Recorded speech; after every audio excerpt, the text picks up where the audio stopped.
That's exactly right. We're expecting in the next few hours the Prime Minister to make this statement which is currently, we understand, being crafted in that building behind me, a statement that no doubt will reflect on the Prime Minister's achievements and indeed the troubled time of his premiership as well. In some ways, he's been a lucky Prime Minister, in others, a deeply unlucky Prime Minister. Who'd have thought his premiership, his enormous, historic, stonking victory, really, in 2019 would be so knocked off course so soon by a global pandemic. Perhaps this is the story of his premiership, something that could have been something quite different were it not for global events. Well, that old political adage, events, dear boy, events, that's all politicians can be held to.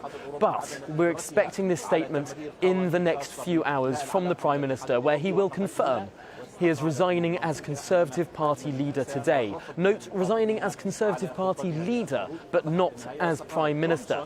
The Prime Minister's intention, we understand, is to continue as Prime Minister throughout the process of a Conservative Party leadership election, ensuring a smooth transition of power to the next party leader who would then become Prime Minister upon their election. Now, how long might that take? Well, the last time in 2019, in the summer, when Theresa May resigned, there was then a period of 46 days from Theresa May's resignation to the installation of Boris Johnson as Prime Minister in June 2019.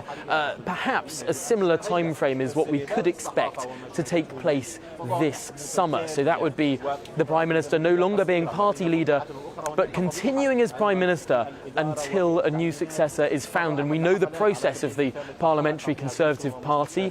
A whole wide field of candidates we're expecting. Each only need one proposer and one seconder to be considered to be candidates. But then, one by one, they get whittled down by the parliamentary party in a series of votes until just two candidates remain. And those two candidates then go out to the country. They hust and they are voted upon by the membership of the Conservative Party, a membership that we estimate to be around 160,000 strong. Around 160,000 people in this country choosing the next Prime Minister out of those two final candidates chosen by Conservative MPs.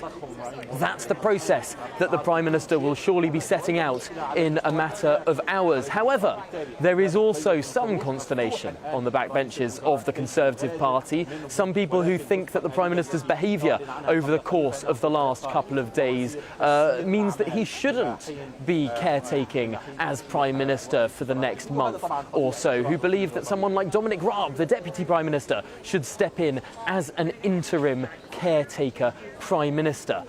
It's interesting to see which argument will win out there. Speaking to some MPs this morning, perhaps the idea that the Prime Minister is resigning now, that he is accepting that this is the end, that he will be setting out a clear timetable for this departure, perhaps that will be enough for those MPs who wanted him gone immediately. Perhaps the prospect of this Prime Minister being gone in an orderly way in a month or so as Prime Minister and immediately as party leader, perhaps that timetable will be enough. Speculation about which of many straws broke this particular camel's back. In your view, was it Nadhim Zahawi's letter, which were then published by his team all over social media, or Brendan Lewis's slightly more sedate letter of resignation, which was another bombshell in terms of language? I think, as with all of these situations, there is never one factor that delivers this, just as there wasn't one factor that kicked off the resignation of Sajid Javid and then Rishi Sunak in the first place at the start of this week. As with everything, there are so many different elements to this. Of course, the further resignations from the Cabinet, the resignation of Michelle Donnellan, I think, can't be underestimated, someone who was only appointed to the position of Education Secretary 36 hours ago. That would surely cut deep. But also we know that the Chief Whip and indeed one of the Prime Minister's closest allies in Cabinet, Nigel Adams, both of them turned up in the early hours of this morning, walked through that shining black door behind me and have surely been having conversations conversations with the Prime Minister, close allies in Cabinet, perhaps talking him round, talking about an off-ramp. And as you mentioned, Nadeem Zwahi's letter, carefully crafted as it was to talk up the successes, the legacy of Boris Johnson's premiership. Perhaps that slight ego-stroking might have gone some way to convince Boris Johnson that this being the end isn't the worst thing in the world, talking about the success of guiding the United Kingdom out of lockdown, out of delivering on the largest vote of anything in this country's history, the EU referendum of 2016, finally delivering on that and leaving the European Union, on the world-leading support for Ukraine, the world-leading vaccine rollout, and of course on defeating the most radical leader of the Labour Party in modern history. Indeed, not only defeating the Corbynism in terms of a general election, but also fundamentally changing the Labour Party as well, defeating Corbynism as an electoral force in the United Kingdom. All of these legacies are things that Nadeem Zwahi pointed to in his letter, and perhaps it was that ego-stroking that also led to this decision today, that yes, it might now be over for Boris Johnson, but that in some ways his legacy in British politics is somewhat secure. Thank you very much indeed. There's also a lot of it about signalling and getting the tone of the language and the content right, because as Tom and everybody else has been saying, there will be an election, and how you stand in the eyes of the Conservative Parliamentary Party initially is important, and then in the country. And on that, I just want to point out one quick thing, which Tom mentioned in passing there about the Johnson legacy of Ukraine. The Secretary of State for Defence, Ben Wallace, tweeted this morning, about an hour ago, a number of us have an obligation to keep this country safe, no matter who is the Prime Minister. The party has a mechanism to change leaders, and that is the mechanism which I would advise colleagues to use. And Penny Mordaunt then tweeted, absolutely correct, totally agreeing. And you may like to know that Ben Wallace is currently probably the hot favourite, and Penny Mordaunt is probably the second favourite. Yes, indeed. Well, Stuart Andrew is the Conservative MP for Pudsey and resigned from government yesterday as Housing Minister. Good morning, Stuart. Thank you for joining us. In your resignation letter to the Prime Minister, you said you didn't think Conservative Party members should have to defend the indefensible. When it comes to a leadership election, who do you think that your party should defend? So I think what I was trying to get at is that we have a whole range of activists. I am in a marginal seat. I have volunteers who go out time and time again campaigning on behalf of the party. And I want them to do so with confidence that they are defending policies that are good for the country. And that, that's what I want now. I'm going to take time to see who's going to put their name forward to be leader. We will listen to what they have to say, what they want to offer the country, and then we will make that decision. And I think that is right for our members. I consulted with my own party locally, and they want a new leader, and we're going to have that now. The problem that there is no clear new leader, and that's the problem the Conservative Party faces. We mentioned there Ben Wallace is currently ahead when it comes to Conservative Party members. Penny Mordaunt a close second, but we're not talking huge majorities here. We're not talking a clear person who could potentially win the next general election. That's the problem you face, isn't it? Well, I actually think that once we get through the processes, as you've been saying earlier on, we will start off with a good number of candidates, I would imagine. They'll be whittled down to the final two. And it's at that moment, I think, that you will start to see who is the clear favourite amongst the party membership. And it will be up to those two candidates to prove that they have the vision and the agenda to inspire people to continue to support us at the ballot box. And it will be a test for them. And I look forward to seeing who those two people are. Isn't that the giveaway? And I'm going to be quite brutal now, that not that long ago, a majority of you in the Conservative Parliamentary Party backed this man to remain as your leader and as Prime Minister. You forgave him all sorts of allegations about partying, about cakes, about all sorts of stuff. But now you, sitting in a marginal seat, have made the assessment that you might not win under him. You're changing horses. That's pretty cynical. Well, actually, I've been wrestling with this for some time, actually, and I've been speaking to my association locally for some weeks. And I came to the conclusion that when colleagues were being sent out onto the airwaves with information that wasn't accurate, that enough was enough. Yes, and I put in my letter that, you know, I feel that the traits that I have are ones of loyalty and trying to bring unity to the party, and perhaps I have wrestled with that for a bit too long. I will admit that. Very honest and dignified of you, Stuart, if I may say so. Final point, and your colleague Robin Walker, and I'm old enough to remember his dad being sacked by Margaret Thatcher, but Robin resigned. I'm not. Resigned in his own right. Peter Walker was a giant of the city. Peter Walker, and he was one of the wets under Thatcher. Those were the big differences in those days. I want to take you back, though, to something that Robin said in his conversation with Tom a little earlier on. This really, to be a meaningful leadership contest, has got to be about that 2019 manifesto. The candidate who says, we will cut taxes, we will reduce public spending, we will shrink the state, is surely the man or woman that this party needs, and indeed this government needs right now. I think that's a fair assessment, actually. My view is that, you know, we have had an incredibly difficult time, unprecedented, with the pandemic and the huge strain that has put on the public purse. But as Conservatives, yes, we've got to get back to that agenda of cutting tax, and we've got to get back to the agenda of levelling up the whole country. That was something I was very proud to be doing within the department that I was in, and those sorts of agendas are going to be really important, particularly for places that have felt left behind or forgotten, where we're starting to see some real investment happening and hopefully changing the communities in which people live for the better. So continuing that agenda and sticking to core Conservative principles are what are going to be key to us winning the next election, and is key to whoever will be the new leader. Stuart Andrew, former Housing Minister, thank you very much indeed for your time and for your integrity and for your honesty. Yes, well, joining us now to talk about this in more detail is Ian McWhirter, political commentator with The Herald and author of Disunited Kingdom. Thank you for joining us on what is set to be a historic day this morning.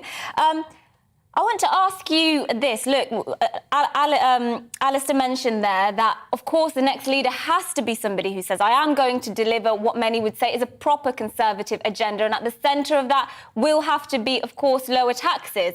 But I was just looking at the OBR's forecast from a couple of days ago, and it says we're on course to reach 320% of gross domestic product debt is in 50 years' time. Surely there's no Conservative person who can put themselves forward, an MP, and say they can cut debt and be honest about that. Well, yeah, that's certainly the case. I mean, the thing about Boris Johnson was, which most people on the left really didn't understand, was he came from a much more liberal interventionist wing of the Conservative Party. He was not by nature any kind of Thatcherite.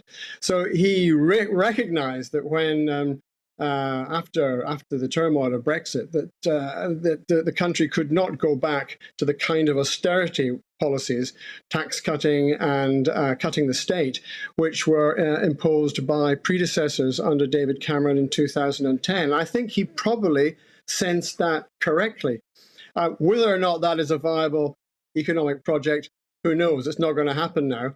Probably, if they have any sense, the Conservatives will now turn to the Chancellor, Rishi Sunak, who is actually a fiscal conservative, does believe in tax cuts and cutting the state, but has also been responsible for the greatest increase in the state and certainly state spending since the Second World War. So in a sense, he kind of straddles both wings, and it's conceivable, I suppose, that he could try to refashion a more traditional tax-cutting Tory agenda. But under the present circumstances, that's going to be extremely difficult. And if the Conservatives try to make that switch, I think they will lose the next general election catastrophically. I think they're going to lose anyway, but that really would be the end. More having a cake and eating it stuff from Rishi Sunak there than Boris Johnson's been guilty of in the past. Let me take you back, though, to... Well, like, the cake and eat it question is actually a central one, because... Yeah.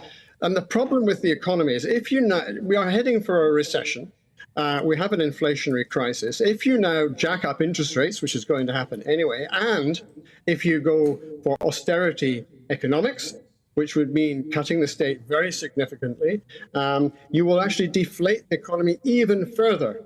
And that will, as I say, have catastrophic consequences for any government going into an early general election. You just can't possibly win in those circumstances. I accept that analysis. I don't necessarily accept the conclusion, because you know even better than I that you've got people like John Redwood, you've got people like Steve Baker.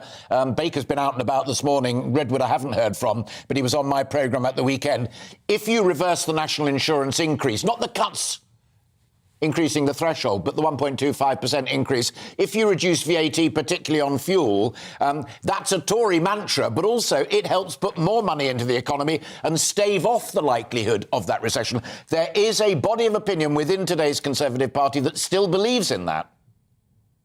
Yeah, I mean, there is a belief that tax cuts are the solution to all economic woes, certainly in large sections of the Conservative Party. However, that really is not going to be tested, and it's not really a plausible economic strategy in this present cost of living crisis. I mean, you can cut taxes, or you can reverse the national insurance cut, or whatever, but that will hardly be noticed. I mean, people will not recognise that in their own pockets. What you'll have to do is cut business taxes very radically. That means reversing the plans to increase corporation tax, and cutting VAT, cutting other taxes as well. And that is going to create a great deal of resentment from people who feel that, well, you know, business is being protected while we can't afford to eat any longer. And you can hear it, you can read the headlines right now. We don't live in a climate where you can actually go for cold, hard tax-cutting policies any longer. We don't live in that kind of world. Possibly in the 1980s, it was possible for Conservative governments to get along with those kinds of policies, but it's not nowadays. People's expectation is that they're going to be looked after by the state, and this government, above all, has actually confirmed them in that belief, as has Rishi Sunak by his extraordinary exercises in tax and spend over the past few years. Sorry, Mercy. In his letter of resignation, and he's then kept very quiet since, he said in his letter that one of the core things, not about Johnson's integrity or cakes or all the rest of it, is that we had a core disbelief on tax policy. Therefore, I cannot join you in making that big speech, i.e., he doesn't agree with Johnson that the state has to be big, the state has to look after stuff, and you've got to raise the taxes to pay for it. Rishi is prepared to go off in a different direction. No, that's what I said. I mean, that's why he's probably the most plausible contender, because he is a fiscal conservative. He does believe in balanced budget. He doesn't believe in endlessly racking up government debt. However, he's also been responsible for the greatest increase in government debt since the Second World War.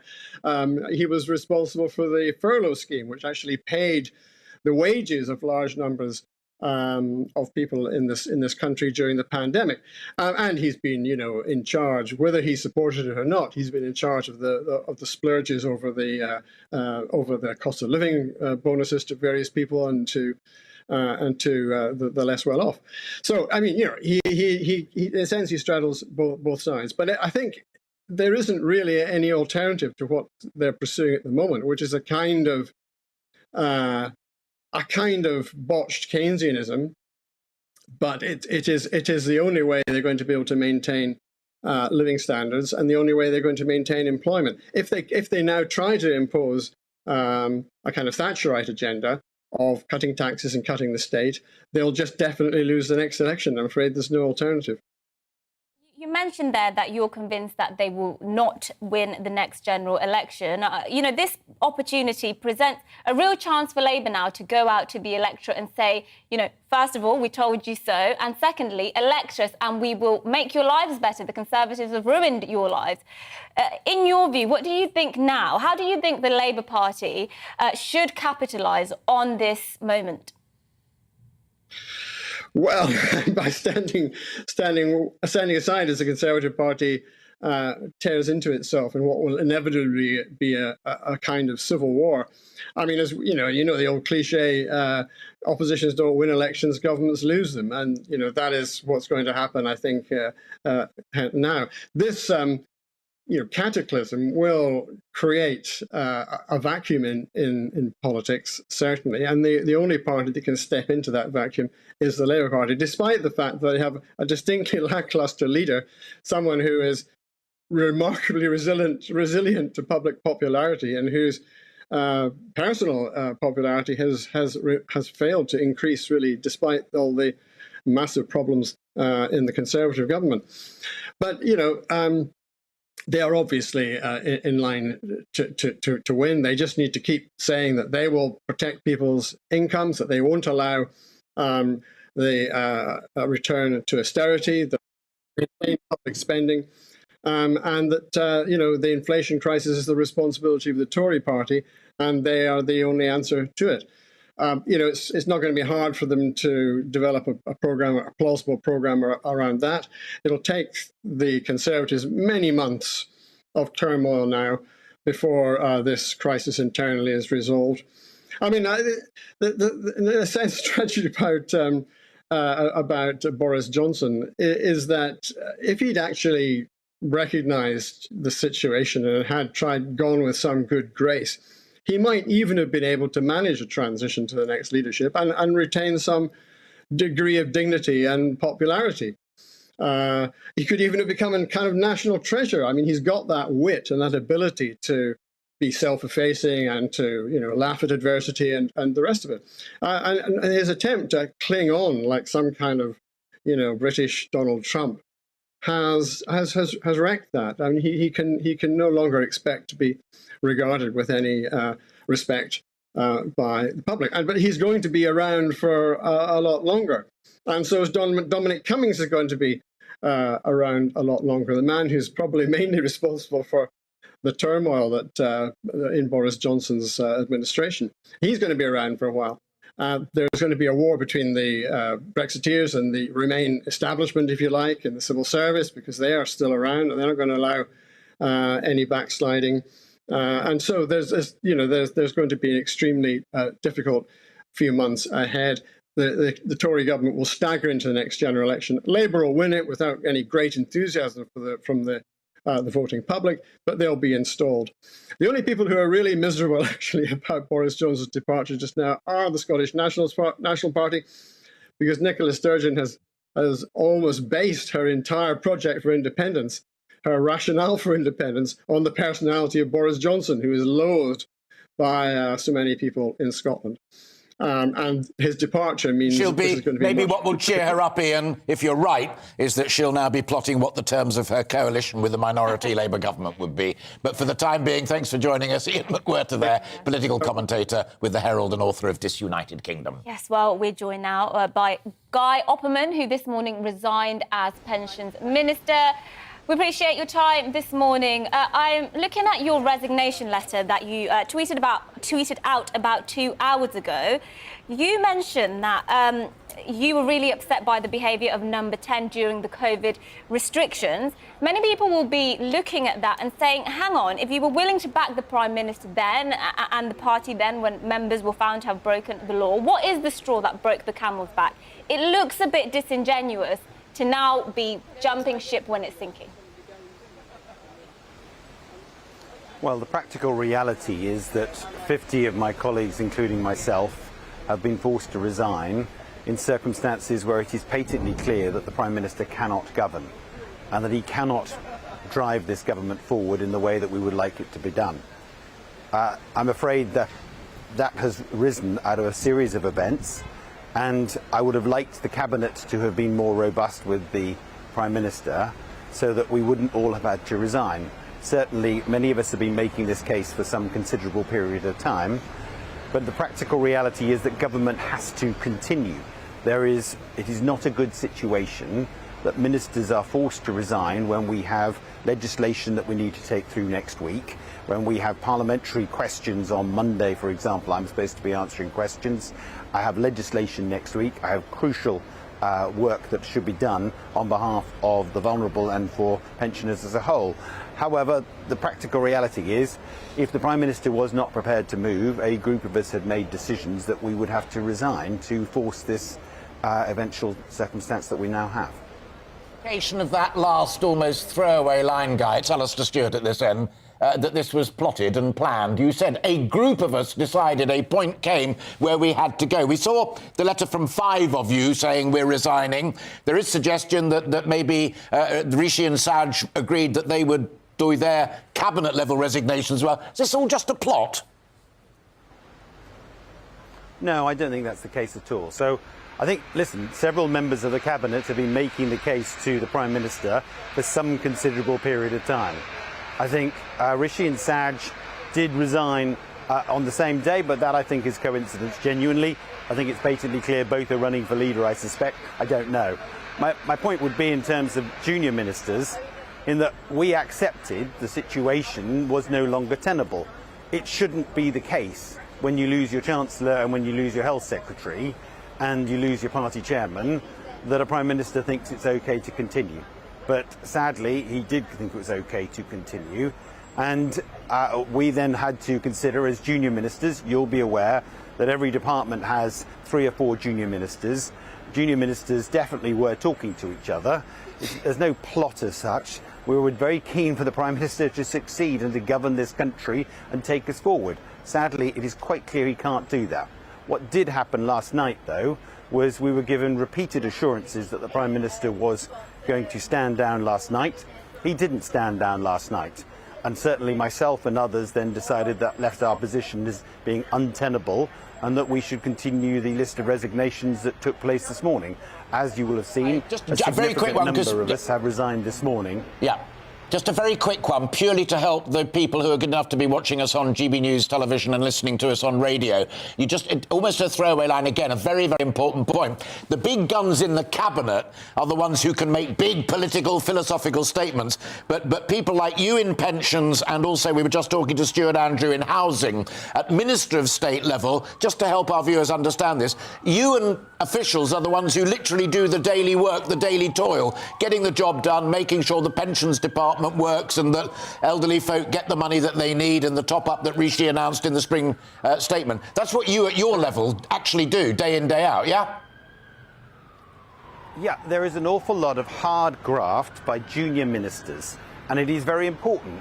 And let me give you an example. It cannot be right that the security minister of this country from the Home Office is forced to resign at a time when we have a national crisis and the war in Ukraine.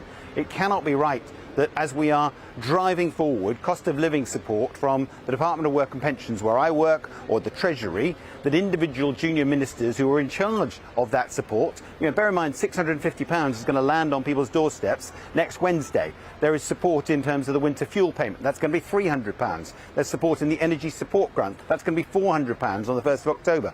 These things need to be administered and driven forward, and it is not right, in my humble opinion, for ministers to be forced into an invidious position where they are required to resign, to force the Prime Minister to resign, which is not good for the country. Now, I'm pleased that he has seen sense and realised that it is simply not possible for him to continue to govern. And I hope very shortly that we will back to sensible and serious government and that we can drive this forward. I'm absolutely certain that the Labour Party have zero answers to any of the issues facing us today. As we all know, Keir Starmer is actually a non-entity both in the House of Commons and amongst the wider people, and we need to get a serious and sensible Prime Minister to drive this country forward and to solve the problems that we face. Very finally, there are people who will think that we're basically seeing the death of the Conservative Party as the governing party for maybe even a decade. And Labour will obviously be wanting to capitalise on this opportunity and may well indeed do that and go on to win the next general election. What do you think the Conservative Party, after it's done this infighting, after it's elected a new leader, what does that leader have to go out into the country and say to the British people in order to gain back that confidence that they gave the Prime Minister back in 2019? Well, I think the problem is the leader of the Conservative Party, not the Conservative Party itself. I don't believe that the policies are fundamentally wrong that we are practicing. I genuinely believe we have the right solutions to the war in Ukraine, the right solutions to the cost of living crisis, and the right solutions to getting this country back and getting proper growth and jobs getting back out there. So The important thing for me is we change the leader, but I have absolutely no doubt that we have an 80 majority and we can still win the next general election. And I'm certain of this, that when compared to what the Labour Party has to offer, I mean, one struggles to name virtually any of the policies they have whatsoever, and that's people who are in the House of Commons. The wider public are utterly not embracing Keir Starmer, that is quite clear. Backing. Who are you backing to take over from the Prime Minister? I'm so sorry. I haven't got into that yet, I have to confess. Listen, I only resigned at 7:30 this morning. I was trying to persuade the Prime Minister to resign last night. I think we'll cross those bridges. You spoke to him last night. Sorry, you were trying to persuade him. Did you talk to him last night, Guy? No, I didn't. No, I didn't speak to him. I wasn't able to speak to him. Lots of us were not able to speak to him, I'm afraid, and we had to do this through the Whip's office. You know, I know cabinet ministers who were trying to speak to him and were not able to speak to him. The practical reality is we have been confronting and dealing with a specific problem that has got manifestly worse in the recent period of days. Now, we have resolved that problem. We're going to have a decent night's sleep, and we're going to have to move on and then come together and get behind a new leader and actually drive forward proper policies to win the next general election. All right, Guy Opperman, former Pensions Minister, great to talk to you, and thank you very much indeed for your time. Yeah, I think it's interesting what he mentioned there, actually, that the problem's not the Conservative Party, it's the Conservative Party leader. But the problem is the Conservative Party has been synonymous with Boris Johnson, hasn't it, for so long? And I'm not sure people will now be able to properly separate Boris Johnson as a man from the Conservative Party policy agenda. They've been so intertwined, people might not be able to. I think it's a really interesting area that as the next few days, weeks develop, it goes back to the point I was making about whether you are a fiscal conservative or whether you are a sort of liberal big state guy. And it actually takes you back to the fundamental rows as well between Ted Heath, albeit over Europe, and Margaret Thatcher. At its heart, that was about how you run the state, how we are taxed, what we pay for, the size of the state. And that's what terrific to have, first of all, a resigned housing minister and then a resigned pensions minister, social security minister, because those amounts of money are absolutely gargantuan. And that needs to be on the table in this debate. And what a debate it is. You're watching GBNews TV and radio, listening to radio, I hope very much indeed enjoying our live and uninterrupted coverage of the day where it has been made clear that at some juncture today, the Prime Minister will step down as leader of the Conservative Party and as Prime Minister in the future, but will remain in office whilst the 1922 committee get an election underway to narrow it down to two candidates who members of the Conservative Party in the country will then finally decide upon. We'll have every dot, comma and exclamation mark of it for you here on GB News. Darren McCaffrey is live at Downing Street for us. Have you got a time yet for this statement, Darren? We don't, Alistair, is the short answer to that, though we are expecting it, I think, in the next couple of hours, probably around 12 o'clock. The world's media, it's quite extraordinary, actually, how many journalists are here ready to cover it when it happens. It's going to be fascinating, isn't it, to hear what the Prime Minister has got to say. It'll be quite an emotional moment for him in many regards. This is a man who has, for his entire life, wanted to get into Downing Street. It is a man that only, last year at a party conference, I remember speaking to MPs and delegates within the Conservative Party who thought this was going to be Johnson's decade, that this was a man who'd won an 80-seat majority, the largest the Conservatives had seen since the 1980s, and that he was likely to continue in power for a very long time. That is, of course, now no longer the case. He's going to be, frankly, one of the shortest Prime Ministers we've had, joining people like Gordon Brown and Theresa May and James Callaghan. I think what is interesting, though, just a little bit of news coming in. First of all, this idea about the timetable of what's going to happen next. We've been kind of briefed this morning by Downing Street with suggestions that Boris Johnson wants to hang on, if you like, until October, until party conference, to give time for this leadership contest to kick off. That's effectively 3 months. It is becoming increasingly clear, Alistair, this morning, that many MPs are not going to buy that. This is what Martin Vickers, who's on the 1922 committee, of course the governing body of the Conservative Party, says, that he's perfectly content for Johnson to stay for 6 weeks, but I don't think you'd extend it to 3 months. Simon Hoare, another MP, saying effectively he needs to go today. Many suggesting that Dominic Raab, for example, the Deputy Prime Minister, could become interim Prime Minister for a period of time. Frankly, is it possible that all those ministers who've resigned, who've quit their jobs, essentially saying they cannot work under Boris Johnson, they don't trust him, they don't trust his integrity, can they really go back into those jobs and work with him for another 3 months? I suspect there will be enormous pressure now on the 1922 committee and indeed on CCHQ, the Conservative Party headquarters, to look at how quickly they can do this leadership race. A lot of people feeling pretty uncomfortable with the thought that Boris Johnson would remain in office for the next 3 months. And also just one other piece of news, interesting, Foreign Secretary Liz Truss. We haven't really heard much from her, have we, in the last 48 hours? That's because she's been in Indonesia on a trip to the G20 there. She is cutting that short, she's turning around, she's heading back to London. Expecting to hear a statement from her relatively sooner. Wonder what that could say. Maybe that she might like to be Prime Minister when this is all over. Though, on Graham Brady and the current executive of the 22 committee, because as Mercy and I were saying to our previous guests, this isn't just a who do you want as the favourite and the leader of the party and therefore the Prime Minister. This is also a moment to reflect on fundamental core Tory beliefs. Who stands for lower taxes, smaller state, less public spending? Who stands for, hey, let it rip and let's give everybody all the lovely stuff they want and plant an entire forest of money trees? That debate has to happen in open and in candid honesty. Indeed, Alison, that's a really, really good point. In many regards, actually, what's happened over the last, I would say 6 years, actually, under the Conservatives, is there has been a lack of ideological direction. The party's not really quite understood what it stood for when David Cameron stood out as leader. Why do I say that? Because Theresa May's premiership was entirely consumed, of course, by the wranglings over Brexit. There was no real big thought about what else should happen to the country. And then we had Boris Johnson, who, in the end, there was no sense of what Johnsonism is. I mean, I once put it to him, you know, we know what Thatcherism is, we know what Blairism is. There's no real sense of what Johnsonism is beyond that kind of, we want to see the country level up. Clearly, he had quite a difficult task. We had a pandemic, the worst one we'd seen in 100 years. And I think you are entirely right that one of the things the new Conservative leader, whoever it is, and my word, it's going to be a pretty big field, I would suggest, to start off with, is going to have to try and work out what is the ideological position of this party 2 years out, less than 2 years out, from a general election and taking on the Labour Party that's increasingly becoming popular. As you say, are they going to go back to those kind of core Conservative values about trying to get the state to be smaller, to try and cut taxes? But is that possible?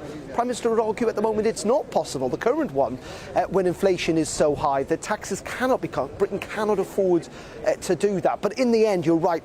Whoever takes over is going to have to set out an actual ideology, an actual thought process about what the Conservative Party stands for. I think if it's got any chance of winning that next general election. Very much indeed. We'll be back to you very shortly, and you keep in touch with us as well. Thank you very much indeed for the time being. Yes, now joining us is Conservative MP for Ashfield, Lee Anderson. Lee, thanks for joining us. We usually have you on our programme when we're talking about issues not as great as this one, and people will know you as unmistakably Conservative because of some of the views you've expressed, but in a past life, you were a Labour councillor, you were a Labour man. I want to know what the Conservative Party needs to do now to stop Labour from getting in the next general election, because the polls are showing actually Labour is ahead. Well, that's a very good question, and thanks for having me on your show again. Look, we need to return to being a Conservative party and have some proper Conservative values, and that means, as you previously just said, a party of low taxation, a party of aspiration and a party of a small state. And I think we've drifted away from that over the past 2 years. Understandable in some respects that we've had a pandemic now, we've got a war in Europe. But, you know, lots of people in 2019 voted for the Conservative Party for the very first time, but as yet, they've not actually got a Conservative government, and that's a problem.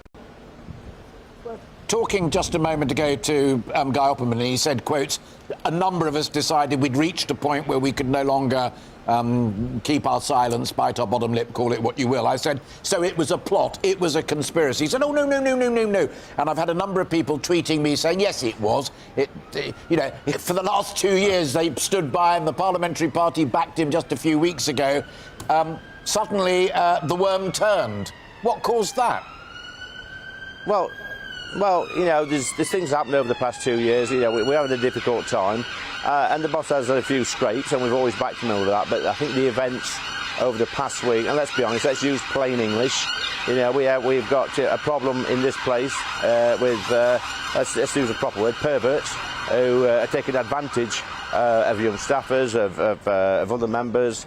And I don't want to live in that sort of culture. I don't want to work in that sort of culture. And when we hear stories, surfacing from the Carlton Club just over in Piccadilly over there, where ministers are groping people, and then it's sort of swept under the carpet, and the matter has ended. We've not known about previous behaviour or previous complaints. I can't stomach that. And I think that's been the tipping point for many of us down in this place. We've got to have scruples, we've got to have morals, we've got to have ethics, and we're lawmakers at the end of the day. And if we can't live by a certain set of rules, then we've got to help the rest of the country. Lee, you voted to leave the European Union. You voted for Brexit. Let's be honest, 2019 was a Brexit election. People were voting essentially to get Brexit done, as the Conservatives were promising to do. We've had viewers email in today. We've got Joy saying the next leader has to be a staunch Brexiteer. We've also got Paddy from Andover here saying the next PM must be a Brexiteer. All other considerations are secondary. When Conservative members are choosing the next leader, do you think that will be at the forefront of their mind, having a Brexiteer leading their party? Well, it is for me, Mercy, and I think Paddy's a sensible man, one of your viewers. Look, I'm in the Red Wall. I got voted in because of Boris, because of Brexit, and because of a stance on Jeremy Corbyn. I'm under no illusions why I'm here today. Big thanks to Boris for that. And any Red Wall MP that says they're here because of themselves, then quite frankly, they're delusional. Thank Boris for that. Thank him for getting Brexit done. But moving forward, Brexit is not complete, as you know. We need to get somebody in who actually believes in Brexit and believes us being an independent sovereign nation. If we get that right, get the right leader, then I predict great things for our great country. More important than the fiscal philosophy, whether you're a low tax, small state, low spending Conservative, or a big state, money tree Conservative? Well, I think there's some low-hanging fruit we can go for at the moment. I mean, I'm looking at the green levy on the domestic fuel bills. I'd scrap that tomorrow, along with the VAT. It winds me up when I drive past a petrol station. I'm seeing petrol and diesel at £2 a litre. This is stuff we can fix in the short term. Long term, we've got to have a proper economic policy in place. We've got to have a growing economy. But we've got 1.6 million vacancies in this country and about 1 million people on the dole, as they used to say. So we need to get people back to work. And the way you get higher paid jobs in this country is not by increasing people's wages straight away. It's by providing better jobs, more skilled jobs, better training, better schooling, better education. And I think we're the only party that can achieve that. Well, Lee Anderson, thank you for joining us, MP for Ashfield, the Conservative MP for Ashfield. Well, we're joined now by Alex Dean, who's a Conservative commentator. Alex, what have you made of the events of the last couple of days? Do you think they're as extraordinary as they seem to be in my eyes? Hi, Mercy. Hi, Alistair. Yeah, it's absolutely seismic, isn't it? I mean, normally one resignation from a minister, let alone a cabinet minister, would be big news. And here we have had them by the dozen racking up. I'm personally rather saddened by this. So others are rejoicing, I know, but I supported Boris Johnson. I think he's a good Prime Minister. And I think that it's a shame both for the Conservative Party and the country that he is going to have to go. But I understand the pressures upon him were irresistible. And I think it's a realistic position that he's adopted. Although I supported him to the very last moment in these circumstances. I thought he had a huge mandate in the country. I thought he was doing a good job. So as I say, I'm rather sad. But what's done is done. And now we need to find a new leader. Was it the Pincher case and the Prime Minister's judgment? Because everyone we've spoken to so far this morning, if you trace it back to 2 years, there have just been a whole series of things that have gone wrong, whether it's finance or whether it's cakes and parties, the whole caboose. And suddenly there's the Pincher case, Deputy Chief Whip, who allegedly behaved sexually inappropriately, and the Prime Minister shouldn't have appointed him. I just find that extraordinary, with half a century's experience of commentating and reporting on political events, that it was that what done him. It does look like that was the straw that broke the camel's back, and it seems, I must say, I don't think that the comms for the Conservative Party and the government have dealt with that situation very well. After all, Chris Pincher was first appointed a Deputy Chief Whip under Theresa May, Boris Johnson's predecessor, rather than by Boris Johnson. But nevertheless, it's clear that the government dealt with it badly, and boy, are they paying the cost for it, boy, are they paying the price. I think people have lots of different reasons for not supporting the Prime Minister, but as you say, that was the most proximate one, and the one that is now being claimed to be the straw that broke the camel's back. Let's be honest, some of them never supported the Prime Minister, much like much of our media never supported the Prime Minister and always wanted to do him down, not least because for some in the Conservative Party, just like the rest of the country, they could never accept that Brexit had happened, and they could never forgive the Prime Minister for that. But look, we are where we are, and I seek to try to extract some kind of positive from this situation. And the one positive, Alistair and Mercy, that I take from this is the timing. At least the Tory party now has a couple of years, at least it happened early enough in the Parliament, that the party's got the opportunity to try to work out what it says to electors, to try to have a new appeal to the voters, and to seek to persuade those who voted Tory because of Boris Johnson that it's still got something to offer them and hasn't let them down such that they should now abandon it. I'm desperately trying to find the piece. I think I read it in the Mail this morning. Aha! Here we are. This is written by Daniel Johnson. I just want to pick up. Have you seen it? Prime Ministers should be ousted by the people, not a bunch of TV pundits and bureaucrats deranged by Brexit hatred. I don't know about the bureaucrats, because that's not my field of operation, but I am very clear in my mind, and I've written it elsewhere, that there are a group within particularly public service broadcasting media who are totally opposed to Johnson, principally because of Brexit, and that's now their imprint, well worth reading, in the Mail. That's absolutely true. But let's also be honest, of course, we don't have a presidency. We have a system of parliamentary government. And that drip, drip, drip from the media has fed into the view that Boris's colleagues have about the Prime Minister. I'm not denying that in the end he lost the confidence of a very large number of his fellow Conservative members of Parliament. But plainly that's been informed by a media environment in which, from the very word go, they've been entirely against him. They never gave him a chance, and they are cock-a-hoop today. Well, Alex, Dean, thank you so much for joining us. It's obviously going to be an intense day, and I'm sure you will be seeing you across the TV all day long. Thank you. Join us again for the rest of the week. Well, let's take a look at the mood across the country. Alice Porter joins us live from Boris Johnson's constituency, which is, of course, Uxbridge, and our East Midlands reporter, Will Hollis, is in the Red Wall area of Sutton in Ashfield. Let's start with you, Alice, over in Boris Johnson's constituency. We spoke to you yesterday, didn't we? And, of course, at that point, he hadn't said that he will resign. Have you seen a change of mood in people you're speaking to this morning now that he has confirmed he will resign? Well, I think the sense I'm getting from a lot of people today is one of relief. I mean, I've been here to Uxbridge a number of times over the last few months when there was issues with Partygate, when there's a vote of no confidence, and there was, generally speaking, always a degree of loyalty here. This has been a very safe Tory seat ever since it was first created, but I think there has been a growing sense from the Conservatives that are here of a frustration, and I think some degree of sort of embarrassment that their local MP, who's also happens to be the Prime Minister, with some of the antics that have been going on for a long time.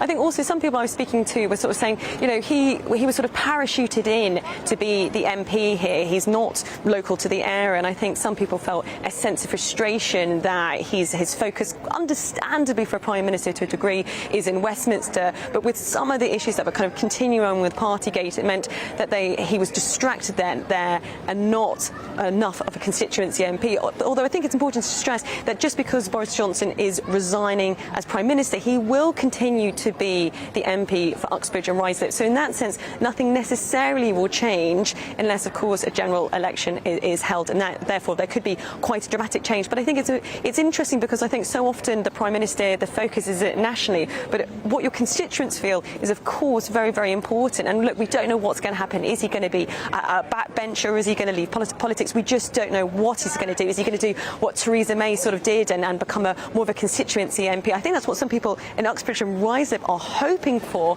but I don't think that's necessarily the type of politician that Boris Johnson has been. As I say, he's not local to the area, so I think my sense, the feeling I've been getting from people out and about here, is that they would like some change, not necessarily only in government, but in their local area as well. Thank you very much indeed. Alice Porter there in Uxbridge. I'll just say before we go to Will, Michael Crick tweeted this morning saying there's no way Johnson will want to stay on as a mere backbench MP, not when you've been Prime Minister, First Lord of the Treasury. But we'll watch this place with great interest. Alice, thanks very much indeed. As Mercy said, you can also see there, bang in the middle of the screen, I'm delighted to say, is our East Midlands reporter, Will Hollis, who is in the Red Wall area of Sutton in Ashfield. I wonder if there's a slightly more pessimistic mood where you are, because quite a few of the MPs have been saying, once we reckoned he was no longer a vote winner for us, we wanted him out. Pretty cynical stuff, but it's real politics.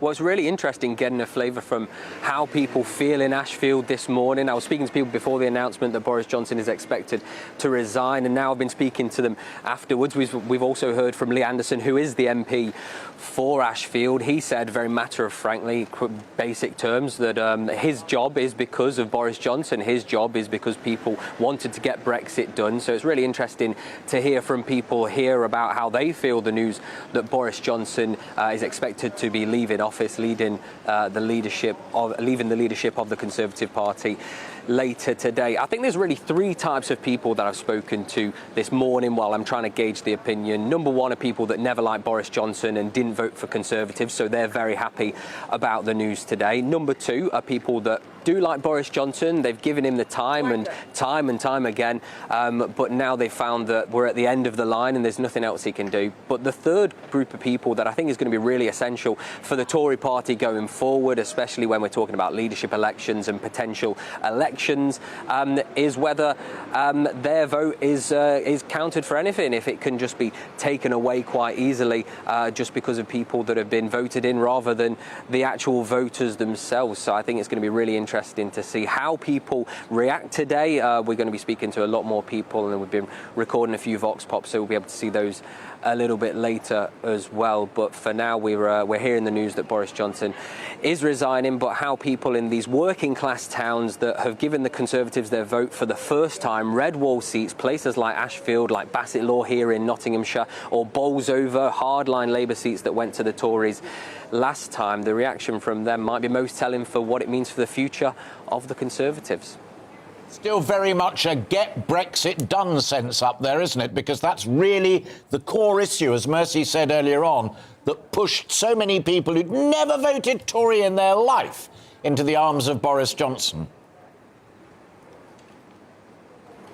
Yeah, I think so. So Ashfield, I think it was around 70% of people here voted for Brexit. They're part of this red wall seat that really, for so many generations of people, coal mining generations, have supported the Labour Party, but felt that they've not been listened to in modern day politics. They didn't really like the European Union for the 40 or so years that we were a part of it, and they felt that Boris Johnson saying get Brexit done, and Tory prospective MPs, Tory MPs like Lee Anderson, people that said that they would get it done, were really their way forward. So now we're going to have to see what happens to them, whether they're going to lose trust in politics altogether, lose trust in the Tory party. And I think one of the things that a lot of commentators have been saying this morning are that 80-seat majority that we saw in 2019, that big majority that was claimed mainly because of red wall seats that had gone to the Tories for the first time, voters that had never voted for Conservatives before, how important their vote will be and how important a leadership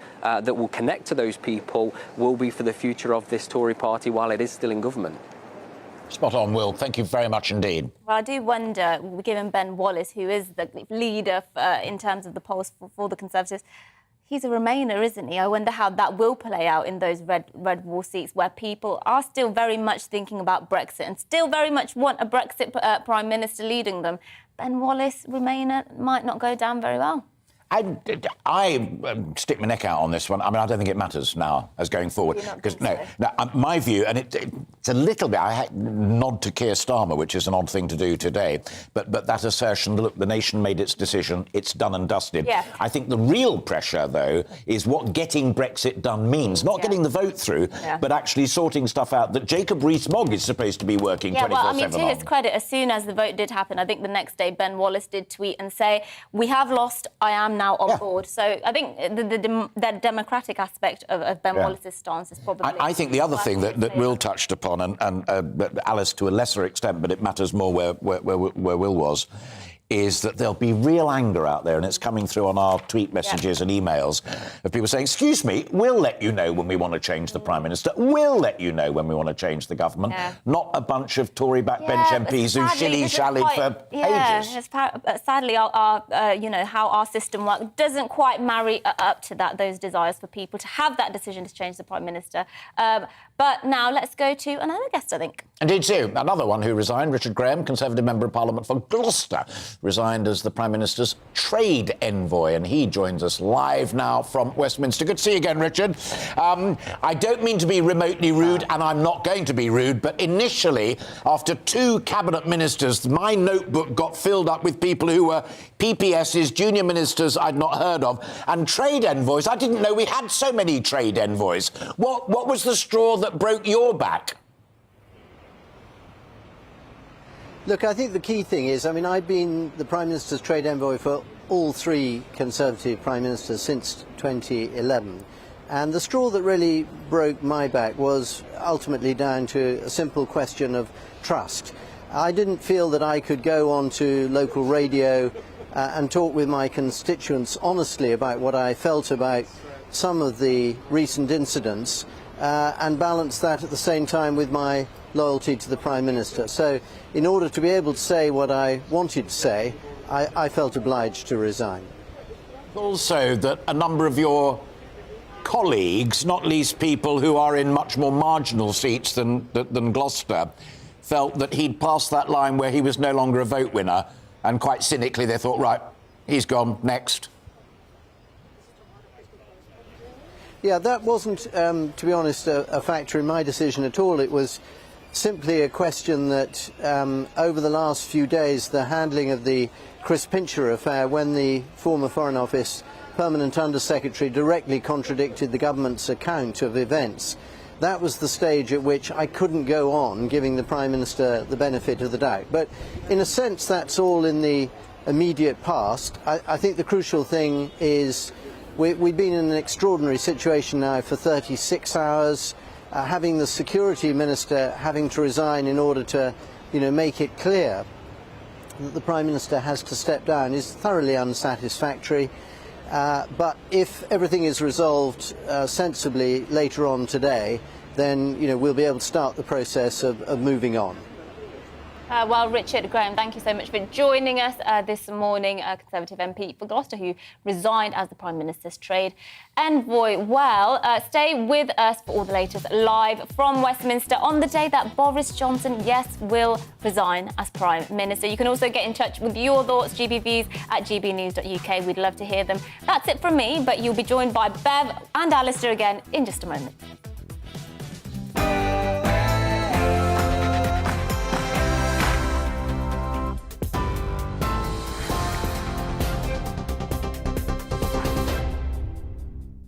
Good morning, it's 2 minutes past 11. I'm Rhiannon Jones from the GB Newsroom. Prime Minister Boris Johnson is to resign as the leader of the Conservative Party almost 3 years after he came to power. Number 10 have confirmed he'll make a statement to the country today. It's understood it could be as early as this morning. It follows 3 days of government revolt that's seen almost 60 MPs resign, including 5 cabinet ministers. Downing Street confirmed that after speaking to the Tory 1922 committee chair, Sir Graham Brady, Boris Johnson has agreed to stand down. He'll remain in power until a successor has been found, with a new Conservative leader expected to be in place by the party conference in October. Business Secretary Kwasi Kwarteng suggested a new leader is needed sooner. Guy Opperman, Conservative MP of Hexham, says he's been forced to resign in circumstances where it's clear the Prime Minister cannot govern. There's no plot as such. We were very keen for the Prime Minister to succeed and to govern this country and take us forward. It is not right, in my humble opinion, for ministers to be forced into an invidious position where they are required to resign, to force the Prime Minister to resign, which is not good for the country. Now, I'm pleased that he has seen sense and realised that it is simply not possible for him to continue to govern. And I hope very shortly that we will back to sensible and serious government and that we can drive this forward. Well, Boris Johnson's leadership has come under increased scrutiny in recent months following a number of scandals. He tried to protect former MP Owen Paterson, who repeatedly broke lobbying rules, by attempting to overhaul the MP standards system. He admitted that was a mistake. He also faced cross-party criticism for attending gatherings in Whitehall during lockdown, for which he was fined in April. And most recently, he was found to have promoted the MP Chris Pincher to the Tory whip's office, despite reportedly being aware of previous allegations of sexual misconduct. He had vowed to keep going, but Tory MPs have made it clear Boris Johnson's position is untenable. Almost 60 MPs, no less, have now resigned from government in the last 24 hours, including 2 more cabinet ministers who quit this morning.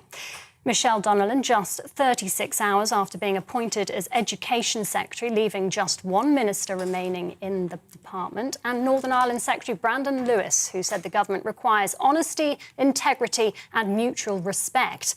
Even his newly elected Chancellor, Nadeem Zahawi, removed his support for the Prime Minister today, urging Boris Johnson to do the right thing and go now. Well, in other news, G20 foreign ministers travelled to the Indonesian island of Bali this week for a meeting that will focus on the war in Ukraine. It'll be the first time that foreign ministers meet Russia's Sergei Lavrov since the start of the invasion back in February. His attendance is expected to cause a rift in the group, which includes Western countries that have accused Moscow of war crimes and imposed sanctions, but also countries like China, Indonesia, India and South Africa that haven't followed suit. 16 organisations are warning new proposals to improve internet safety will threaten free speech. They claim the online safety bill focuses too heavily on what people say on the internet rather than regulating the behaviour of tech companies. They're calling on the government to make further amendments, saying the bill is on the verge of being unworkable. And Women's Euro 2022 kicked off last night with the Lionesses making a winning start to their campaign. Serena Wiegmann's side beat Austria 1-0 at Old Trafford in front of a record crowd for a European Women's Championship game of almost 70,000 fans. The team are next in action on Monday against Norway, Northern Ireland's opponents, for their opening match tonight, which kicks off at 8 p.m. This is GB News. We'll bring you more as it happens. Now it's To the Point with Alistair and Beth.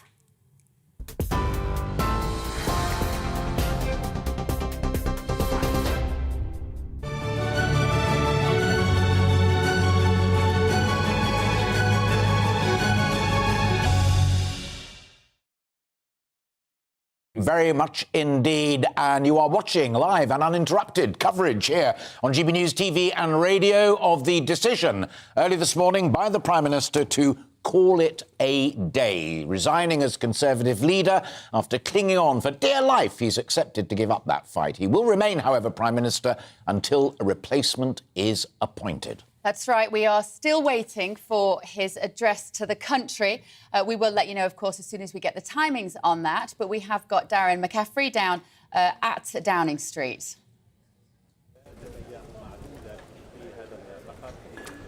Hello. Yeah, just to bring you up to date on the timings regarding that, the latest guidance is essentially sometime between 12 and 1, more likely to be 1 than 12. So what's that, in a couple of hours' time?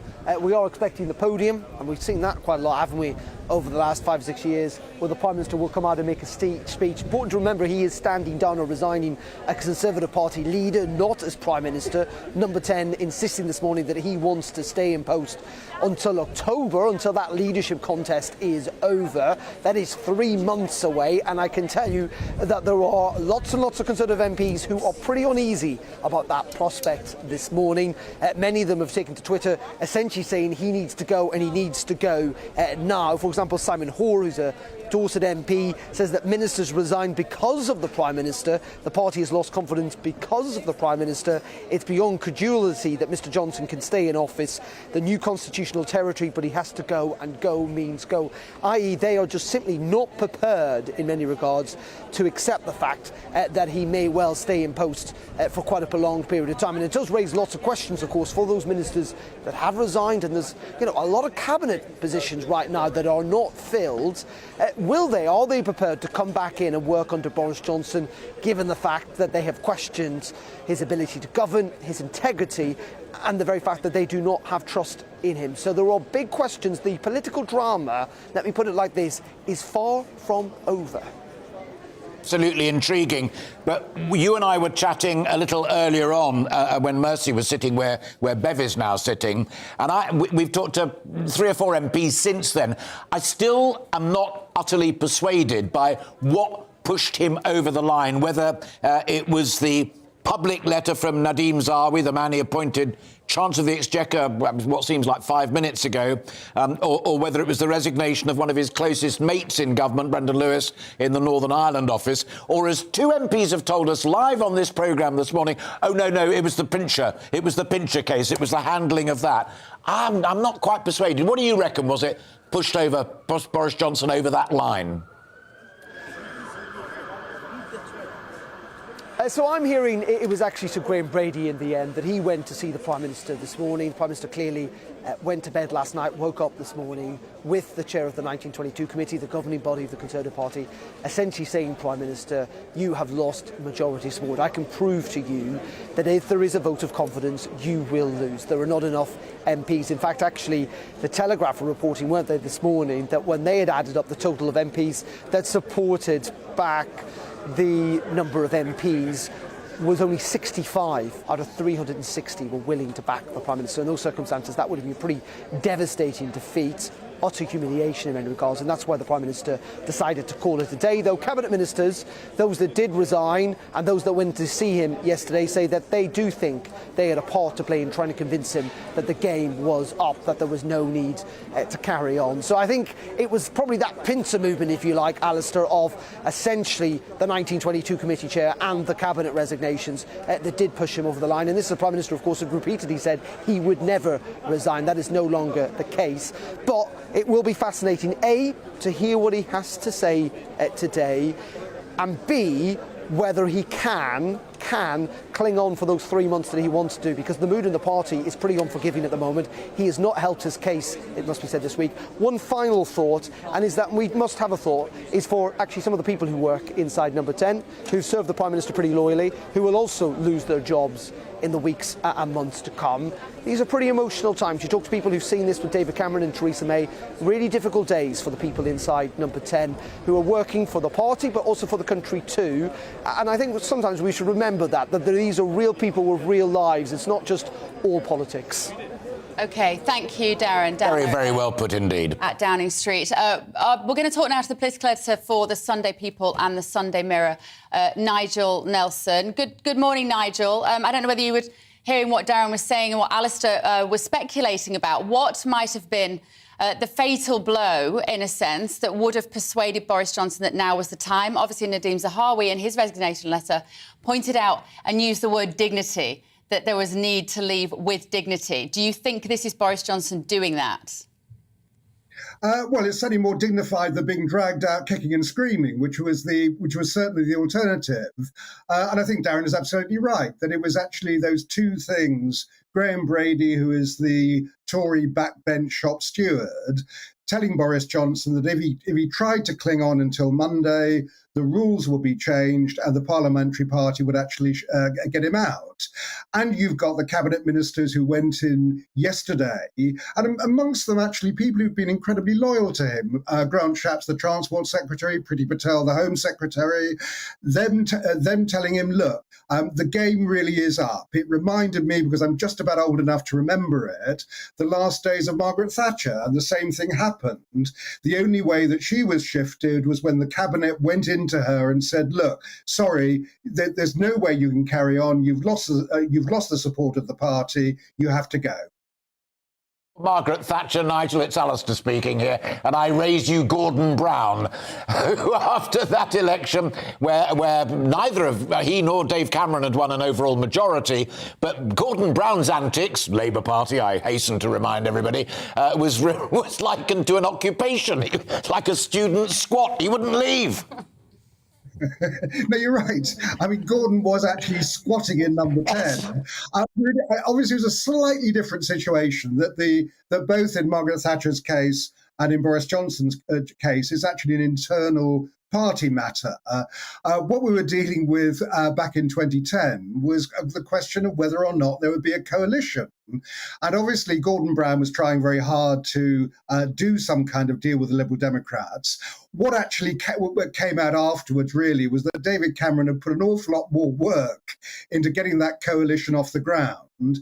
And there was no way that Nick Clegg, then the Lib Dem leader, was ever going to work with Gordon. Absolutely spot on. Final quick one, Nigel, if I may. We always introduce you when you're kind enough to come on to GB News programmes as one of the longest-serving political editors in Downing Street. And I remind folk at home of that before asking you this question. How seriously are you taking that, what to me is a crucial debate that Darren just referred to, of the willingness of the Tory backbenchers, now that the deed is done, to let Boris Johnson remain in office as Prime Minister, perhaps right up until October and the party conference? Is that viable?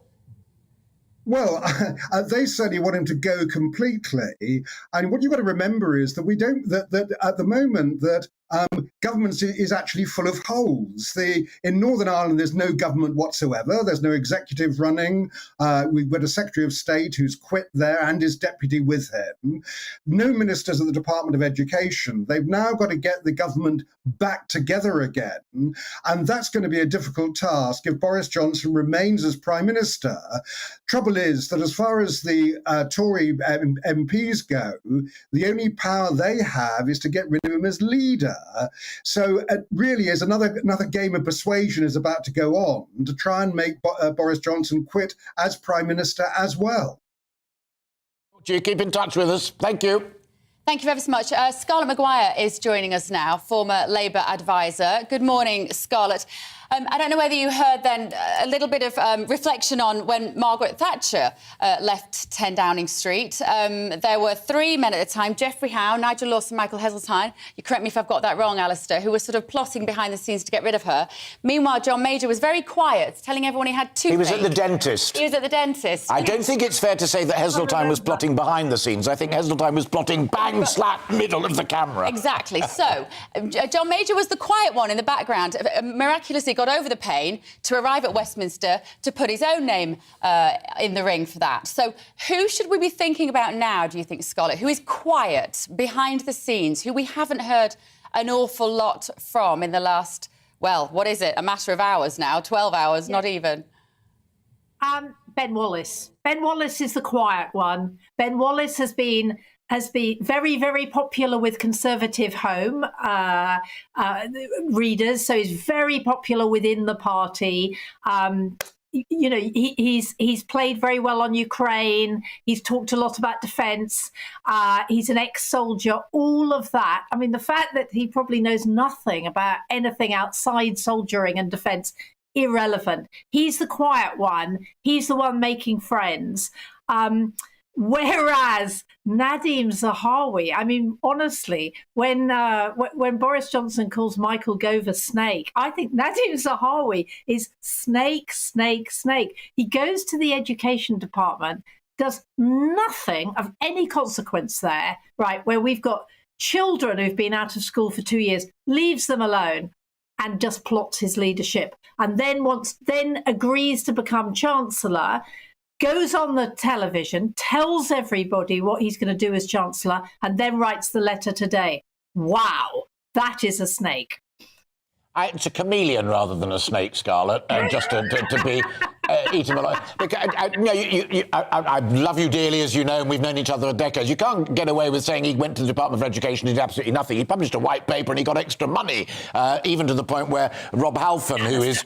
That's true. No, we are GB News. We like to have the truth here. White paper. He had to go back on what he was doing, and he then had to... admittedly, he followed probably the worst education minister in history, right? I think on that we are prepared to concede. Yeah. Final quick one to you, and great to see you as a former Labour advisor as well. I'll tell you one thing I was mulling over last night and this morning is how badly your party has handled all of this. Isn't the thing to do when your enemy is tearing itself apart to sit quietly in the corner and shut up? Well, I think they have mostly shut up, actually, apart from saying, yes, he should go. I mean, I think that it was only yesterday that Keir was very, very good at Prime Minister's questions and went for it. I mean, mostly they have shut up. I think, they haven't tried to do any antics. They haven't tried to do, quite rightly, a vote of no confidence. What they've said is it's up to the Conservatives to get rid of him, and that's what they should be doing. Scarlett, great to talk to you, and we'll be back in touch with you later on as the day unfolds and develops, because you will not miss a thing here on GB News TV and radio. We are waiting, we think, probably at about 1 o'clock for the Prime Minister to come out. They'll put up the little podium in Downing Street, and he will do the deed. You're going to have a long day. I'm looking forward to it. I love days like this. I say, when there are no scripts and it's kind of, you've got somebody coming along here, and we've got lovely presenter guests as well in the studio, but you just have to try and grab the ball as it leaves the back of the scrum, as somebody once famously said. Well, somebody who is right in the middle of the scrum for us, literally this morning, is our political correspondent, Tom Harwood. He's outside number 10. Hello, Tom. Good to see you again. What is the very latest from down there? Oh, you've moved. You're not outside number 10 anymore. You literally are running around like a rugby player. Yes, absolutely. I am indeed. I'm all over the place this morning. Started off in number 10. I'm now here on College Green, where there's a veritable throng of members of Parliament from all sides of the House, giving their thoughts on what is turning into a really quite momentous day in British politics. We've spoken a lot this morning about what the internal machinations of the Conservative Party are, what the potential for leadership contests, caretaker prime ministers, all of that, what that might be. But it's also interesting to hear the views from the other side of the House of Commons, from the opposition benches. And I'm delighted to be joined here by Neil Hanvey, who's a Member of Parliament for the Alba Party, formerly of the SNP. And Boris Johnson is someone who, in Scotland, has always been a bit more of a controversial character than in the rest of the United Kingdom. How are you reacting today? Well, I mean, these, as you said, are absolutely momentous times. It's an extraordinary development. I didn't imagine on Monday morning when I was packing my bag to come down to London that we would be at this moment in history so swiftly, but actually the revelations that dripped out over the last few days, and particularly the splintering of the government, the collapse of the government that we've witnessed over the last 48 hours, really have developed into something quite extraordinary.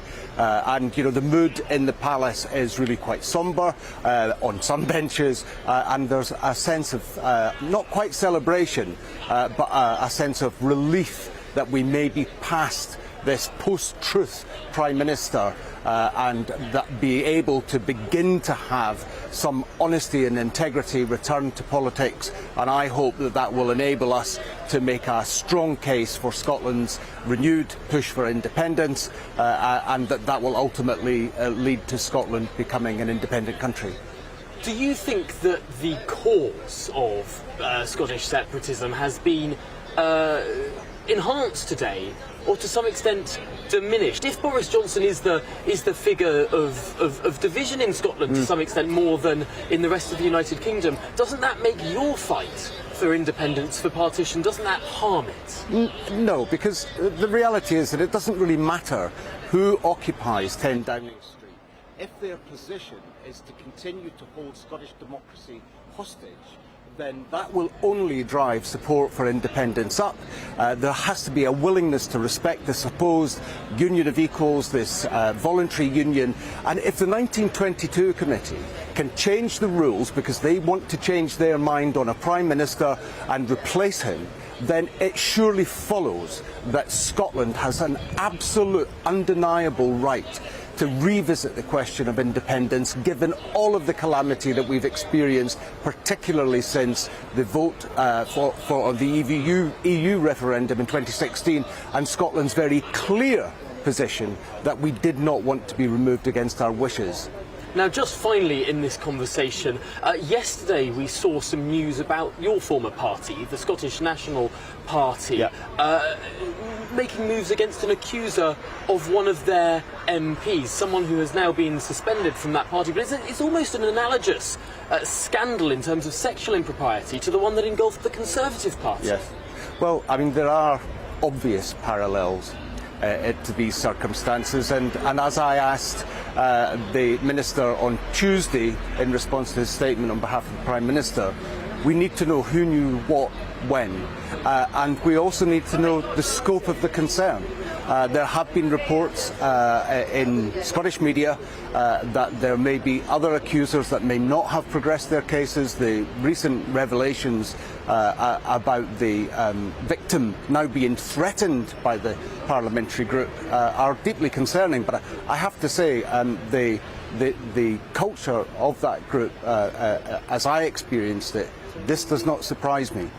Well, Neil Hanvey, thank you so much for your thoughts. They're really interesting to get that perspective on all of these matters. And, of course, to remember that whilst it was a scandal of sexual impropriety that brought down Boris Johnson as Prime Minister in the end, the Scottish National Party scandal of sexual impropriety doesn't seem to be affecting the position of the First Minister of Scotland in quite the same way. Tom, thank you very much indeed. You've been coming in fast and furious with your emails, picking up a little bit of that conversation that Tom's just had, and also our joint conversation with Scarlett Mcguire just a moment ago. Joan says, God forbid Labour ever get into government. Penny Mordaunt should replace Boris, as she is a strong woman who knows her own mind. Pity it wasn't Sturgeon resigning. And Manjit picking up on something that both of us were saying a little bit earlier on. We should call a general election now, says Manjit on behalf of the British electorate. It is for us to decide. That's right. Keep your opinions coming. I'm sure you've got a lot to say today, as do we. Earlier today, our London reporter, Alice Porter, was out in Uxbridge, West London, of course, Boris Johnson's constituency, to get reaction as the PM agrees to step down. Let's have a listen to what constituents there had to say. My reaction is we might get a constituency MP back. The problem we've had in Uxbridge, Boris Johnson was parachuted in. Somebody said to me it's helicoptered because with a parachute you're only going down one way. Once he got into control, he just that was it. He just couldn't care less about anybody else but himself. All these things that keep coming out, they're just dreadful. So all the time he's been here in Uxbridge as our MP, he's been doing another major job. So he hasn't got the time to deal with constituency matters. This is the problem. We want to ask questions about why can't our police station remain open. We want to ask that question to Prime Minister's Question Time. If you had 54 people working for a private company and they didn't want to work for the boss, who would have to go? Enough said. Very succinct in Uxbridge. Yeah. Enough said. Sitting next to me, I referred to her in passing just a little earlier on. We always try to do this at GB News TV and radio, is have friends of GB News, people who come and join in our conversation. I'm delighted to say that Emma Burnell is with us now. I want to, you're political consultant and commentator on all of these matters. And Manjit said a moment ago we should call a general election now. It's for us to decide. Philip comes in. It should be up to the people to choose our PM, not a lot of unknown backstabbers.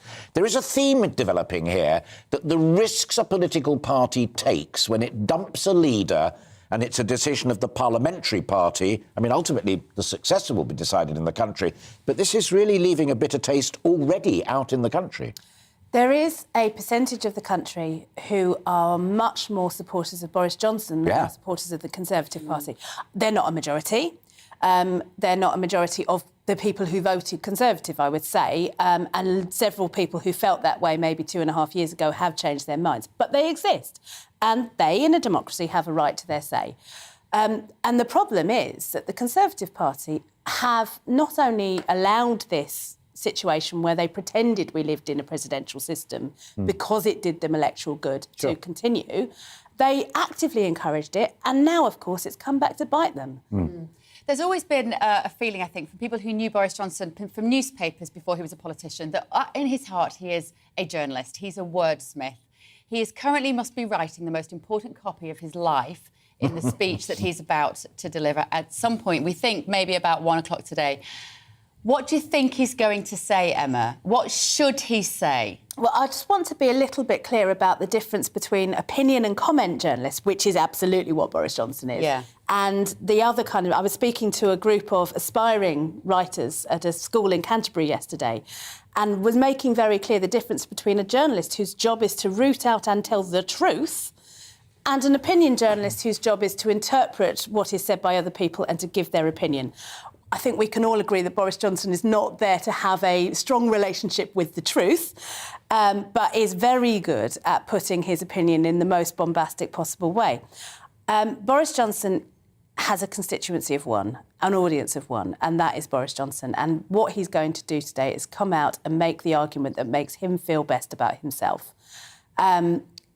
He has failed repeatedly throughout his career, and then he fails upwards. There's no more upwards to go from Prime Minister. This is the biggest problem. Boris Johnson's a 58-year-old man.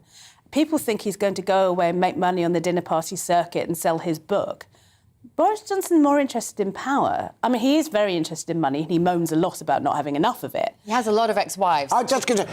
He's got Hang on a minute. One step back, Emma Bunner. At what point did you decide that the guy who won the London mayoralty not once but twice against all of the odds and got the biggest parliamentary majority in living memory was a one-man show who only had one fan and one supporter? No.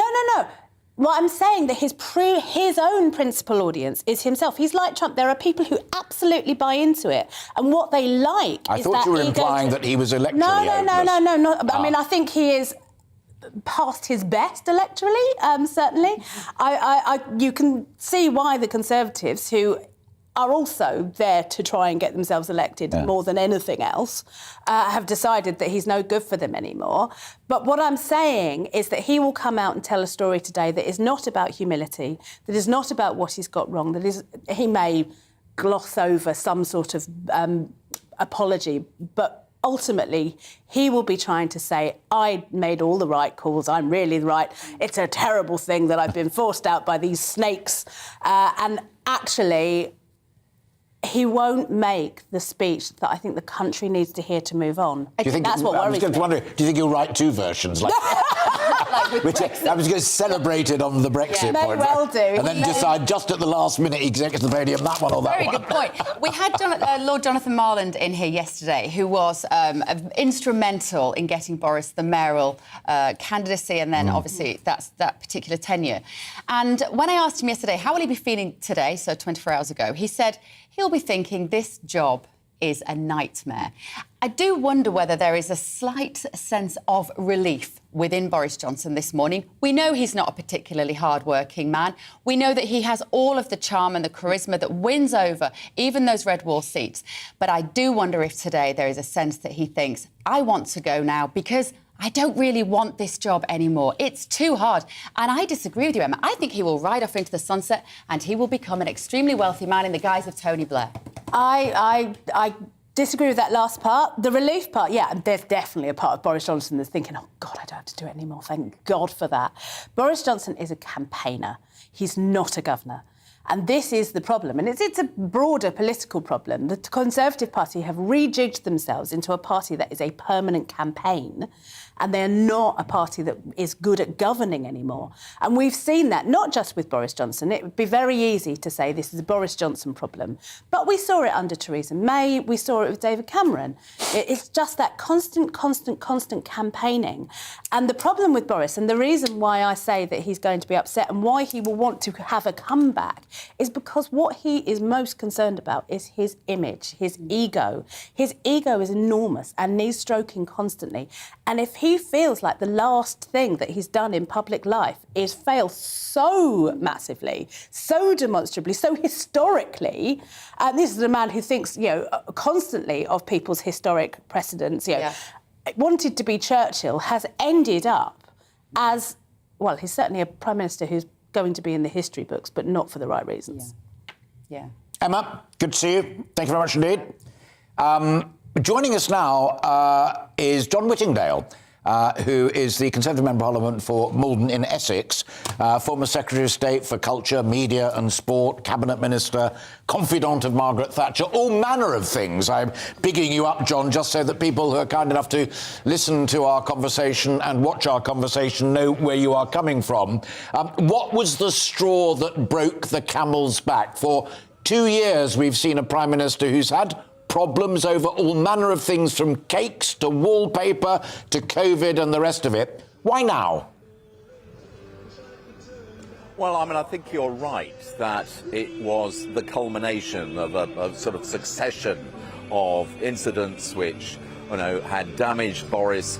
He'd had to come and apologise, and it got to the point where I think he'd run out of apologies. In my view, and I voted in support of him and the confidence motion a few weeks ago, but in my view, when the Chancellor of the Exchequer and Health Secretary resigned 48 hours ago, that was the moment where it became clear that he could not continue. And I'm sad in a way that the last 48 hours, which have been somewhat undignified with a stream of resignation, finally he has now recognised that. Do you think he will, John, be able to remain as interim Prime Minister until the Tory Party conference in October?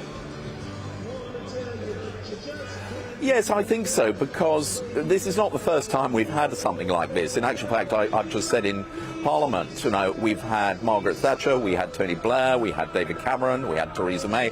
All of them stepped down in the middle of the Parliament, and there was then a process to select a new party leader. And they stayed on until that process was completed. Theresa May did not cease to be Prime Minister until after the Conservative Party had decided to elect Boris Johnson. So I think it's very important that we continue to have a government. What is not clear to me, and as yet nobody seems to have yet decided, is what happens to all the other positions in government which are currently vacant. Whether or not you can turn the clock back to last week and sort of somehow withdraw those letters, and whether people will be willing to do that, I just don't know. And that's clearly something that needs to be answered very quickly. Well, Tom Harwood is working on that right now, because he tweeted a few minutes ago that there are two big events scheduled in Downing Street. One is the Prime Minister's resignation speech, circa 1 o'clock. The other is announcements of new ministerial appointments. But, John, it's a track that you've been down in terms of your relationship with Boris Johnson as Prime Minister. You've held high office, you were put out of high office, you were brought back into high office. How is it going to be, and let's be blunt about it and put names to labels, how is it going to be for Nadeem Zahawi going forward, if he remains Boris Johnson's Chancellor of the Exchequer for the remaining 3-4 months of Boris's period as Prime Minister? Is that doable? Is it workable for either guy? Well, we need to have a government. You can't sort of put the whole of government on hold until the autumn when a new leader is in place. So you have to have a functioning cabinet. There are enormous challenges facing this country, and we need to have an operating government. And if it means that some people have to sit around the same table, even though the last 24 hours, 48 hours has been a bit painful for them, then they will need to do that for the good of the country. And I'm absolutely sure that that's how they will see it as well. John, great to see you. Thank you very much indeed. And you keep in touch with us. It's always a pleasure to talk to you. Thank you very much indeed. OK, so if you are just waking up to the news, the teenagers who've done their A-levels and GCSEs, they'll all be getting out of bed. Well, we've got some news for you. Boris Johnson has announced that he has decided to step down as Prime Minister this morning. The number of resignation letters handed into the Prime Minister in the last 48 hours is quite staggering and hasn't stopped yet. But let's find out what the reaction on the ground is. That's right. Our regional reporters are out and about for us now. We've got Ellie Costello in Ramsgate, Kent, and Will Hollis in Sutton in Ashfield in Nottinghamshire. Good morning, both. Ellie, starting with you, the reaction down there in Kent this morning.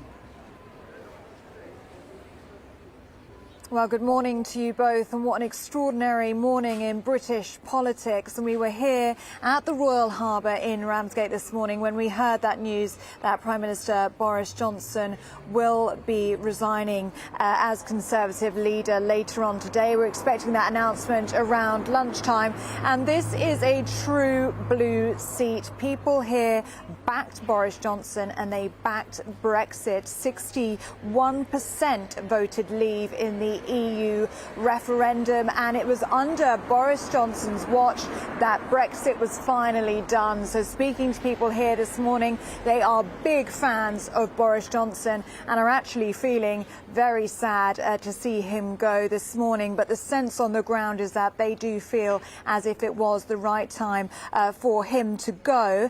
And Ramsgate, where we are now, is in the South Thanet constituency. It has been in Conservative hands since 1997, and in the 2019 election actually won 56% of the vote. So this is a blue area, a very affluent area, and very, very big fans of Boris Johnson, at least who we spoke to this morning.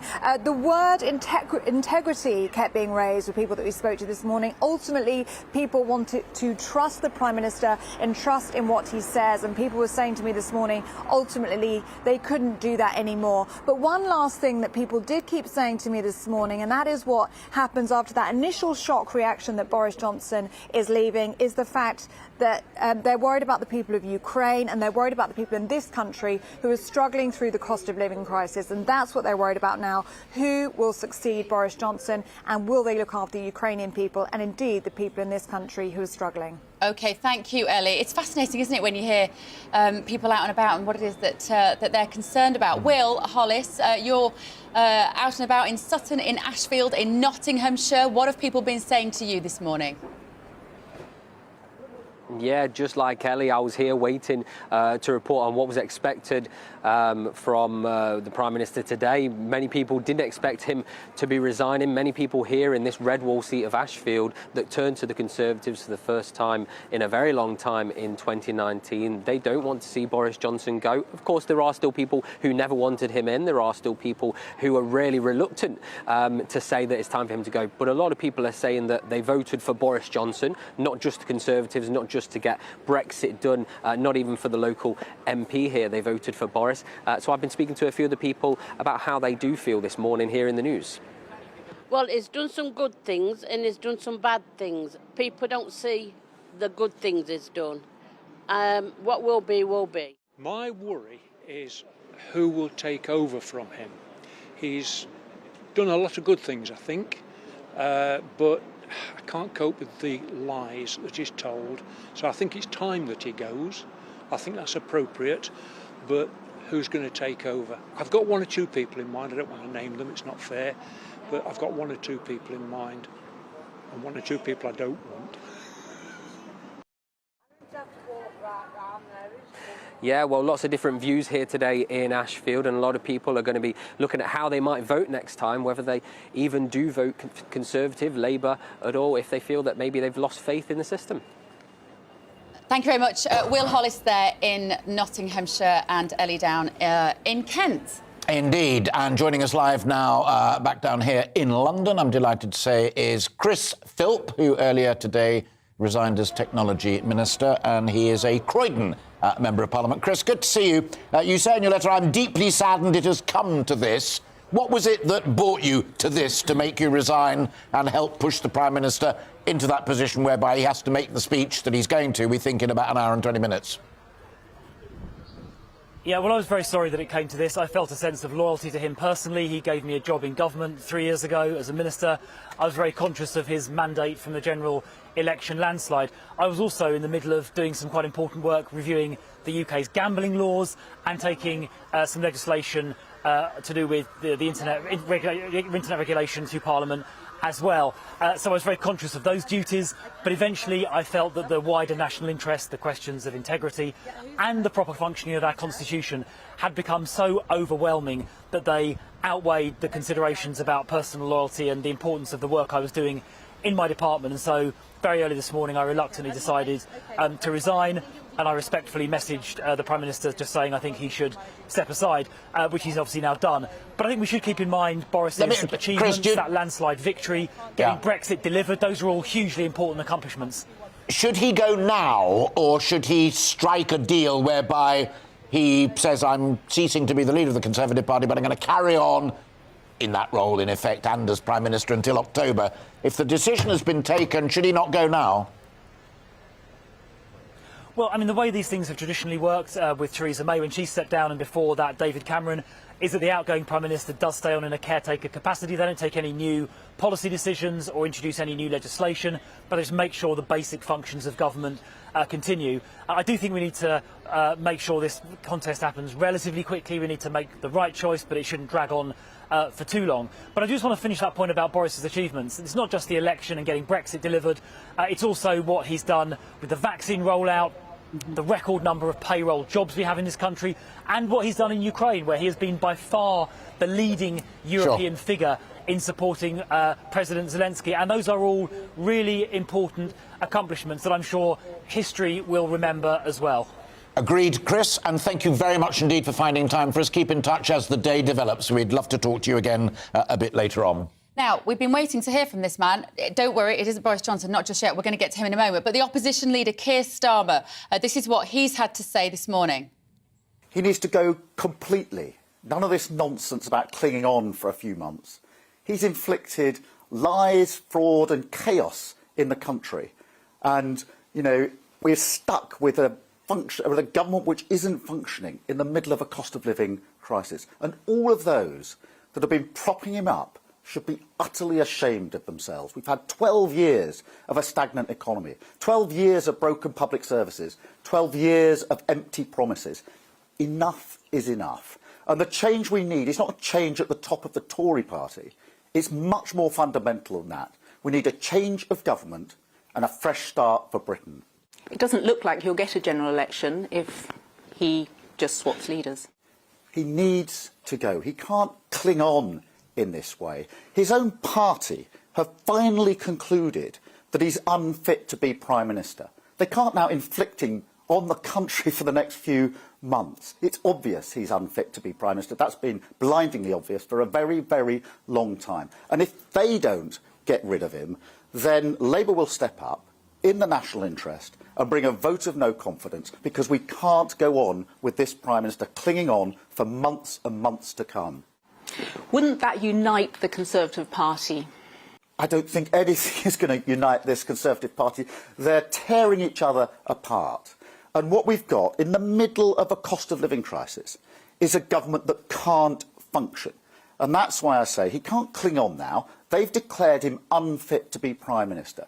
They can't inflict him on the country for the next few months. If they don't get rid of him, we will bring that vote of no confidence in the national interest, because we can't go on with this broken government led by this discredited Prime Minister.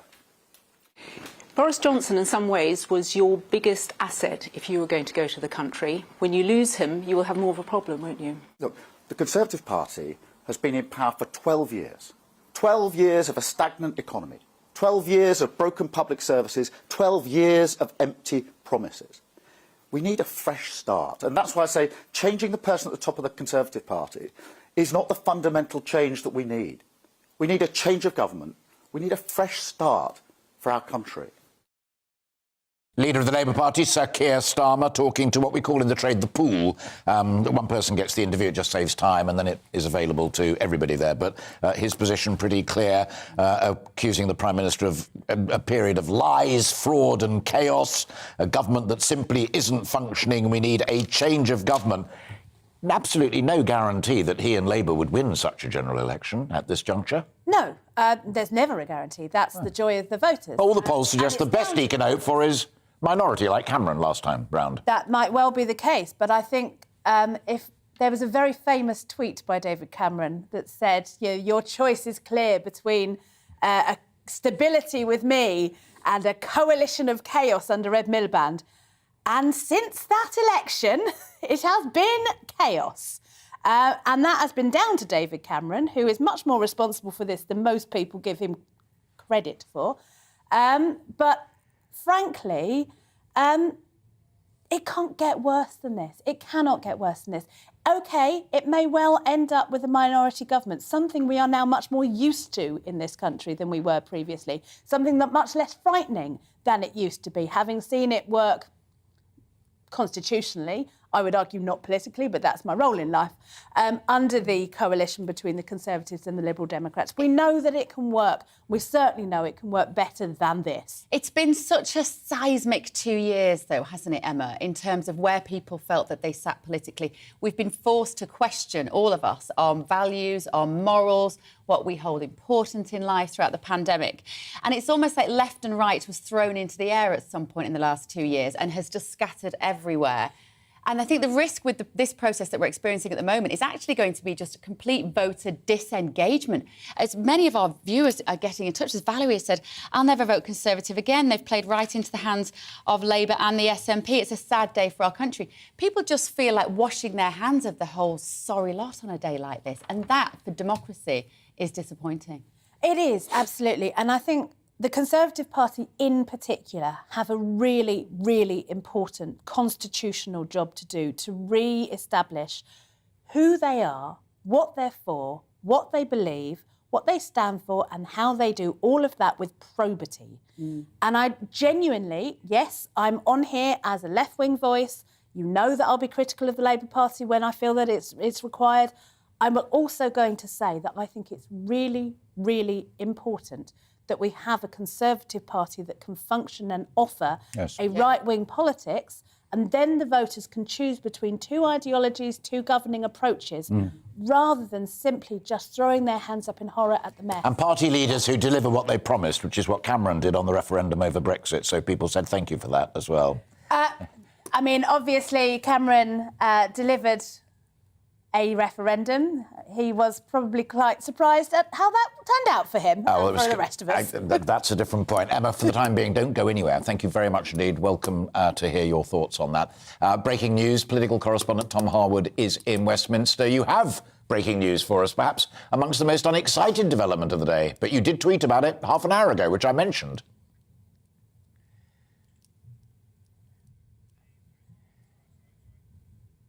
Downing Street, and that is, perhaps surprisingly, a cabinet reshuffle. Of course, all of these posts have become vacant as various resignations have taken place over the course of the last few days. And what's happening now is Number 10 trying to project an air of stability, trying to project an air that, yes, whilst the Prime Minister is resigning, the business of government goes on, and trying to cement the Prime Minister's position as this caretaker figure while a leadership election takes place. That's key because there are some members of Parliament, some who vehemently oppose the Prime Minister, who think he shouldn't even preside, as Theresa May did, over the course of that leadership election, as David Cameron did as well.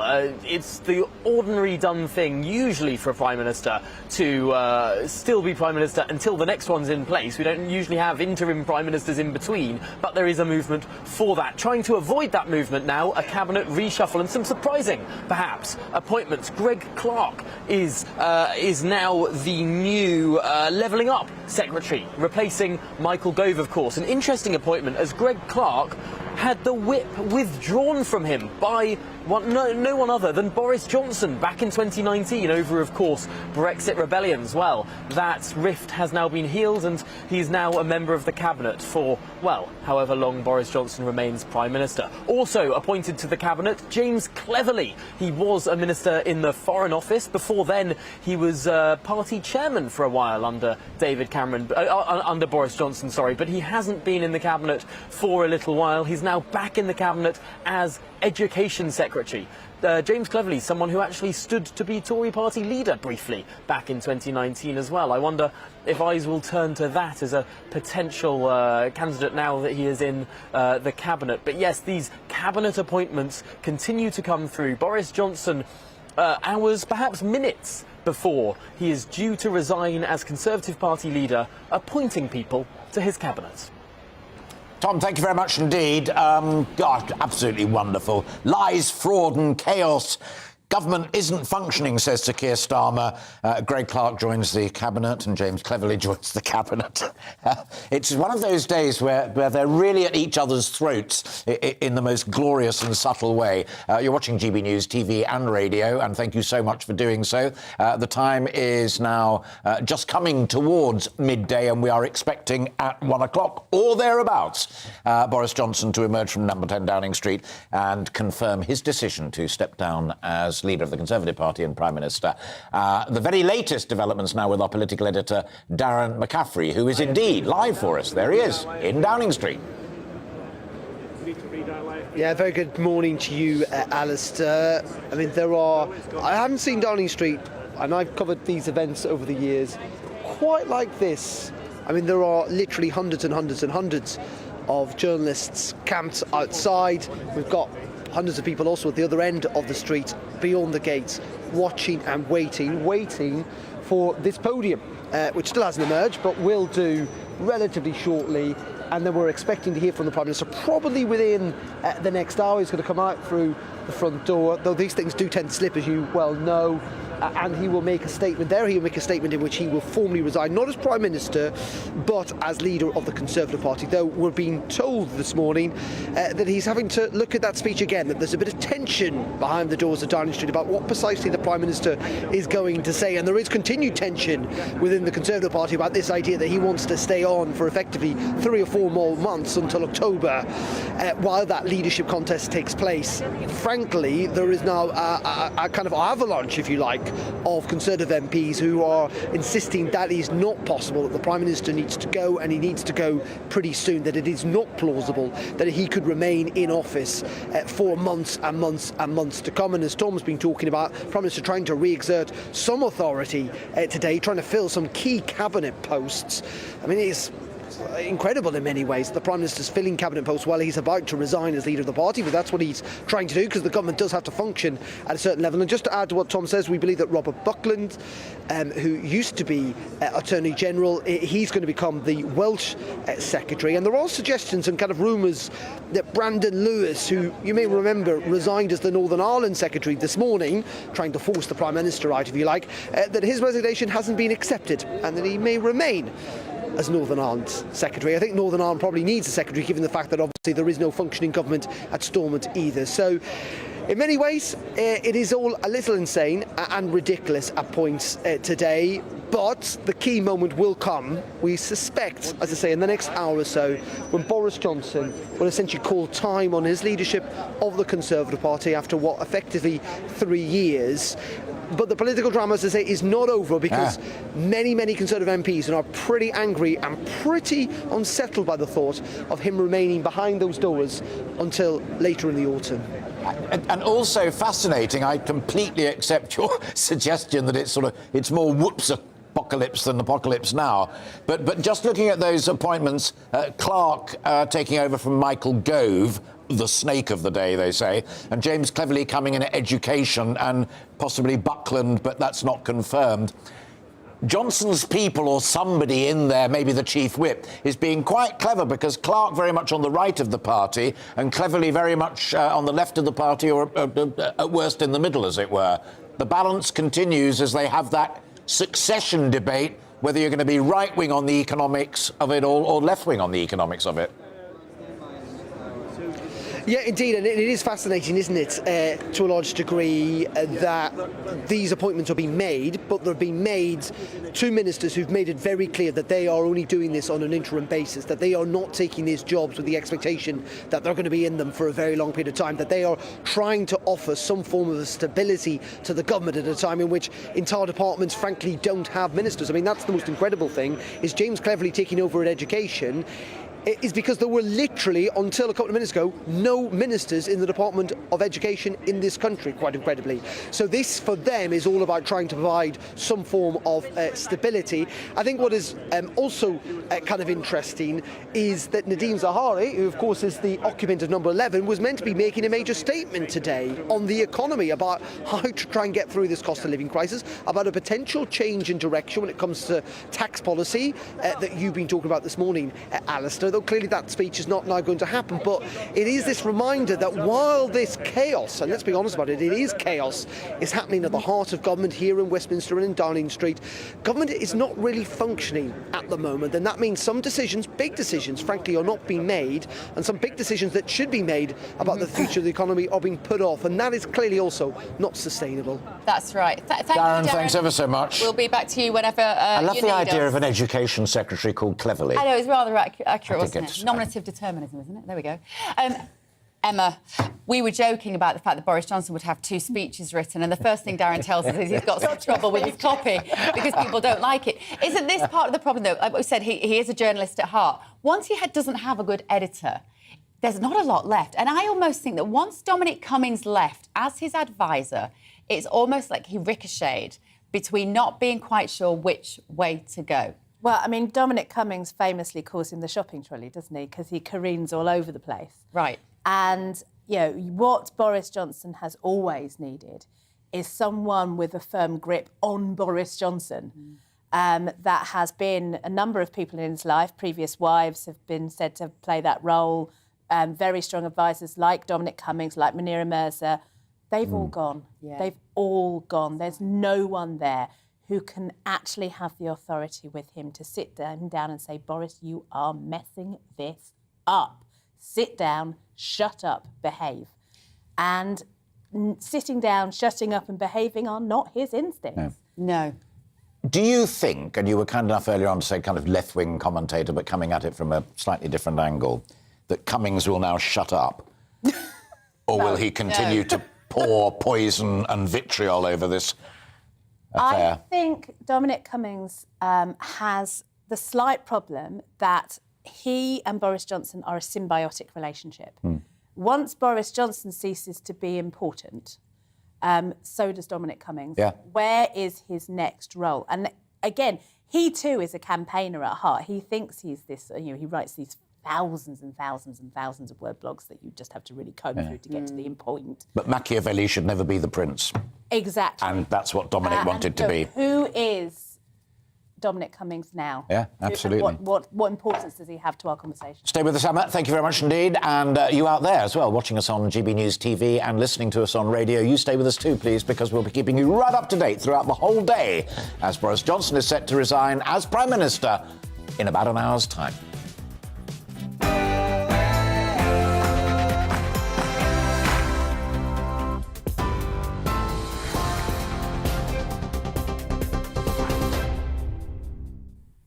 Good afternoon. It's coming up to 12 o'clock. I'm Rhiannon Jones in the GB newsroom. Prime Minister Boris Johnson is to resign as the leader of the Conservative Party almost 3 years after he came to power. Number 10 have confirmed he'll make a statement to the country imminently. It follows 3 days of government revolt that's seen almost 60 MPs resign, including 5 cabinet ministers. He'll remain in power until a successor has been found, with a new Tory leader expected to be in place by the party conference in October. But Labour leader Sir Keir Starmer says he has to go now. He needs to go completely. None of this nonsense about clinging on for a few months. He's inflicted lies, fraud and chaos in the country. And, you know, we're stuck with a government which isn't functioning in the middle of a cost of living crisis. And all of those that have been propping him up should be utterly ashamed of themselves. We've had 12 years of a stagnant economy, 12 years of broken public services, 12 years of empty promises. Enough is enough. He had vowed to keep going, but among the Tory MPs who've made it clear Boris Johnson's position is untenable are 2 more cabinet ministers who quit this morning. Michelle Donnellan, just 36 hours after being appointed as Education Secretary, leaving just one minister remaining in the department, and Northern Ireland Secretary Brandon Lewis, who said the government requires honesty, integrity and mutual respect. Even his newly elected Chancellor, Nadeem Zahawi, removed his support for the Prime Minister today, urging Boris Johnson to do the right thing and go now. Well, Downing Street has started announcing the replacement of ministers that have resigned or been sacked over the last 48 hours. Kit Malthouse has been appointed as Chancellor for the Duchy of Lancaster. That's the most senior minister in the Cabinet Office and after the Prime Minister. James Cleverly will now be the Education Secretary, Robert Buckland, Welsh Secretary, and Greg Clark has replaced Levelling Up Secretary Michael Gove, whilst the former Technologies Minister, Chris Philp, has said he'd return to government if required, now that Boris Johnson is set to resign as Tory party leader. This is GB News. We'll bring you more as it happens. Now, though, it's over to Liam and Rosie with the briefing.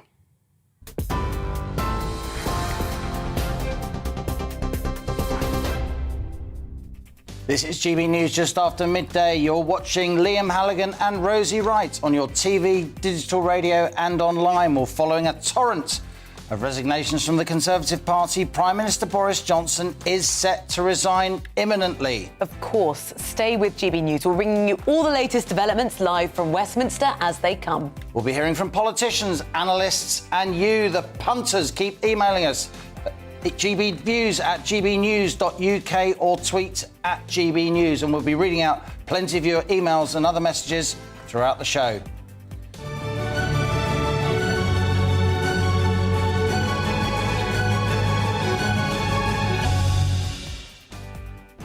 Well, Boris Johnson is expected to announce his resignation by around 12:30. We'll bring you that live, of course.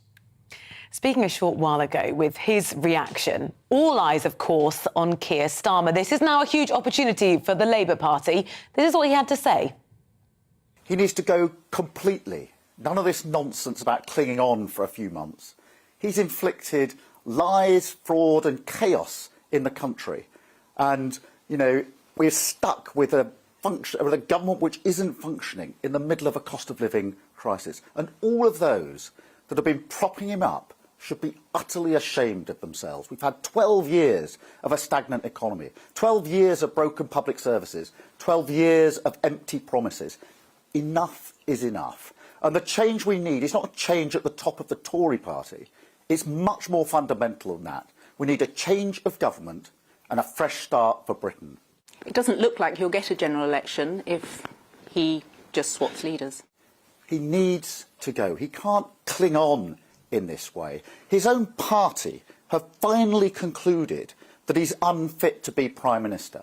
They can't now inflict him on the country for the next few months. It's obvious he's unfit to be Prime Minister. That's been blindingly obvious for a very, very long time. And if they don't get rid of him, then Labour will step up in the national interest and bring a vote of no confidence, because we can't go on with this Prime Minister clinging on for months and months to come.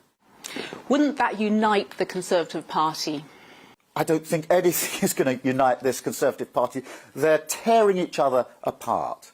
And what we've got in the middle of a cost of living crisis is a government that can't function. And that's why I say he can't cling on now. They've declared him unfit to be Prime Minister.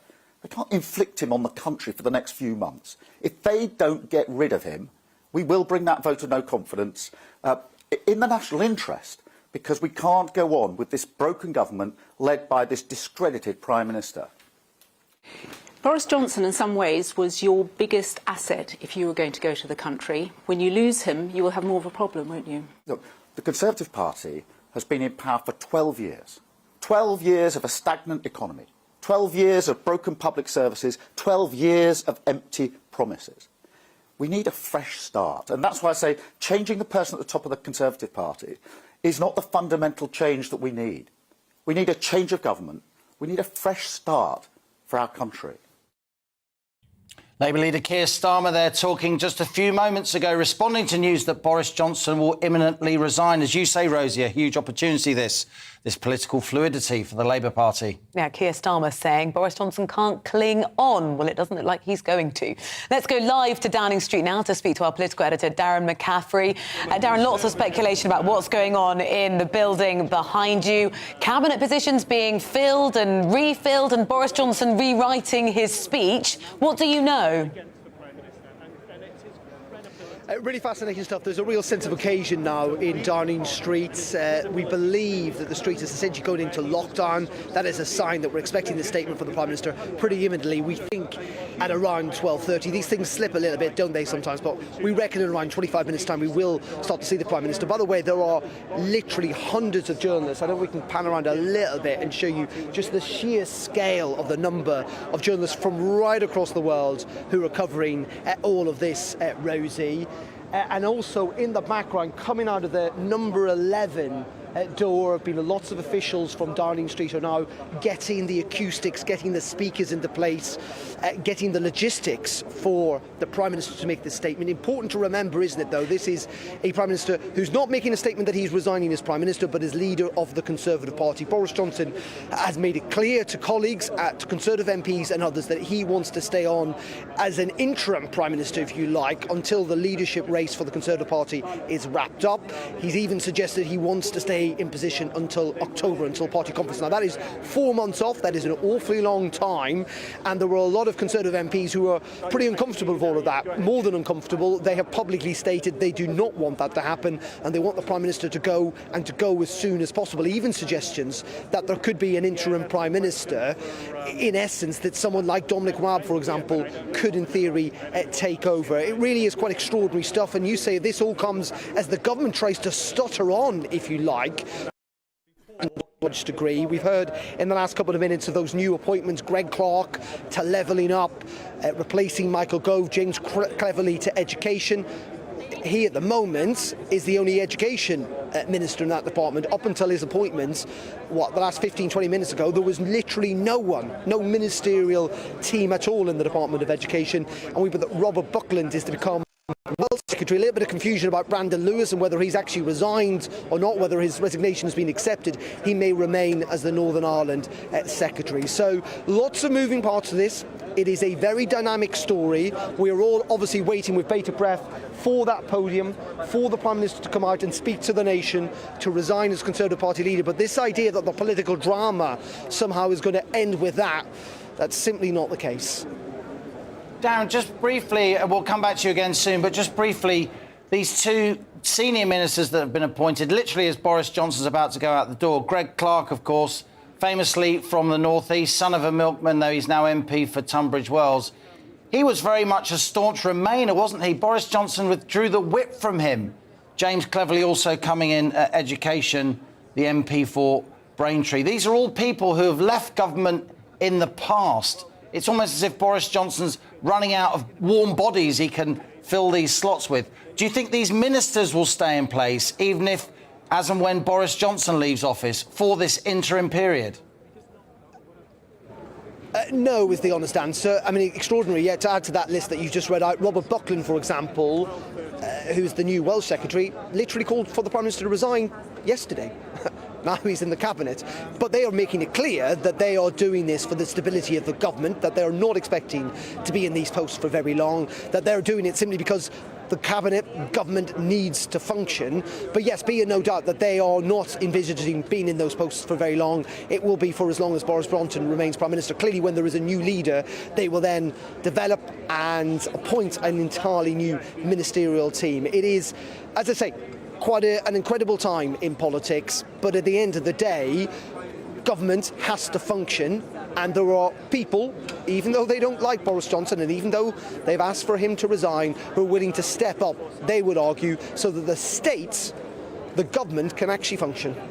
GB News political editor Darren McCaffrey with the latest from the heart of Westminster. Thanks, Darren.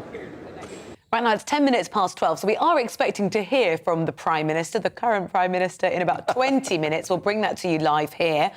One Conservative who resigned from the government last night is James Daly MP for Bury North, who joins us live now. James, thank you for your time. Just tell us, yesterday you said it became very clear that Boris Johnson was unable to lead our government.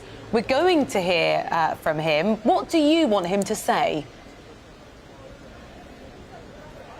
Well, I think that if the Prime Minister, as we expect, is going to resign as leader of the Conservative Party, then he should resign as the Prime Minister as well, and the Deputy should take over. But those are decisions for him. He has the power to do that. And as we've just been hearing, ministers are stepping up to fill those gaps in the Cabinet for the good of stable governance in the country. Very north, close to Manchester in the northwest there, very much a red wall seat. Of course, the red wall in the north and the Midlands is where the next election will be fought and won or lost. I think you'd agree, James Daly. A lot of red wall voters, they will feel duped, having voted for the Tories as a one-off, perhaps lending their votes to your party in the about to be ex-Prime Minister's own words. Surely that's got to concern you and your Conservative colleagues across the red wall. Well, Liam, I can tell you from a personal point of view that with a majority of 105, if I was worried about my majority, I'd be in a state of permanent nervous wreck. I think that the idea that I as an individual can speak for thousands of voters across the red wall is just nonsense.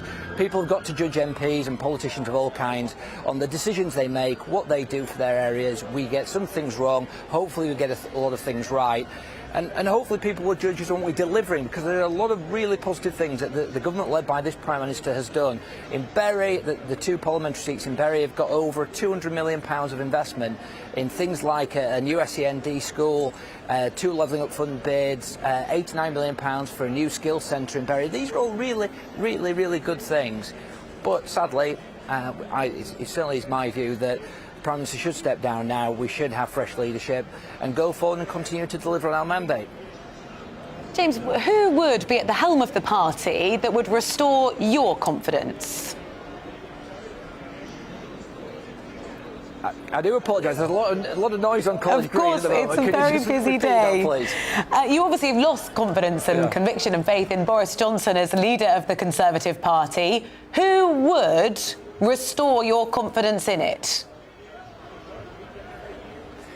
Well, we wait to see who's going to stand. Nobody's spoken to me yet, but my priority is that levelling up agenda, is that investment in frontline services, in community assets, in facilities, in buildings, in people's everyday lives. A candidate who has a vision to make sure that we have the best range of opportunities and experiences for people in their lives. So when a candidate comes and speaks to me and sets out their case and that they are committed to that agenda and what they're going to do, especially for my bit of the north of England, I will support them. Cards very close to your chest. I understand why. This is a very rapidly moving situation, of course. How disappointed, I guess, are you in the chaos that's been caused to the party by this leadership fallout? Well, I mean, who wouldn't be disappointed? You know, this is a really sad day. This is not a good day whatsoever. I don't want to be in a position to be on speaking to you about, you know, the Prime Minister of this country and his resignation. That's not where I want to be. This government has done and continues to do many, many, many, many brilliant things, and it's got brilliant people in it. Some of the best people I have met in my life are still have positions within government. So I don't criticise or take a view in respect of everyone. All I think is that as a result of recent events, that with fresh leadership, with a turbocharged levelling up agenda, we can deliver on not only our mandate in 2019, but the opportunities of Brexit. And that's what we need to concentrate on. That's that economic vision for the country, what we believe in, what we can all get behind. You know, and I think as a party, we're all unified in that purpose. Now, James Daly, just finally, we did book you. It seems rather surreal now, but we did book you to talk about a debate you've got coming up in the Commons on pet microchipping. Of course, the business of government and democracy must go on. It's an issue of interest to you, your constituents, and many GB News viewers and listeners. So just tell us a little bit about that debate, and we will, of course, talk to you about it again in the days to come. Of course. Well, thank you very much for that, Liam. It encompasses, it's Prime Minister's bill. It's not really a debate. It's me putting forward, hopefully, a bill that the government will take on. It's made up of two campaigns, Gizmo's Law and Tuck's Law. Gizmo's Law is a campaign that was launched by a lady called Helena Abrahams in my constituency. It is about the mandatory microchipping of cats who unfortunately are deceased. So if a cat is found and is taken by a local authority back, there would be a duty to scan that to try and return it to the owner.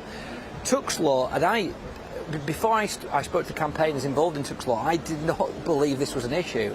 But there is a real issue with healthy dogs being taken into vets and being euthanised for all sorts of reasons, which we don't have time to talk about now. And this is the veterinary profession has made really good steps in addressing this issue with their voluntary code. But we want to make sure that vets, and there is a legal duty upon professionals to contact what's called a rescue backup, so that every effort is made to ensure that a healthy animal is not put down for the truly appalling reasons that we're seeing across the country. So it's I think a real issue. It's a real problem that's affecting many people across the country, but it's no criticism of either the vets profession or anybody else. We're just looking for a practical solution to make sure that cats and dogs, no matter what stage they are in their lives, are treated with respect, and we ensure they have, getting back to levelling up, Liam, they have the best chance to have a happy and successful life. Well done, James. James Daly there, Conservative MP for Bury North. Even in the middle of a political meltdown, a psychodrama, here on GB News, we're focused on the issues that matter to you. Pet chipping for dogs, cats and other pets. I'm a dog person. Are you a dog person? I am a bit of a dog person.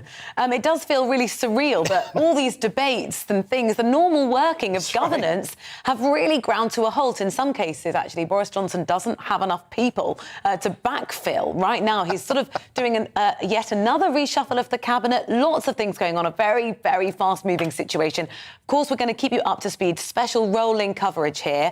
Now, we're expecting to hear, that's live picture there of the door of number 10, from the Prime Minister within the next 15 minutes. We can't know exactly for sure. Often, the lectern comes out first, and that gives us a bit more of an idea. But we'd really like to hear from you. Is this a sad day, as James Bury just said? Or are you thinking, it was enough, we needed this? Do you think that the media's drummed out Boris Johnson? Many of our GB News viewers and listeners wrote to me when I was on air yesterday saying exactly that. Are we out of touch here in the media and political class? Let's bring some of your views in now. David says Johnson was elected by the people to achieve Brexit. Although Brexit's unfinished, the crucial initial separation from European communism is done. Since then, unfortunately, Johnson's proven he is not a leader. We've had an email in from Alexandra who says, I'm so distressed about what's going on. The left-wing press has won, aided and abetted by his spineless party. The Tories will be finished, as far as I'm concerned, being a lifelong voter. This is political suicide for the Tories. Appalling. Quick one from Tony. Why do we have to keep listening to Keir Starmer sticking his knife in, saying... into Boris Johnson, saying he has to go now? It's not up to him, but he keeps getting up on his high horse. We'll keep your views coming in. You can email us, gbviews@gbnews.uk. Good afternoon to Pete, who says, perhaps now we've got rid of Carrie Johnson as Prime Minister, we can just get rid of this left-wing government, get rid of net zero and get rid of the huge subsidies propping up the Green agenda. Let's go now to Leader of the Liberal Democrats. It's Ed Davey. Ed, thank you for taking the time to join us here on GB News. What's uppermost in your mind at this point, Ed Davey? Your concern for your country or political opportunities for your party? It's always the national interest that politicians must put first. And that's been my problem with Boris Johnson. He's put his personal interest first, his party's interest first, always ahead of the national interest. It's why Liberal Democrats have called for him to resign for months and months and months. So it's good that he's gone. I'm not going to change my mind, unlike many Conservative MPs who seem all over the place. And frankly, it's the Conservative MPs who, like some of your listeners, I think should hang their heads in shame. I mean, they put him there, they propped him up, they've allowed him to go on with his agenda which hasn't helped people. Liberal Democrats have argued for tax cuts, VAT cut to give people on average £600 worth of tax cuts. Boris Johnson has increased taxes 15 times, and the Conservative MPs have voted for that. So it's Conservative MPs who should bear the responsibility, and Boris Johnson may go, but it's the Conservative Party who needs to be held to account. We're going to hear from the Prime Minister shortly. Ed, in your mind, if we were going to say we're going to put the people first right now, not the politics, what do we need to hear from him? Well, I'd like to hear an apology. I'd also like to hear that he's not going to stay on as caretaker. You know, I think it's ludicrous, the idea of him being a caretaker Prime Minister. He's never cared about anything in his life. He should go today, and he should have some humility. That's what I'd like to hear from him. And then we need to hear from him or whoever the plans for an interim government, an interim cabinet, to try to steady the ship of state. There should then be the Tory party leadership elections. Then there should be a general election. And let the voters decide. You know, I've talked to a lot of voters over the last year in by-election in Buckinghamshire, True Blue Buckinghamshire, Cheshire, Hampshire, where we beat the Conservatives a year ago, then before Christmas in North Shropshire, a seat the Tories have held for 200 years, and then just the other month down in Devon, in Tiverton and Hodderson.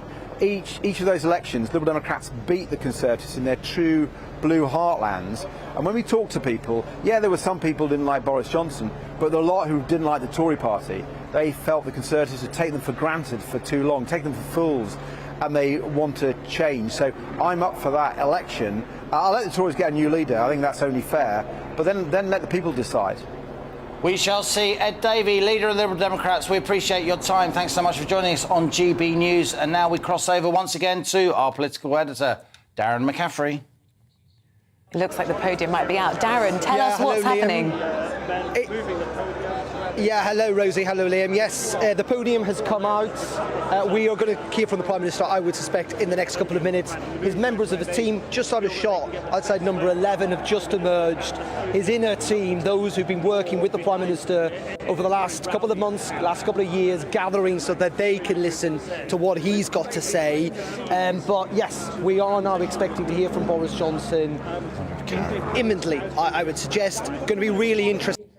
He's going to have to say, we know he's going to resign as leader of the Conservative Party, not as Prime Minister today, but as leader of the Conservative Party. But we also know that there have been tensions inside number 10 about what precisely he is going to say, because we believe, in many regards, that he wanted to say things, Boris Johnson, that his members of didn't. I'm also looking, if we keep pan over this way, there's slightly chaos here in number 10, but these are his MPs, the loyalist MPs who have stuck by him. You can see people like Daniel Kaczynski there, Peter Bone and others, Scott Benton, the MP for Blackpool, Conor Burns as well.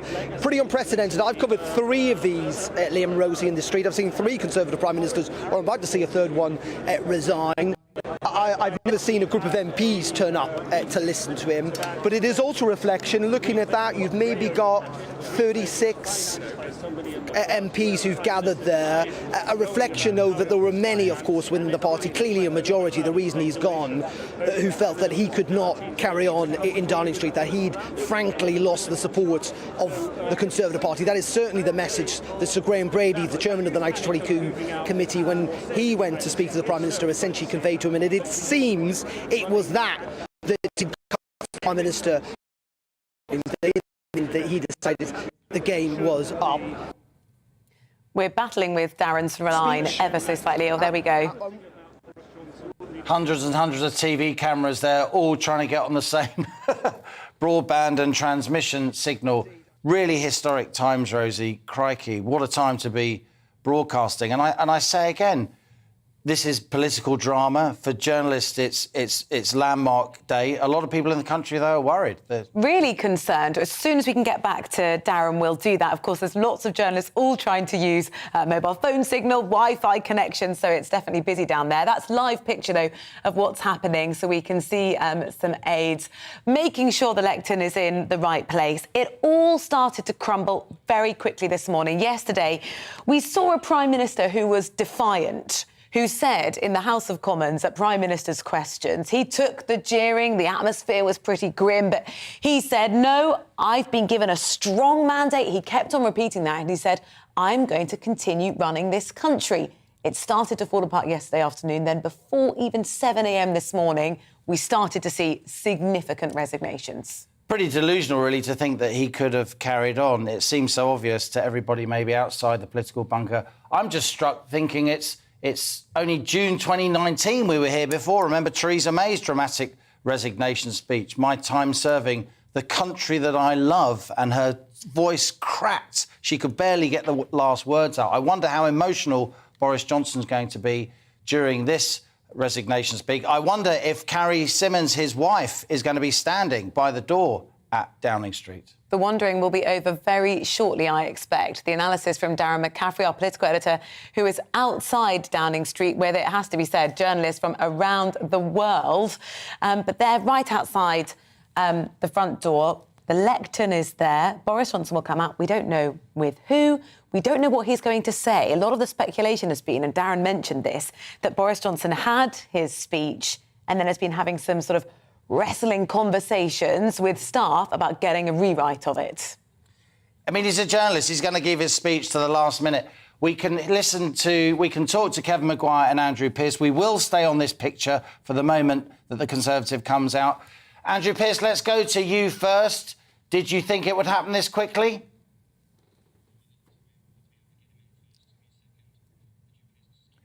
We're going to hear from Andrew in just a second. In the meantime, as you can tell, lots of anticipation as to what's going to happen. A bit of a wider shot there of number 10. As soon as that door opens, we'll give you an idea of what Boris Johnson's going to say. It might even be that they're still redrafting a very, very difficult 24 hours. This time yesterday, Boris Johnson promised he'd stay in control. I believe we do now have Andrew Pearce on the line. Andrew, it's come quite quickly, quicker than Boris Johnson wanted.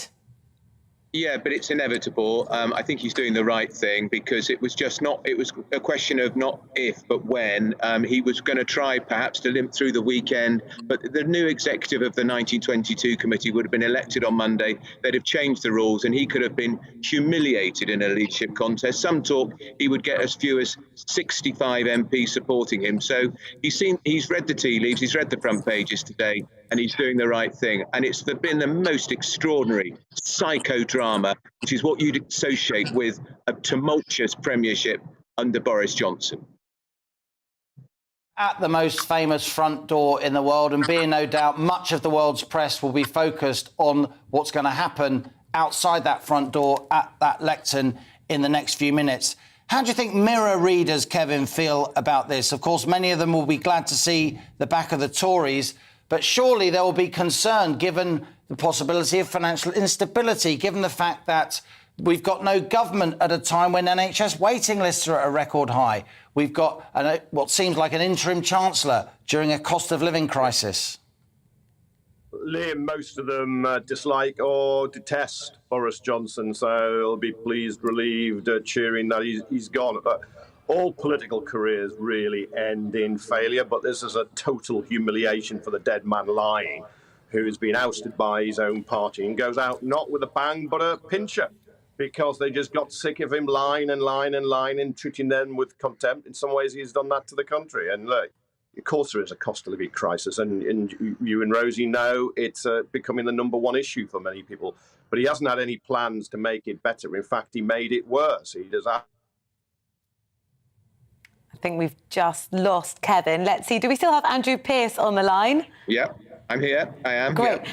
Andrew, while we're talking, more MPs are being appointed to ministerial positions. How are they taking these roles? And do you think it's a wise move to take a position right now?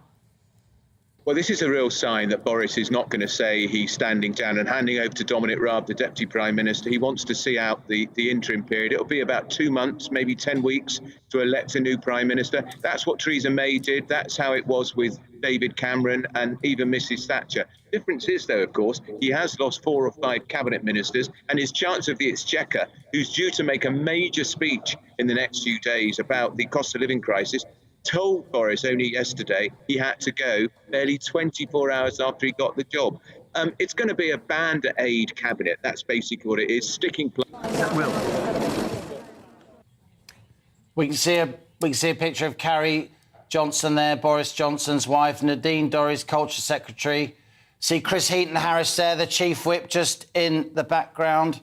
Pretty good football referee, I know from my experience, and he seems to have made his judgment on the Prime Minister. For my money, I think history will show the killer blow for Johnson was when his own chief whip told him to go. Kevin Maguire, if you're still with us, how do you feel towards your good mate Andrew? Oh, we've just had the door open. Boris Johnson is about to address the public. Good afternoon, everybody. Good afternoon. Thank you. It is clearly now the will of the Parliamentary Conservative Party that there should be a new leader of that party and therefore a new Prime Minister. And I've agreed with Sir Graham Brady, the chairman of our backbench MPs, that the process of choosing that new leader should begin now. And the timetable will be announced next week. And I've today appointed a cabinet to serve, as I will, until a new leader is in place. So I want to say to the millions of people who voted for us in 2019, many of them voting Conservative for the first time, thank you for that incredible mandate, the biggest Conservative majority since 1987, the biggest share of the vote since 1979. And the reason I have fought so hard in the last few days to continue to deliver that mandate in person was not just because I wanted to do so, but because I felt it was my job, my duty, my obligation to you to continue to do what we promised in 2019. And of course, I'm immensely proud of the achievements of this government, from getting Brexit done to settling our relations with the continent for over half a century, reclaiming the power for this country to make its own laws in Parliament, getting us all through the pandemic, delivering the fastest vaccine rollout in Europe, the fastest exit from lockdown, and in the last few months, leading the West in standing up to Putin's aggression in Ukraine. And let me say now to the people of Ukraine that I know that we in the UK will continue to back your fight for freedom for as long as it takes. And at the same time, in this country, we've been pushing forward a vast programme of investment in infrastructure and skills and technology, the biggest in a century, because if I have one insight into human beings, it is that genius and talent and enthusiasm and imagination are evenly distributed throughout the population, but opportunity is not. And that's why we must keep levelling up, keep unleashing the potential of every part of the United Kingdom. And if we can do that in this country, we will be the most prosperous in Europe. And in the last few days, I've tried to persuade my colleagues that it would be eccentric to change governments when we're delivering so much, and when we have such a vast mandate, and when we're actually only a handful of points behind in the polls, even in mid-term after quite a few months of pretty relentless sledging, and when the economic scene is so difficult domestically and internationally. And I regret not to have been successful in those arguments, and of course it's painful not to be able to see through so many ideas and projects myself. But as we've seen at Westminster, the herd instinct is powerful. When the herd moves, it moves. And my friends, in politics, no one is remotely indispensable. And our brilliant and Darwinian system will produce another leader equally committed to taking this country forward through tough times, not just helping families to get through it, but changing and improving the way we do things, cutting burdens on businesses and families, and yes, cutting taxes, because that is the way to generate the growth and the income we need to pay for great public services. And to that new leader, I say, whoever he or she may be, I say I will give you as much support as I can. And to you, the British public, I know that there will be many people who are relieved, and perhaps quite a few who will also be disappointed. And I want you to know how sad I am to be giving up the best job in the world. But them's the breaks. I want to thank Carrie and our children and all the members of my family who have had to put up with so much for so long. I want to thank the peerless British Civil Service for all the help and support that you have given our police, our emergency services, and of course our fantastic NHS who at critical moment helped to extend my own period in office, as well as our armed services and our agencies that are so admired around the world, and our indefatigable Conservative Party members and supporters whose selfless campaigning makes our democracy possible. I want to thank the wonderful staff here at Chequers, here at Number 10, and of course at Chequers, and our fantastic prop force detectives, the one group, by the way, who never leak.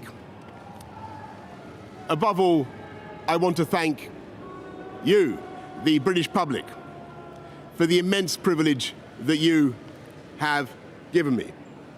And I want you to know that from now on until the new Prime Minister is in place, your interests will be served and the government of the country will be carried on. Being Prime Minister is an education in itself. I've travelled to every part of the United Kingdom, and in addition to the beauty of our natural world, I found so many people possessed of such boundless British originality and so willing to tackle old problems in new ways that I know that even if things can sometimes seem dark now, our future together is golden. Thank you all very much. Thank you.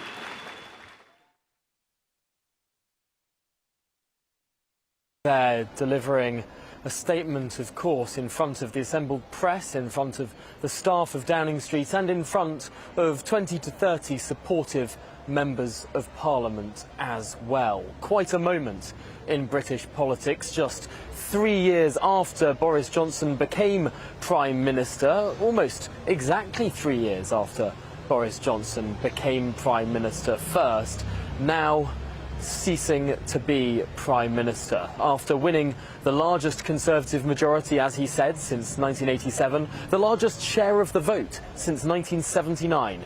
After 3 years, Boris Johnson has resigned as Conservative Party leader. Clearly in his speech there, he was impressing upon everyone listening the settled fact, in his view, that he will continue to be Prime Minister until a new Tory party leader has been elected. And we heard that next week, we will see the process for that election set out. We'll see the timetable for that Conservative Party leadership election set out. Boris Johnson clearly facing down his critics in his own party, but probably most crucially in the opposition benches of the House of Commons, saying that he will be the person to carry on being Prime Minister until a new one is in place. No talk of any interim, as is the system. It must be said that this is indeed what happened after Theresa May resigned as Prime Minister. She had around just over a month as Prime Minister until Boris Johnson was elected. When David Cameron resigned as Prime Minister, he had around 3 weeks then until Theresa May became Prime Minister. And back when Margaret Thatcher announced her resignation as Prime Minister, she also served through the ensuing leadership contest until John Major became Prime Minister. The Prime Minister there in his speech impressing upon that he will do the same thing as is ordinarily done in the British system. But interesting too to hear him talk in a sort of humble way, perhaps more humble than we were expecting from this Prime Minister, talking about how the job of being Prime Minister has been an education for him, seeing so much of the country, meeting so many people, and thanking above all the British people for putting him there and for allowing him to serve in the time that he did. Quite emotional words to some extent from the Prime Minister there. But delivered in quite robust fashion. Tom Harwood, thank you very much, our political correspondent live there on a very busy College Green. You can hear the helicopters going. The world's press has sort of descended on Downing Street. If you've just joined us, Boris Johnson has announced his resignation. He said it is clearly now the will of the Conservative Party. There should be a new leader and therefore a new Prime Minister. Well, what might that look like? Astonishing scenes. Well, to help us read the runes, to pick through this tangled web that we've woven, I won't call you a veteran journalist because you're a seasoned journalist. Alistair Stewart, the heart and soul of GB News. You've seen plenty of Prime Ministers resign, haven't you? How did that one compare? No apology. No, I thought it was robust, Johnsonian fighting talk. I thought it was intriguing. You're absolutely right. I mean, I can remember Margaret Thatcher going out with the weepy, tearful eye in the back of the car with Dennis. I can remember Gordon Brown with his wife and children, who he never put in front of the cameras up to that point. Extremely moving. Shuffling down Downing Street. It was quite moving, and I think people embraced it. But I jotted down a lot of what Tom said. But two standout points. How eccentric it is to change government when we are delivering so much and only a little bit behind in the polls, despite months of sledging. That's a man who still deep down believes that he could do it. And a fascinating choice of language, and we, all of us, respect him, whatever we think of him politically, as a great journalist and wordsmith. Our Darwinian system will allow a new leader to emerge. At the heart of Darwinianism, Darwin, Beagle, all of that, is the survival of the fittest. And he issued one absolute instruction: cut taxes to pay for great public services.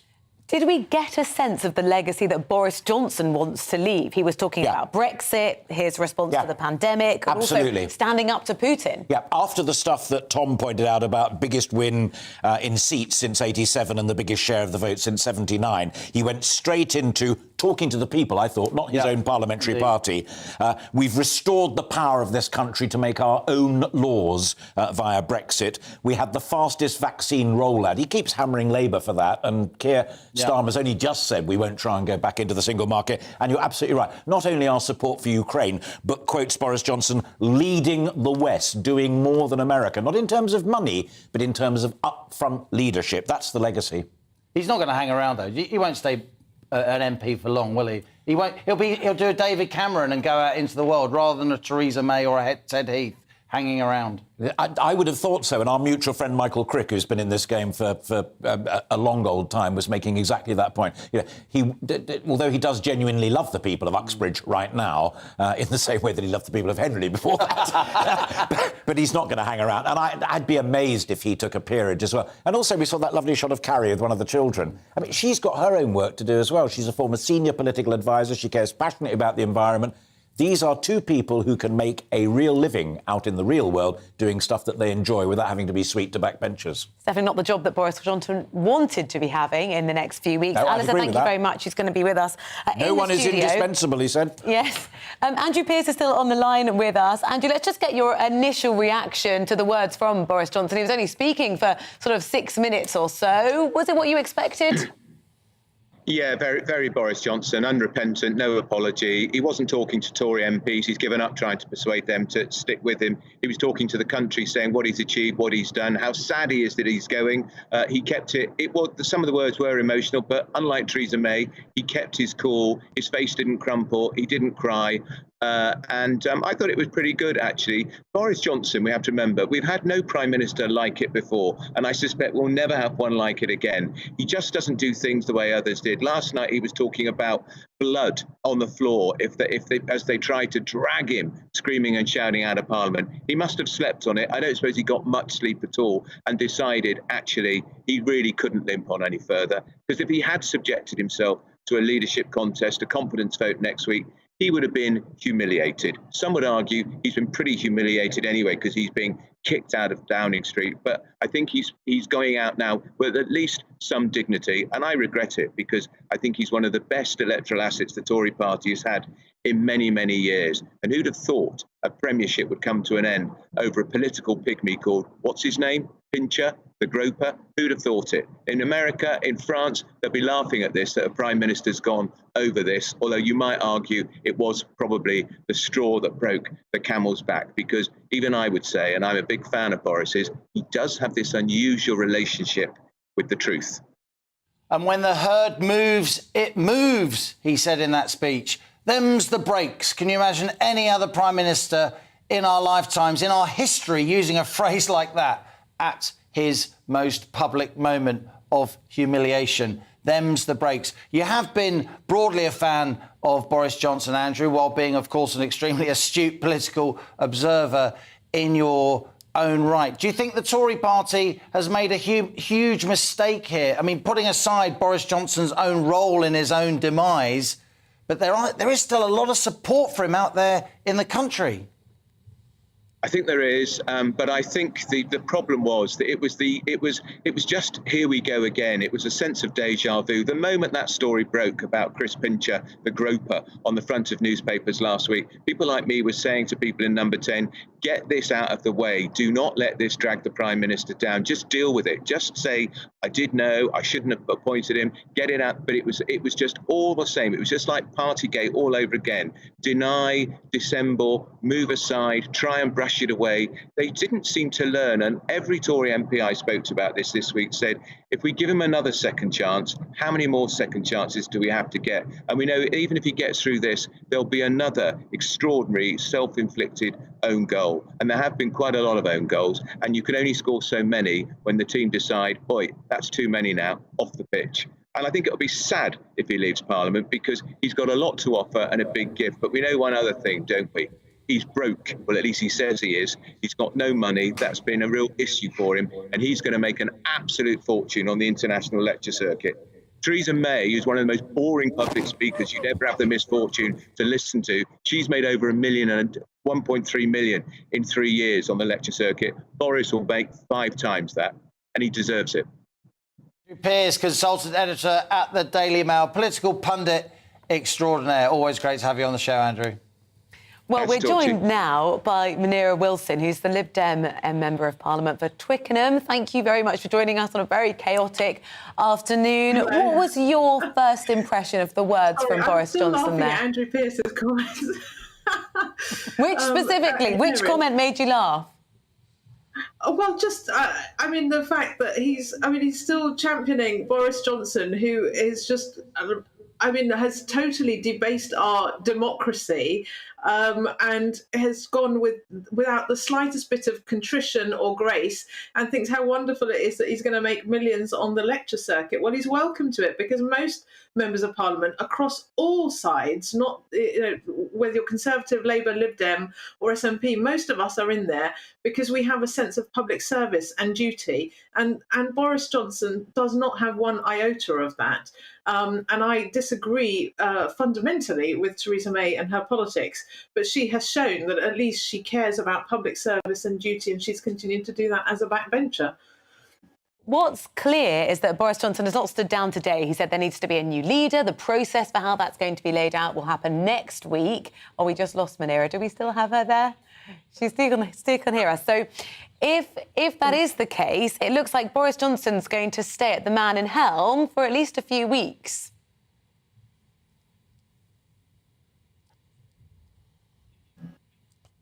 I've lost your sound.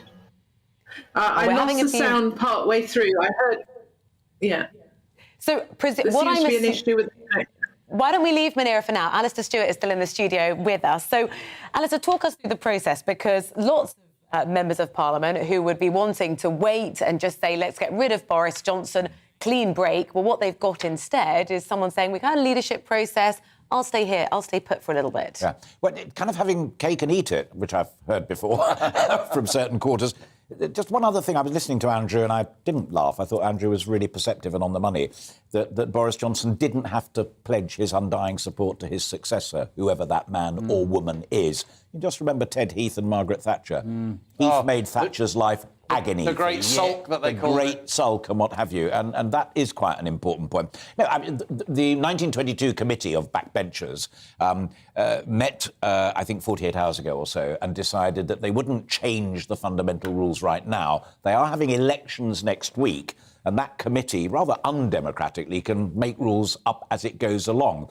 They don't now have to do that to get rid of the Prime Minister, because the Prime Minister has made that decision for them. But I understand it that the rules are clearly set out. There will be, as soon as is possible, a runoff, and it'll be like the Grand National rather than the Derby. There will be a very big field of runners and riders, and one or two have come out already, and others have kept their powder very cleverly dry. And the parliamentary party, and nobody else, narrows that down to 2. And then those 2, whomsoever they are, are put to the country, the party out there, who Boris was very clearly talking to in that, as you rightly said. Bet you any money of those two, one voted Brexit, one voted Remain. But well, that may possibly. No, I mean, it could well do. But I said it earlier on when I was here with Bev. I mean, I honestly believe that that's moved on from there. When even Keir Starmer, and I laughed a little bit when Munira was on, you know, about the disloyalty and disingenuity of that from a party that spent the last 5 years trying to reverse the democratically taken decision, right or wrong, of the British public. So don't give me any lectures on that from the Liberal Democrat Party. He's giving it a clean run, and it will be a runoff between the two. And my little prediction, we've talked about this privately before, is I think it'll be a John Major moment, i.e. it won't be one of the blindingly obvious front runners. Well, you just talked about how this is going to play with the public. Let's find out a little bit more exactly about how this might be perceived across the country. And here to give us an idea of how this is going down with voters is Adam Drummond, Associate Director at the pollster's Opinion. What do we, the great British public, make of Boris Johnson and the fallout? Well, I mean, the public have wanted Johnson to resign since about February. So it's interesting that basically this latest scandal is what sort of tipped it over the edge for his colleagues in the parliamentary party. But as far as the public is concerned, most people have wanted him to resign for quite a few months now since the Partygate stuff really kicked off. So it's kind of remarkable how flat the results are that we've had when we asked that question since then, really. It's always been about sort of 55-60% saying he should go. To the extent there's been any change recently, it's been more Conservative voters, especially more 2019 Conservative voters, moving towards that resign column and away from the Remain column.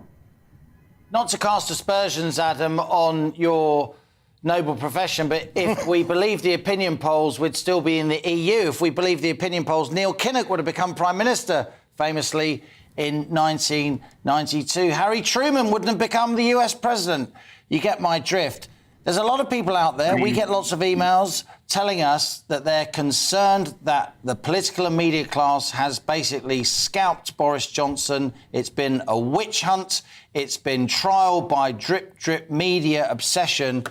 And he is really only marginally behind in the polls, despite all that scapegoating, a word that the former Prime Minister's used himself, whereas ordinarily in the middle of an economic downturn, the ruling party would be miles behind.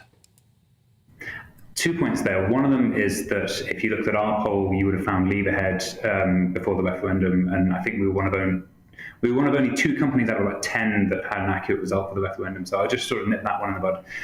The other point, though, is yes, you're right. The Conservatives are only behind by between sort of 6 and 10 points, depending on which company you look at. I think our method is slightly more generous to the Tories, and they're behind by about 3 or 4. And you're right. In a period of high inflation, mid-term, you can make the argument, OK, the government isn't as far behind as perhaps it was in the 80s.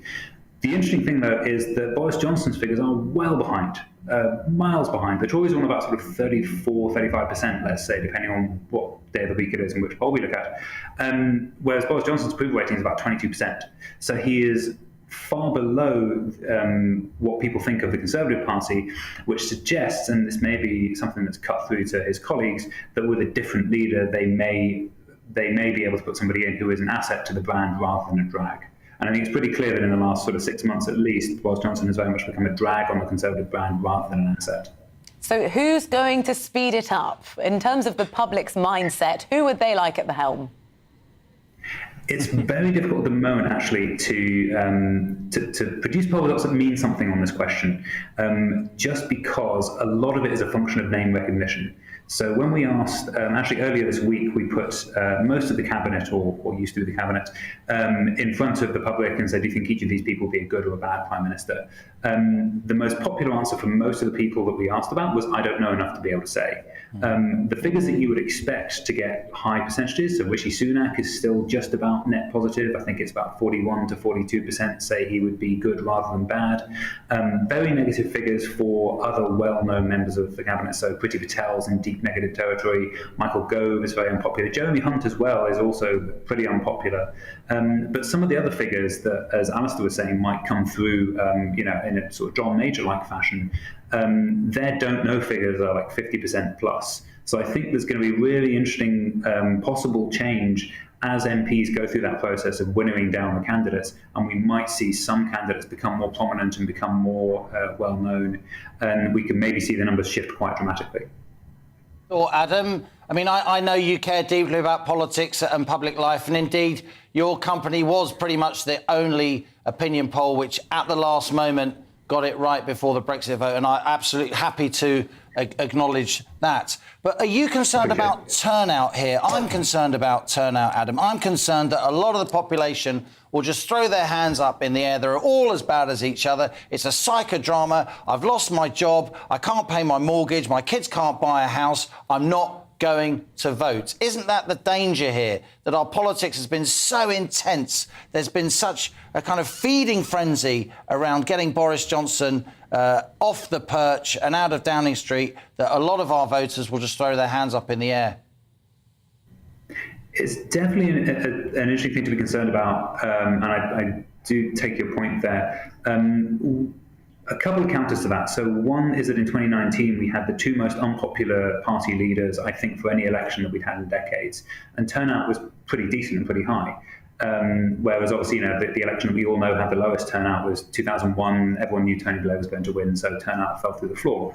There is genuinely an interesting question, especially for Conservative MPs, about, as you sort of implied there, the voters that Boris Johnson brought over to the Tory fold, who lent the Conservatives their vote possibly for the first time. To the extent that we have polling that looks at that group specifically, lots of them have moved back to Labour or drifted to don't know. It's a genuine challenge for Tory MPs to pick somebody who is going to still be able to engage with those voters and still be able to convince them that the Tories have something to offer them, while also keeping hold of more traditional voters in seats which are sort of under threat from the Lib Dems, especially in sort of south of England. Adam Drummond, the Associate Director of the polling company Opinion, with a very thoughtful contribution. We thank you for your time.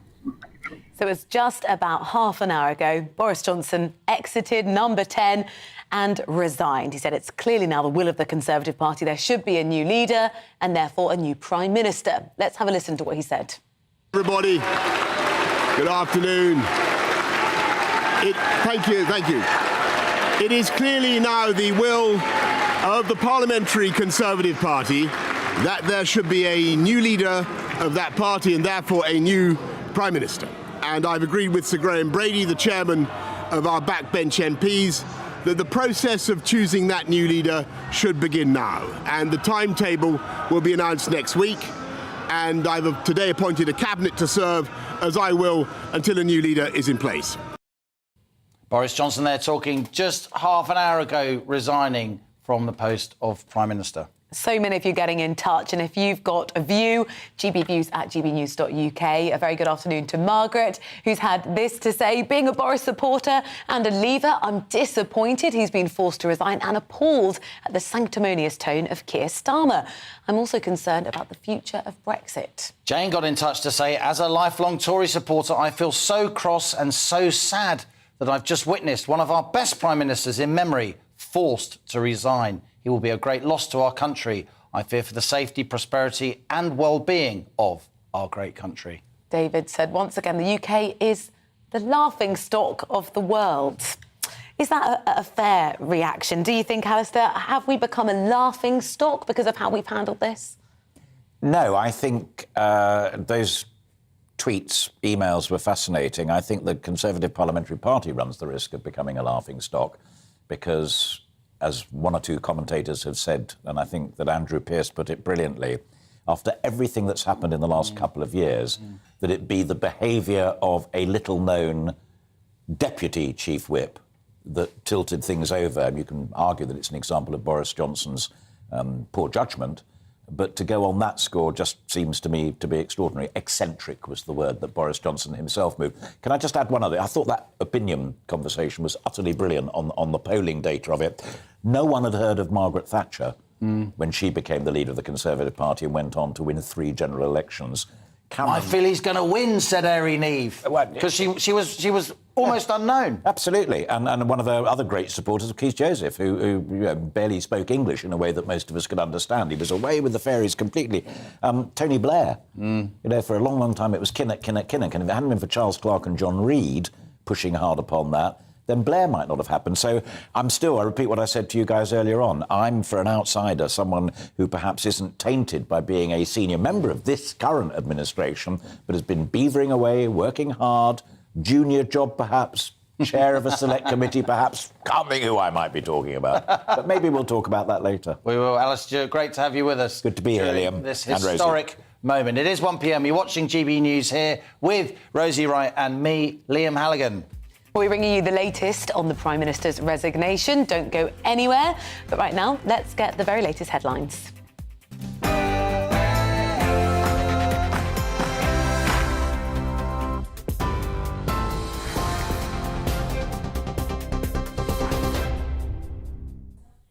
Good afternoon. It's just gone 1 o'clock. I'm Rhiannon Jones in the GB newsroom.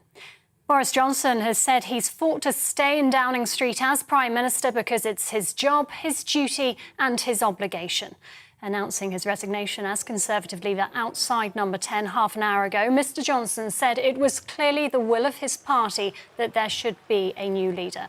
He spoke of sadness and regret and called the position he's giving up the best in the world. He's to step down following 3 days of government revolt that's seen almost 60 MPs, including 5 cabinet ministers, quit. Boris Johnson plans to stay in Downing Street until a new Tory leader has been elected to replace him as Prime Minister.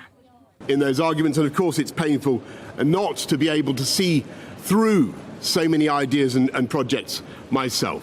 But as we've seen at Westminster, the herd instinct is powerful. When the herd moves, it moves.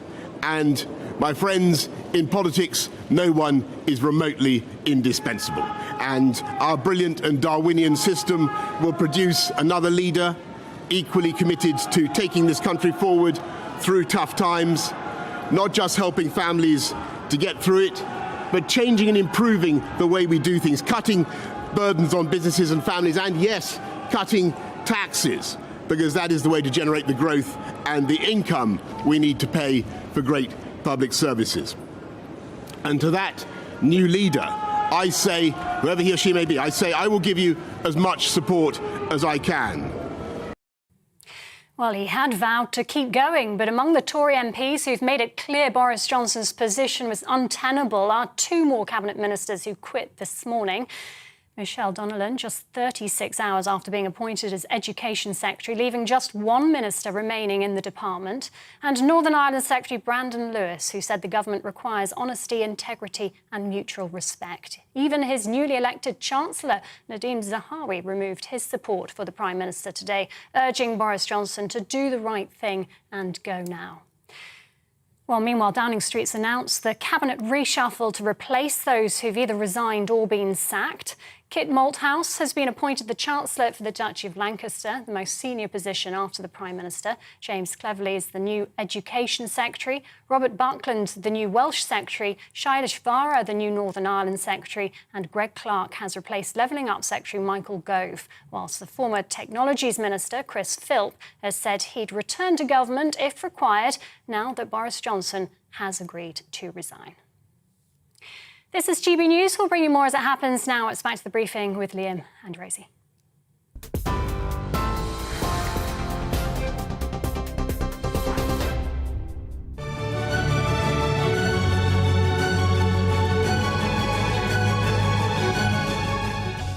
And welcome back. You're watching GB News with me, Liam Halligan, and Rosie Wright at this historic moment in our history. The Prime Minister, Boris Johnson, has just resigned. Alistair Stewart is still with us. And let's introduce now Catherine McBride. Catherine, ordinarily we'd be on the money, wouldn't we? Yes. You are one of my on-the-money regular guests. So let's just have a little chat, because the Bank of England said earlier this week there's been a material deterioration in the British economy, almost unreported because, of course, there's political psychodrama going on. There's been some important economic news from America as well, which really puts what's happening here in context. Yes, it definitely makes us look like we're rearranging the chairs on the Titanic, because the US Atlanta Fed's done their first prediction. It's not the final number of the US GDP as minus 2.1%.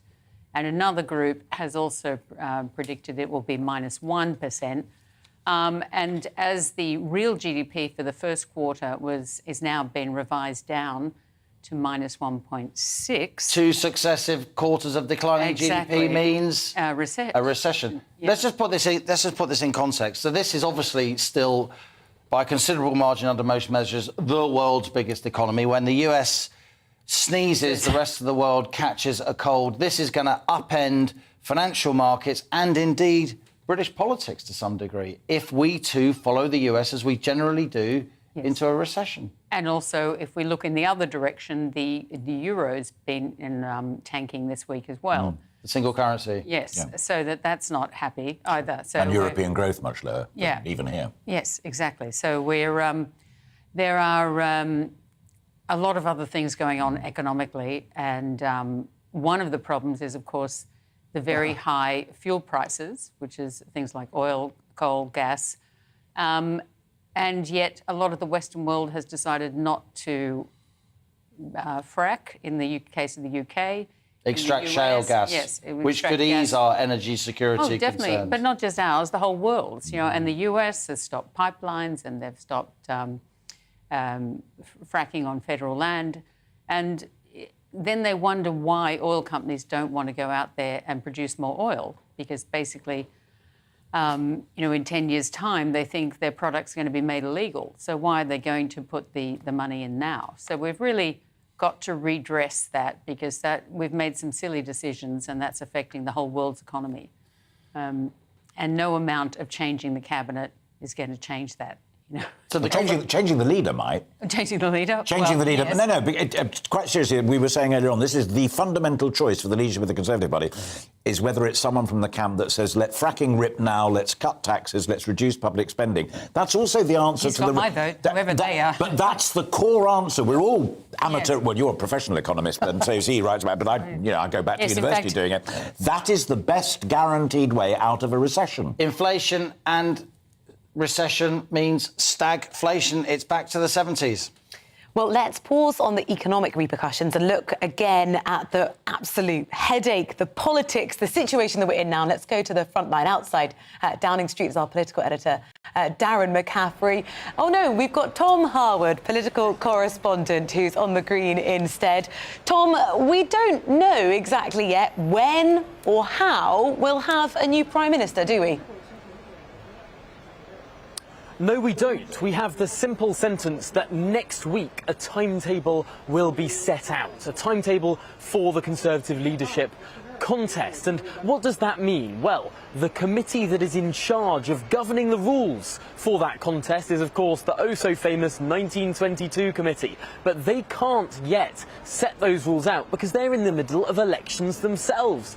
Currently, candidates are standing for the executive of the 1922 committee. The election for that takes place on Monday, and only once that election has taken place can the executive of the 22 set up the contest, set out that timetable, and set out clearly those rules. However, we do know what the rules will be, because they have been the rules since 2001, when back then William Hague, who was then party leader, democratised the party by giving the wider membership a vote. Up until 2001, well, from 1975 until 2001, if we want to get technical, the system was that members of Parliament elect the leader. People could stand with a nominator and a seconder, and then get nominated and then become party leader just simply through rounds of voting. In fact, actually, up until 2001, it was every year that a party leader needed to be re-elected by their party. But the system changed under William Hague,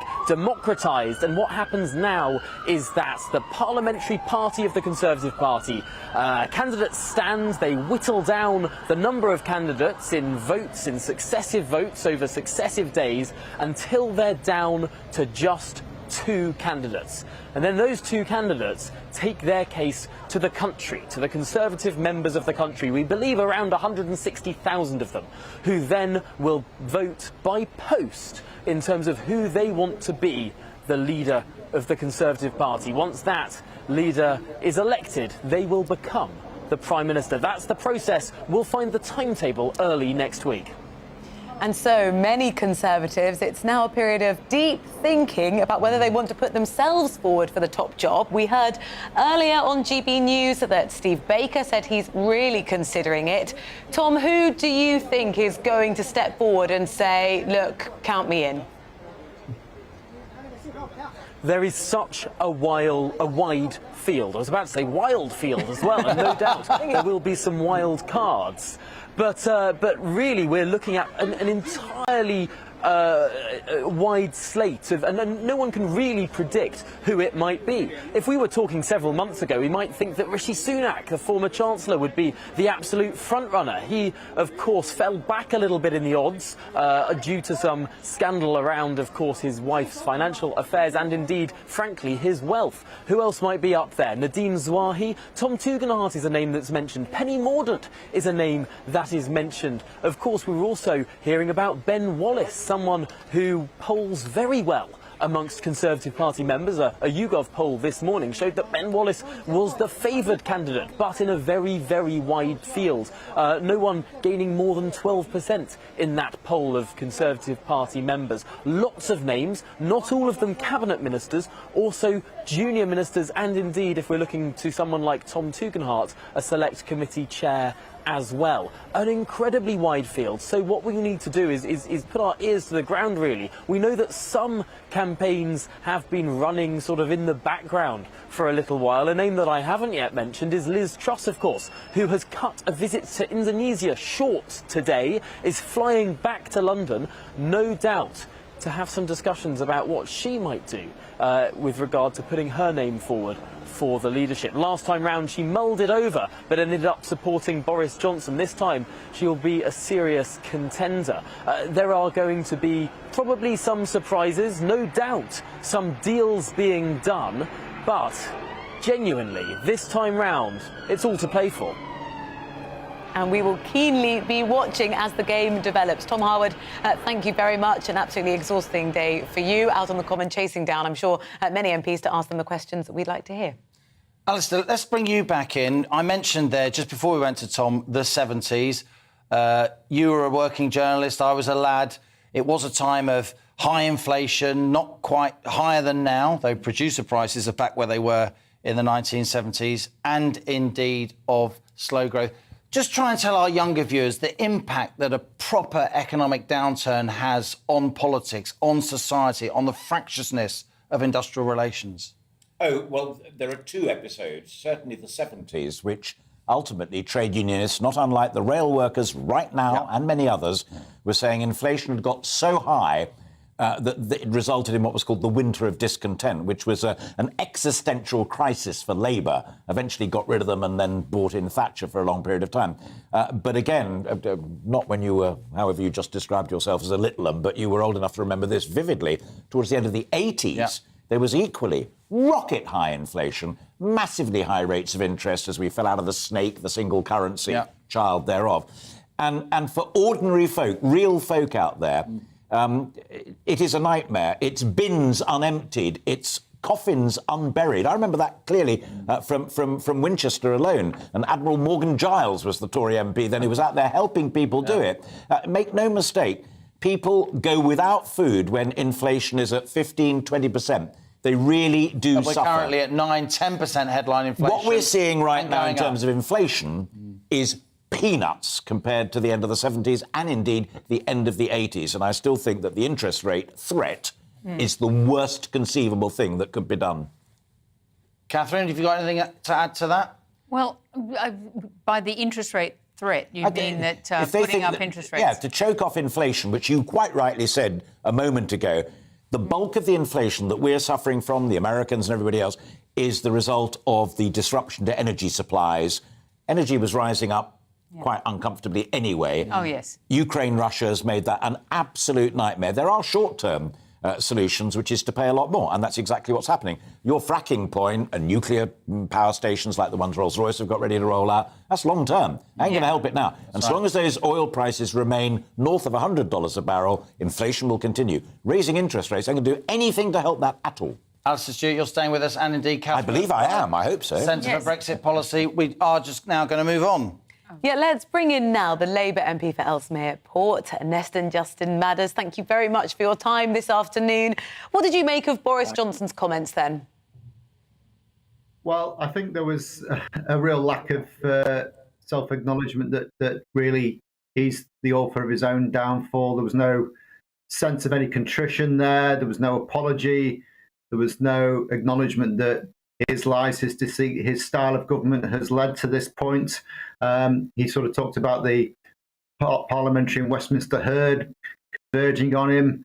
None of that would have happened if he'd been able to rule and run the country in a decent way. And lots of what he said was talking about the future, but of course, under him, there isn't a future. He's on his way out, and really, the sooner that happens, the better.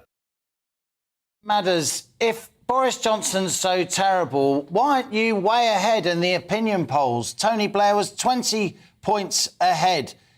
This is a mid-term government in the middle of an economic slowdown, and despite all the opprobrium thrown at Boris Johnson, Labour's lead is tiny. Well, we've had our most consistent poll lead for a decade, actually. Clearly, it isn't at 20 points plus, but if you look back at where we were just before the COVID crisis hit, we were 20 plus points behind. And to make a comeback that we have, to not only draw level with the Conservatives, but to be consistently ahead of them by 5 or 6 points over a 6-month period is actually a pretty remarkable turnaround.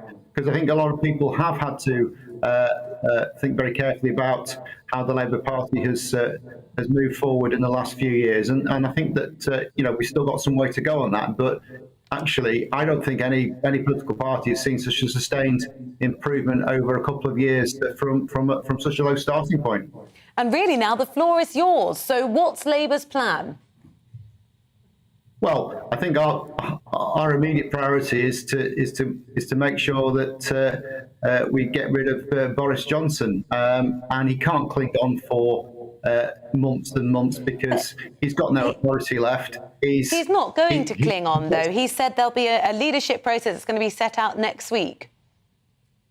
Yeah, but we're talking about possibly the autumn before he goes. He's appointed a new cabinet. He's talking about things that are going to be happening in the interim period. And actually, one of the things that came out of yesterday's evidence to the Select Committee chairs is extremely concerning. He did admit to finally meeting the former KGB agent in Italy. Now, that raises a whole host of questions about national security. Never mind whether he's actually fit to government in the first place, based on what we know from his conduct over the last 6 months. Justin, he's out the door. He's on his way. So beyond the political parlour games, tell our viewers we have many voters across the red wall. The next election will be won and lost in those parts of the country where GB News has a lot of reach. What do you think of the RMT bringing more strike action at the time when the country's having a nervous breakdown? What do you think now of those NHS waiting lists? How's Labour going to tackle them? What do you think of this increase in national insurance? Would you still reverse it? Well, we've always said that the national insurance increase is the wrong tax increase at the wrong time. And of course, the government have put up taxes 15 times over the last couple of years, which when we're facing the cost of living crisis that we are, is really hitting people in the pocket hard. And look, yeah, the RMT are moving forward with their industrial action because there isn't a government at the moment. There isn't anyone they can meet to discuss a way of resolving this dispute. And all we've had from government over the last few months is rhetoric about how the trade unions are taking us back to the 1970s. But grant shops wouldn't even get in a room with them. And that's because they've been completely obsessed with trying to save the Prime Minister's job. Now that he's actually going, hopefully they'll be a little bit more focused on trying to resolve these issues. Justin Madders, MP for Ellesmere Port and Shadow Employment Spokesman. Thanks for appearing on the show. Right now, let's go live to Boris Johnson's constituency of Uxbridge. Our London reporter Alice Porter is there for us with a local resident, I believe. Alice, a very good afternoon to you, if you're there. Yes, brilliant. How's it all going down? It's not even been an hour yet since the final nail went in the coffin. Oh, good afternoon. Well, I have to say, we were all watching in the Chimes shopping centre just to my left. Everyone was crammed in the shopping centre, all watching it on one of the TVs, the resignation. And there were lots of people going past, making various opinions known to me. Some people were tutting, saying it was a real shame. Other people said they were delighted. And, of course, it was right for Boris Johnson to go. Now, I'm joined by Zach Jones. Now, Zach, just tell me, what was your kind of reaction when you've heard that Boris Johnson's resigned? Well, I've been listening to the radio from very early morning, the Today programme, and I could feel the build-up, and then one person was resigning, another person resigned, until I think we got to 59 resignations, and 2 of which were only appointed like 30 hours ago or something. It was inevitable. It was inevitable. I mean, I was kind of happy about it, but it was inevitable what was going to go on. Now, some people, I know you're not a huge fan of the Prime Minister. I think a lot of people may now be sort of thinking, well, what's next, really? I mean, we're going to be in this slightly strange interim period with Boris Johnson sort of staying on. I mean, some people may find him staying on, that's going to be quite an awkward position to be in. And then, of course, it's going to be who's going to be taking over? I would say that is certainly an awkward position to be in. I was speaking to a journalist earlier and was saying it's a little bit like you've been sort of sacked or left your job, and then you're asked to keep coming in and train a new person. It would be sticky, it would be prickly, it would be difficult for anyone to achieve. In my opinion, what would be best, rather than to have Boris Johnson as a caretaker, I think it's better. Obviously, he's resigned as the leader of the Tory party, the Conservative Party, but I think it's probably best he stands down as the Prime Minister and goes to visit the Queen and to make that known. And for you, I mean, I know you said to me earlier, you've never been a huge fan of the Prime Minister, so I think it's an understatement. But has there been any particular moment over? It's been a very rocky few months for the Prime Minister. I mean, I've been here in Uxbridge a number of times over the last few months, getting people's reaction to Partygate, to the vote of no confidence. Was there any particular moment or situation for you where you really felt that it was right for his time that had ended and time to leave? I believe that, as you alluded to, I'm not a Tory supporter.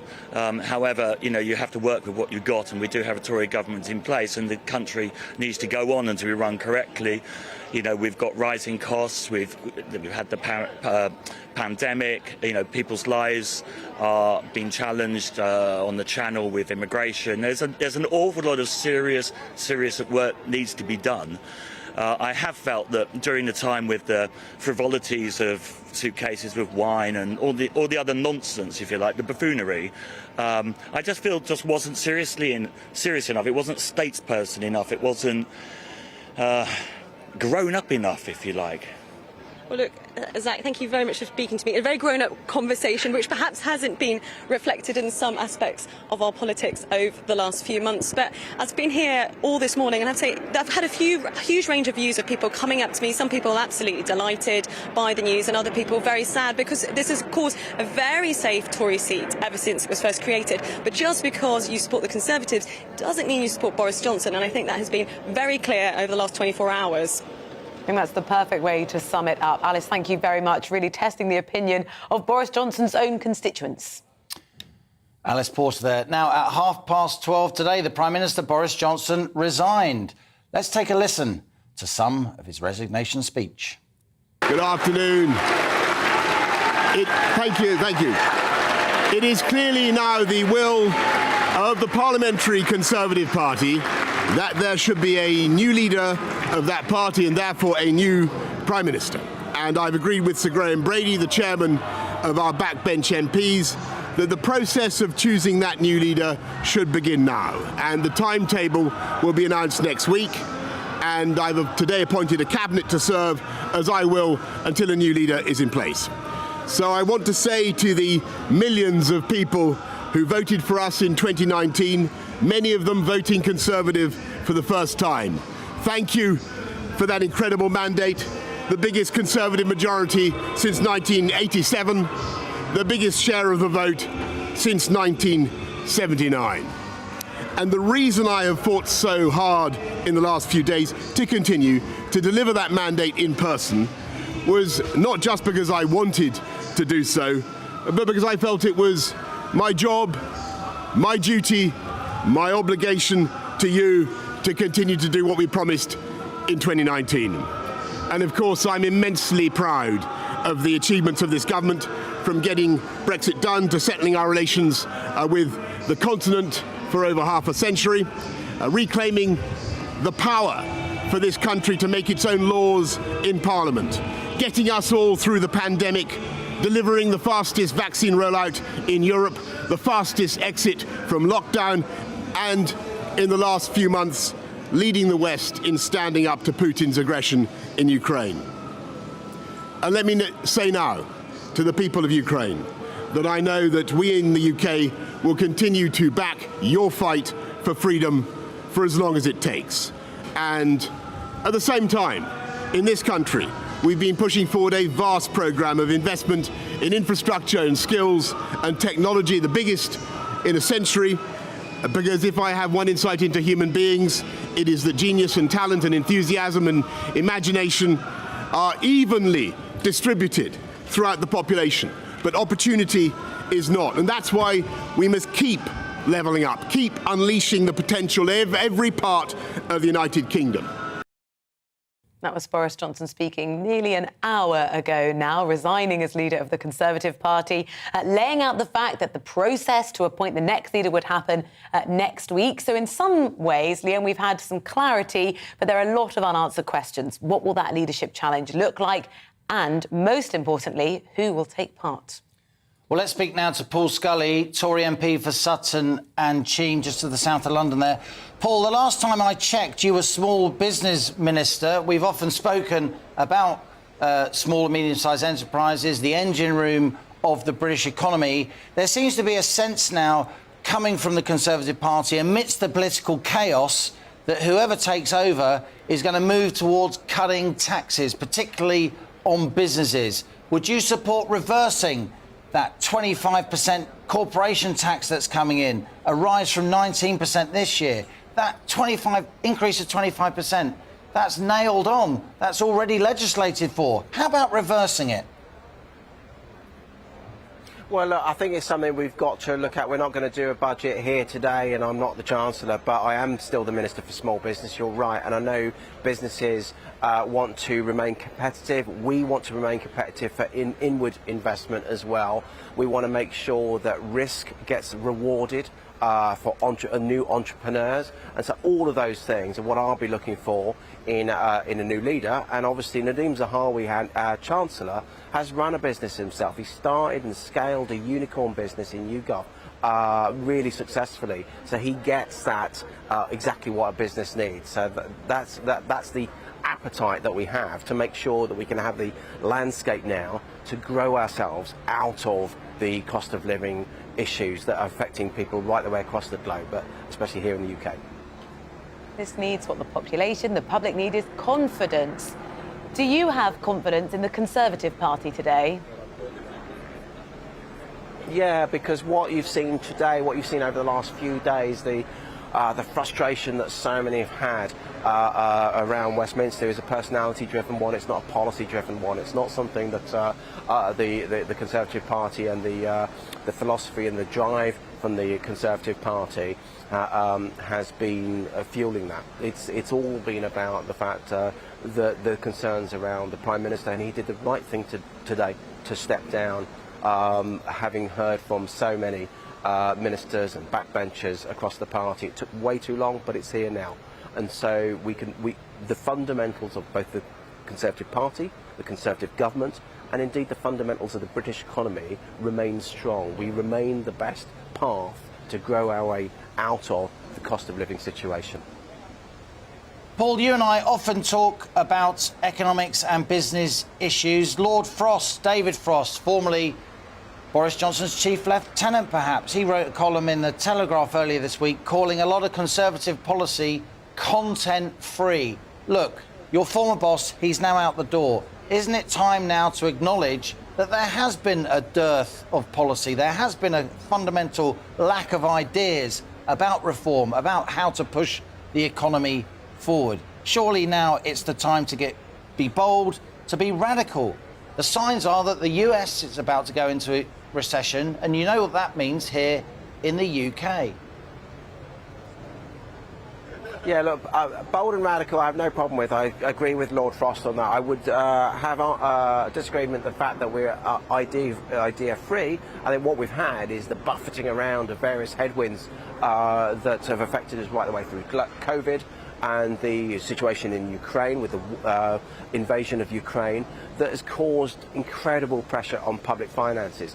Nonetheless, what we do need to do is make sure that Britain is still an attractive place to invest in. It's still a great place to start, grow and scale a business. And indeed, you're right, that does include the tax landscape. I'm not going to write a budget for you here, but Nadeem Zahawi, I know, will be looking exactly at that, whether it's business rates, whether it's corporation tax, to make sure that it's really attractive for companies to stay and grow.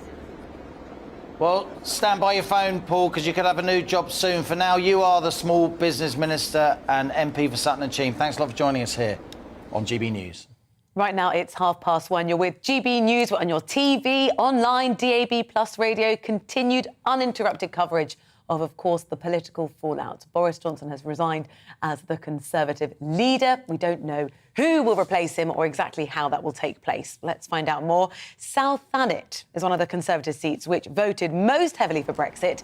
Our South East reporter Ellie Costello is there. Ellie, how's the news, now 1 hour old, gone down there of Boris Johnson's exit? Yes, good afternoon to you both. We're just by the waterfront here in Ramsgate, which is in the South Thanet seat. As you say, they voted heavily for Brexit. It is a true blue seat. They're very grateful to Boris Johnson for getting Brexit done. It was under his watch where Britain left the European Union. A lot of sadness here, really, to see Boris Johnson go. Lots of reaction to that speech. We're all gathered round the phone just under the camera kit. Here, many people coming up to us saying they were very, very sad to watch this speech. One man told us that it was classic Boris Johnson. There was lots of listing of his achievements. It was lots of fighting talk, a very robust speech. Other people walking by and tutting, saying that they were surprised that Boris Johnson had lasted so long through all of the scandals such as Partygate and the recent vote of no confidence, which he did indeed win. But many people very, very sad because ultimately they were grateful for Brexit. 61% of people here voted for that to happen. But they are sad now to see him go. I've been speaking to several people here throughout the course of the morning, and this is what they've told me. Of course, a lot of this came down to Brexit, and this is an area that voted for Brexit, isn't it? And Boris did get Brexit done. He did. I didn't agree with it, but that's what the majority wanted, so it's just a shame. And who do you think will replace him, if anyone? Who knows? Who knows? I just hope they're a little bit more honest than Boris. I mean, how are you feeling now? Lots of people very, very worried. I mean, with the cost of living crisis, everything going on in the country, the last thing lots of people are saying we need is a leadership crisis, a government in crisis. How are you feeling this morning with this news? You've just broken it to me, and it's... I don't know quite where the whole world's going, let alone our little country. It is worrying. He should go, because all we've had from him is lie upon lie upon lie. And fair play, it needed to be done. I mean, but who's going to take his place? How is it making you feel this morning? We've been speaking to people who say they're really worried, you know, the state of the country as it is right now, the cost of living crisis, the last thing we need is a government in crisis. I've just told you this news. How's it making you feel? Well, at the end of the day, somebody has to step up and take the job on. I mean, he couldn't do it, could he? That's how I feel. Whoever goes in the seat is going to get stick, whether it's Labour, anybody. I hope that someone that gets there can do better for the government. Importantly, Ukraine and obviously the amount of cost of living at the moment. So whoever can do that, if they can do it any better, I'll support them wholeheartedly. And how are you feeling about Boris Johnson going? Were you a Boris fan? I was initially. I still am, to a degree. But obviously, time moves on. He's not a Churchill. So let's hope somebody can do a better job, if they can. And I know that I've just told you this news, but any thoughts, initial thoughts about who you think could replace him? No, to be honest with you. if everyone's sacked in the party, why should they get the prime seat? So lots of unanswered questions remain. There is concern about the economy, about Ukraine, about people who are struggling to make ends meet in the cost of living crisis. So it's clear that Boris Johnson is going, but there's still questions of who will replace him and lots of questions about what happens next. Thank you, Ellie. Ellie Costello there, GB News South East reporter in South Thanet, a true blue Tory seat. You're watching GB News with Rosie Wright and me, Liam Halligan. A special programme marking the resignation of Prime Minister Boris Johnson. Stay with us for lots more views and analysis after your GB News update with the headlines.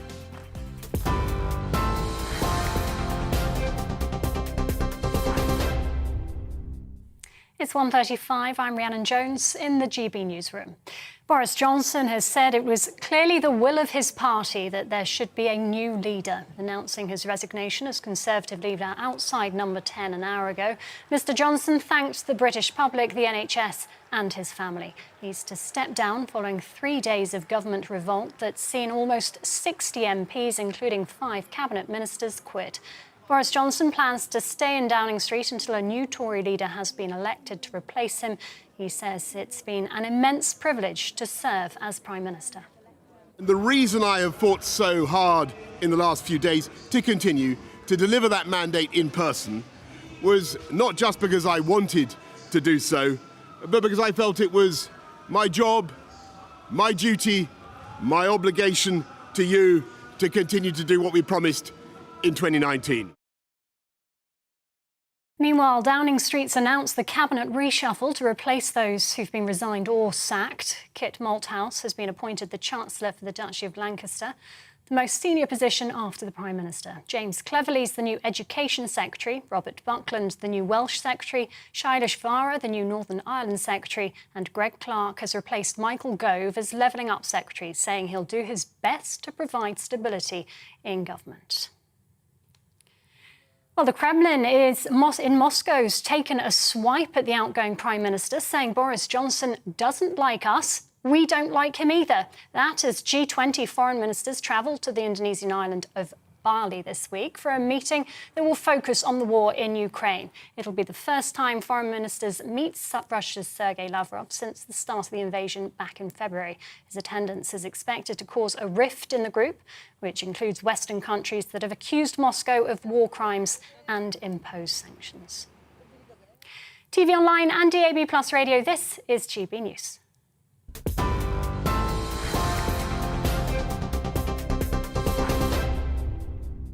Direct Bullion sponsors the Finance Report on GB News for gold and silver investment.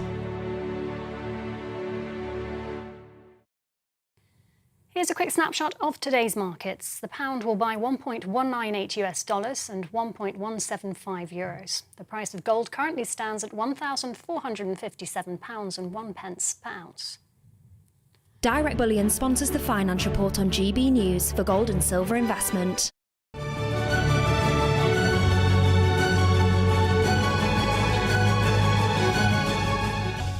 We're unpicking what's happened and we're hearing from you too. A very good afternoon to Robert, who's got quite a damning take, Liam. He says, people are looking to find an honest politician to take over. Bring on the tooth fairy. So that's not that positive. David, do you really think that with Boris out of the way, he says, his colleagues are suddenly going to become capable and stop being plonkers? Flo contacted us to say shame on those ministers who stabbed Boris in the back. Shame on the mainstream media. I'll never tune into those stations again. And Fred said the worst affront to democracy is the behaviour of Keir Starmer and the Liberal Democrats to the referendum result. Why did the result take 3 years to implement? I'm surprised these people are allowed to stand anymore as members of Parliament. Catherine McBride of the Centre for Brexit Policy is still with us. Catherine, since we last spoke to you, we've heard from Paul Scully, the Small Business Minister. We've heard from Justin Madders, the Labour Employment Secretary, Shadow Employment Spokesman. What did you think of what they had to say on the economy? Well, I wanted to pick up the Labour spokesman because obviously we've virtually had 2 mirror images in Parliament. I can't think of anything that the Conservatives have done that the Labour Party has really opposed. They've generally watched all of that money go out during the lockdown and didn't question any of it. They happily allowed us to not lock down what they said were non-essential businesses, which is basically the whole economy. The reason we have a cost of living crisis, as the guy in South Thanet also mentioned, is that we had a massive increase in the money supply, and then we had shortages of goods due to the lockdown of production. And the Labor Party sat there and ticked all of those boxes. They didn't complain about any of that. So for them to now say that the problem is Boris, the problem is not Boris. And I would say Sunak had as much to do with that as anyone else. So for you, Catherine McBride, it's not so much a cost of living crisis as a cost of lockdown crisis. Definitely. Well, Boris Johnson has resigned as Conservative leader today. After clinging on for dear life, he accepted and gave up his fight. He'll remain as Prime Minister, as previous Tory leaders who have resigned have done, until a replacement is appointed. Well, let's hear now from the Policy Director at the Centre of Social Justice. Gavin Rice joins us. It's a think tank which, the idea of it, puts social justice at the heart of British politics. How has the developments of the last hour and a half enabled, do you think, people, politics, to put social justice first and foremost? Well, it's obviously a very profound day of high drama here and court politics in Westminster, but I think it's really important that we remember that actually for people out there in the real world, the existing problems which are challenging this country, they go on. We've got a serious cost of living crisis, we've got double-digit inflation, people's gas and energy bills are going to be going up in October. We've also got profound long-term problems in this country which we really need to tackle, including a completely broken housing market with a real risk of freezing a whole generation out of home ownership and a lack of social housing as well. And also issues still arising from the lockdown that don't get spoken about as much. There's still 100,000 children approximately who are severely absent from schools. So I think our focus is very much on continuing to advocate for the poorest in our society and ensuring that through all of the tumult of the current situation, we manage to put them front and centre of the national conversation. Gavin, the Centre for Social Justice, which you're representing, your regulars on the Money Show, which is usually at this time, we've of course got this special programme marking rightly the resignation of our Prime Minister. The Centre for Social Justice focuses on local communities, local charities, helping them to help vulnerable families in particular. How worried should we be as a political and media class? This is a huge theme in the emails we're getting that Rosie and I have been reading out. How worried should we be that the political and media class, with all this psychodrama, with all this meltdown and parlour games vying for leadership, we are going to seriously alienate a lot of our citizens in this country?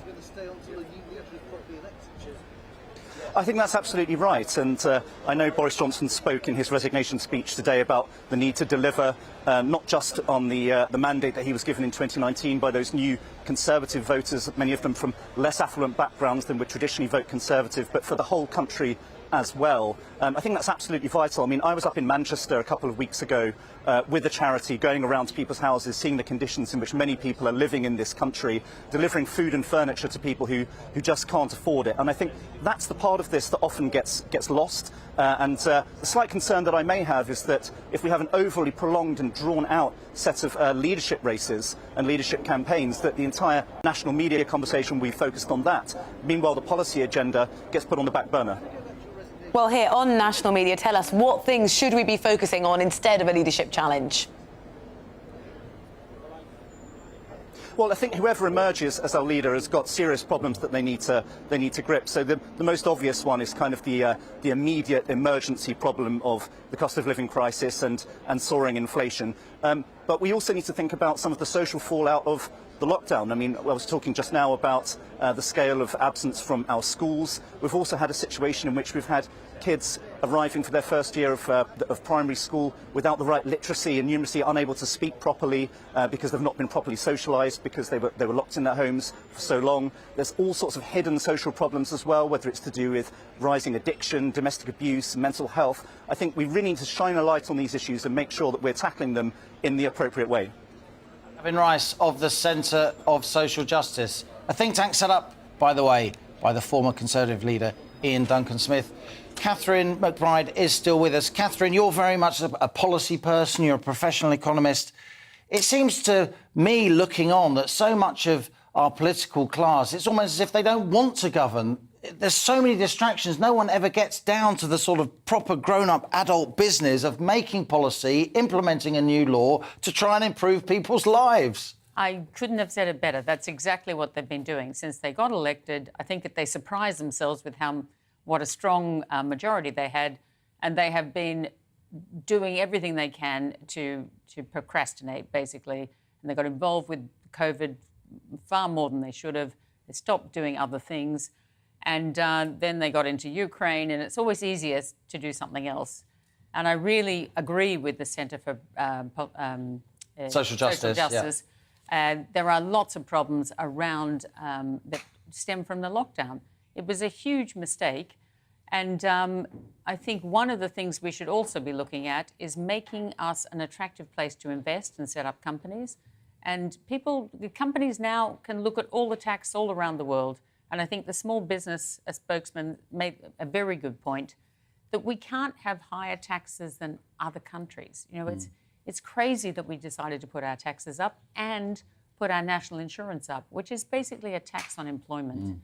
And we put it up not just for people earning it, but also for companies paying it.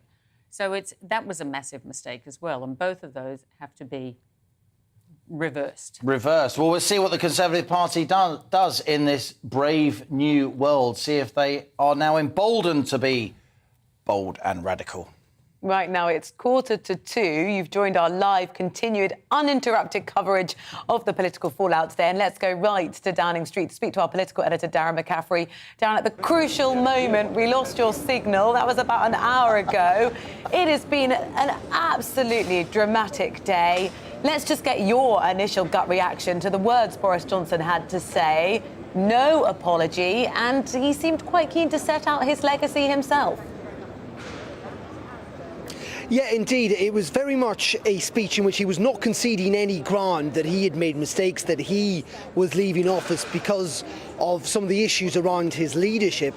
In many ways, he laid the blame at his fellow MPs within the Conservative Party. He called their decision eccentric to change leader, pointed to polling figures that weren't that bad, despite relentlessly bad press, and said that the herd instinct in Westminster was to blame. Many people would accuse him of being tone deaf, of not frankly understanding that he has left because he did make mistakes, that his integrity was in question, that frankly ministers and cabinet ministers no longer could work alongside him because they couldn't trust him to tell the truth. There was none of that in the speech. Instead, he talked about his regret, not able to fulfil the mandate he was delivered. It's something he touched upon time and time again, something he clearly feels quite strongly, that 2019 victory wasn't just a victory for the Conservative Party, but a very personal victory for him. And he said he regretted he'll not be able to carry on the good work and as you said, the legacy points he highlighted in that speech, from the vaccine rollout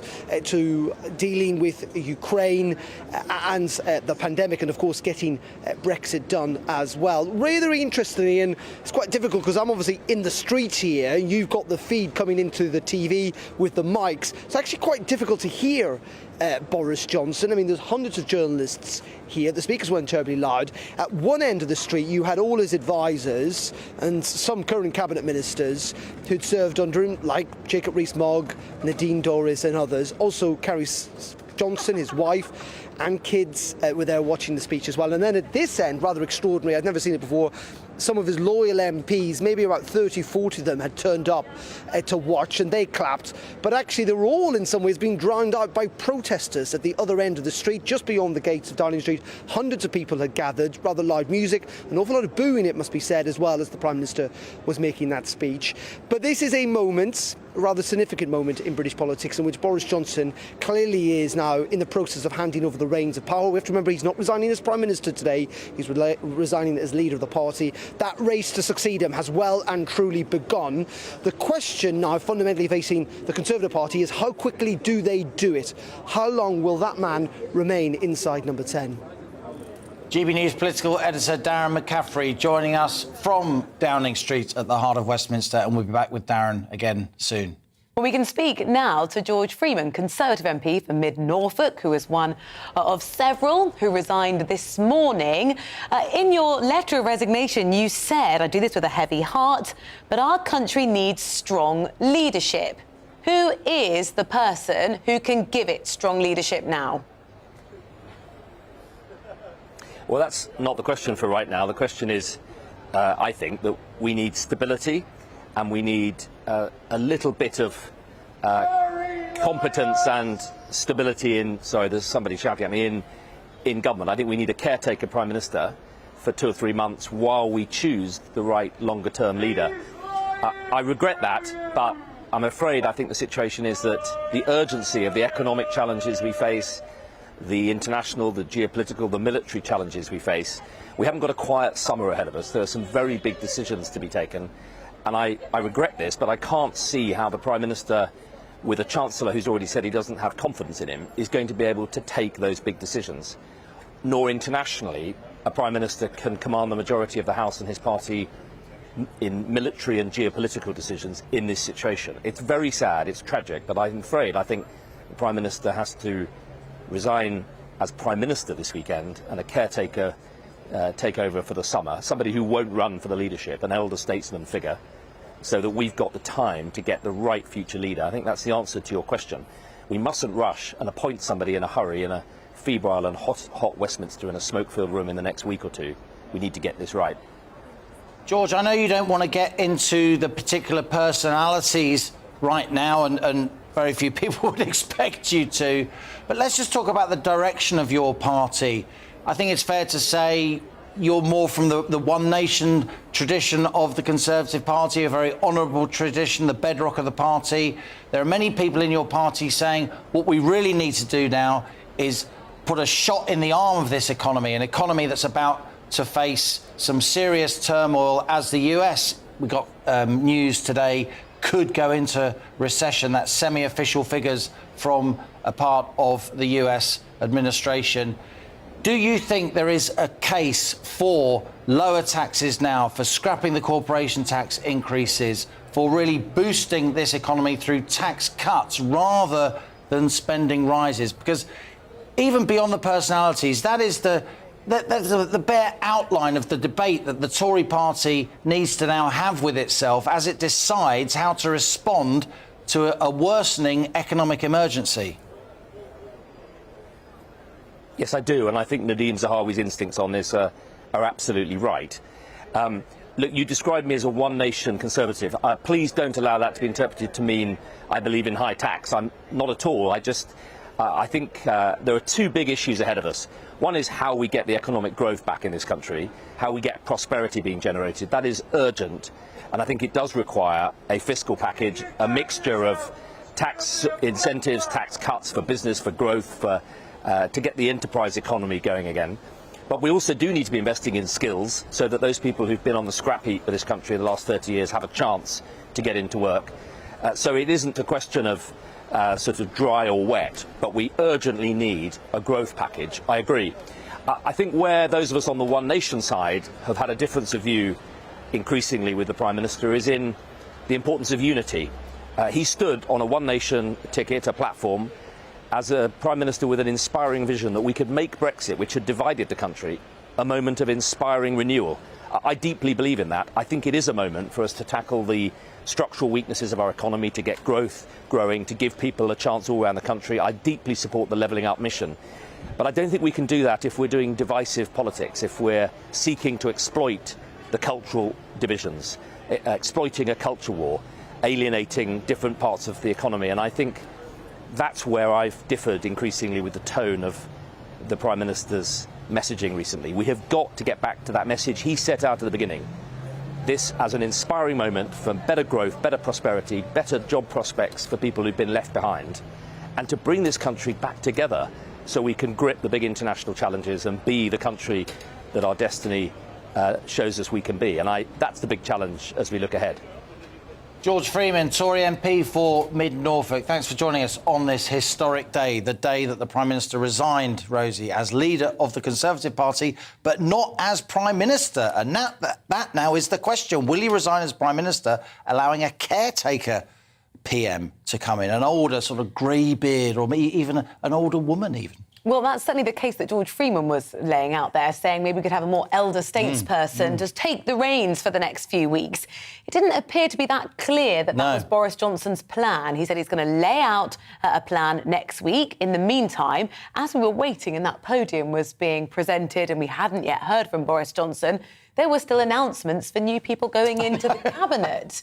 You know, lots of politicians weighing up what job they want to take now, who they want to sign their allegiance to, if, as Steve Baker told us earlier, whether they're prepared to consider taking on the role of being leader of the Conservative Party. It looks as though Boris Johnson wants to stay in situ, at least for the summer, but that is one of many unanswered questions. Loads of you, thank you for taking part and sticking with us here on GB News, of course, on your TV and your radio as we take you through a really momentous day. You can get in touch with us, gbviews@gbnews.uk. Nigel's been in touch this afternoon. He has. Many of you have been in touch. A tsunami of emails and tweets. The new Prime Minister needs to be an ardent Brexiteer. Looks like Steve Baker, the MP for High Wycombe, of course, may throw his hat into the ring. Given the massive drop in the popularity of the Tories, they'll be taking a close look at who the British electorate champion for the top job. Damien, good afternoon. He said, I'd love to see Boris throw his hat back in the ring of the 1922 select for re-election. Right. Can you imagine? He says the next leader will quickly be accused of not having a mandate and push for a general election. Well, actually, some commentators have been saying exactly that. The truth is often stranger than fiction. You never can tell. This is politics.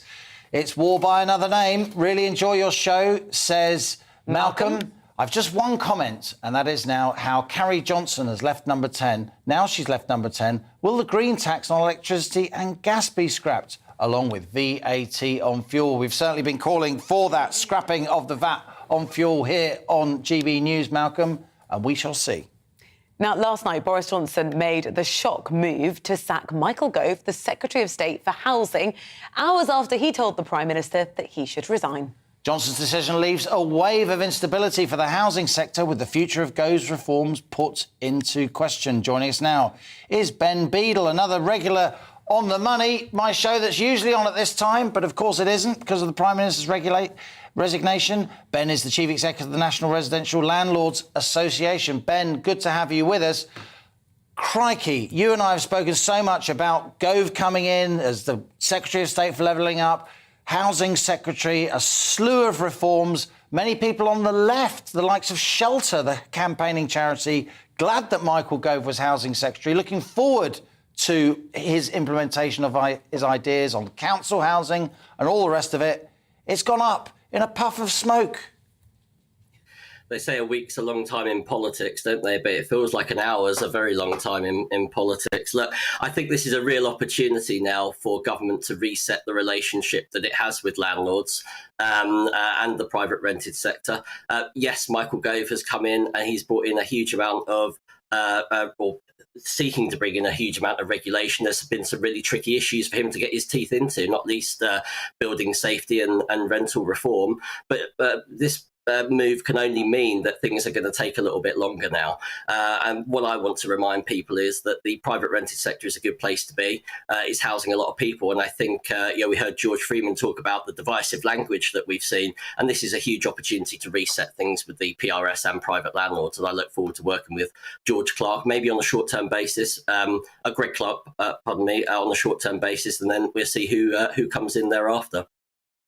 You do speak, of course, for residential landlords, Ben, but I know you care deeply about the housing sector more generally. So to GB News viewers and listeners, many of them care about social housing, about council housing. There's been lots of talk of Michael Gove resurrecting the building of those social homes. Do you think that idea is entrenched enough in government? Do you think that will carry on even in his absence? Well, we've got big issues around housing supply, haven't we? And, we are certainly in favour of increasing the supply of all tenures, including social housing. And I think it's important that we see that, because at the moment we have a desperate shortage, we have high cost of living, and we don't really have any tangible plans to address that. So, we've still got the manifesto pledges that are out there. So although things may take a little bit longer whilst the deck chairs are rearranged, I don't think this is going to cause everything to come to a grinding halt. Chief Executive of the National Residential Landlords Association. These are mad times, but it's good to talk to you regardless. I'll talk to you again soon. Thanks for joining us.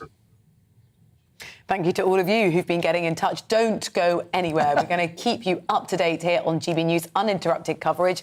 In a couple of moments, we'll have the news bulletin. But it's been a momentous and historic day, Liam. It has indeed. We're barely 90 minutes after the resignation of Boris Johnson, Prime Minister. I'm struck by the hundreds of emails we're getting from GB News viewers and listeners. Really split. Some people are happy to see Boris go, but there's a lot of anger out there, certainly among our viewers, that he's been scalped by a media that was determined to remove him. What do you think? Email us, gbviews@GB News. But first, it's the GB News headlines with Rhiannon Jones.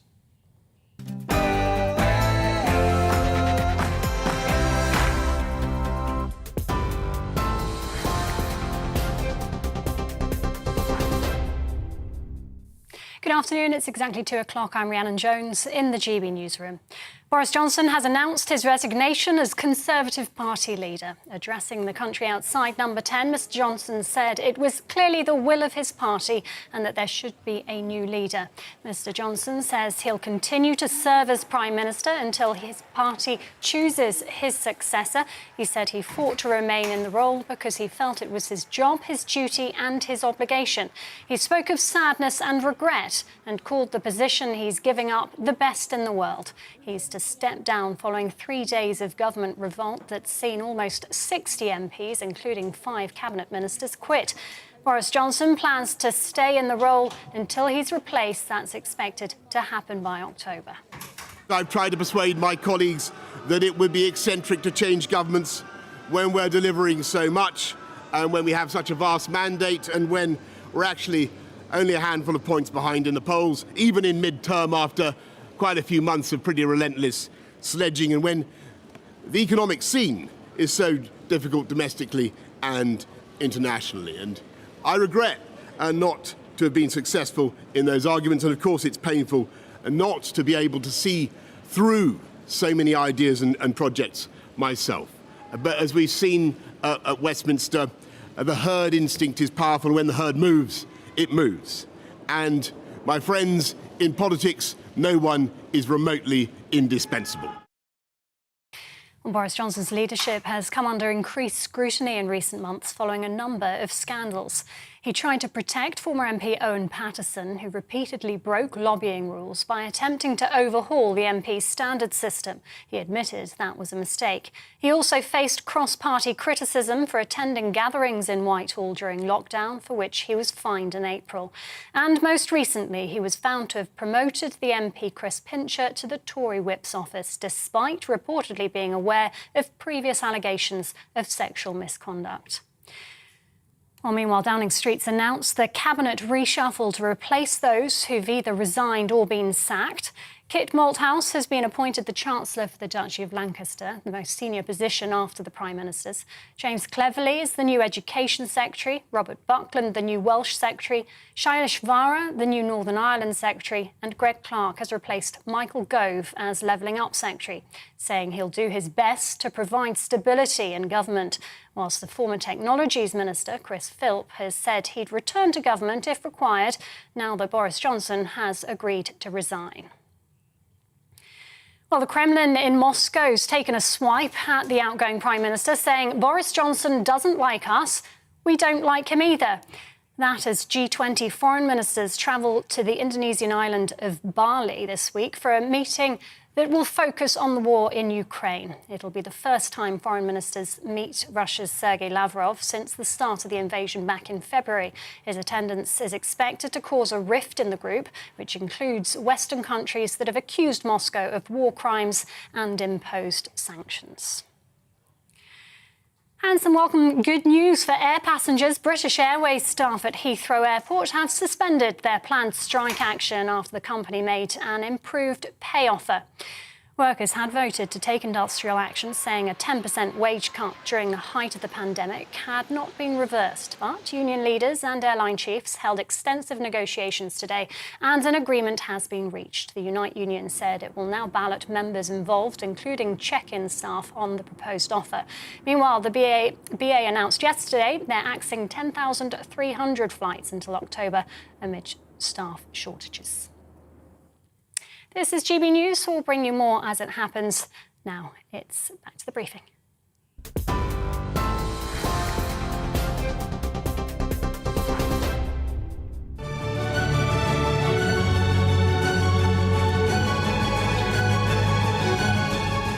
And welcome back. You're watching GB News here on TV, DAB, plus digital radio and online with me, Liam Halligan. And with me, Deanna Davison. We're continuing now our coverage of Boris Johnson's resignation as Prime Minister. A short while ago, the now ex-Prime Minister addressed the nation from Downing Street, indeed addressed the world there outside the most famous front door on earth, saying no one in politics is remotely indispensable. Well, we'll be getting reaction and turning our focus onto the big question: who will replace him? For the next few hours, we'll host detailed discussions with MPs, pollsters, commentators and economists, so stay tuned. And we want to know your thoughts on this, of course. So many emails coming in and tweets.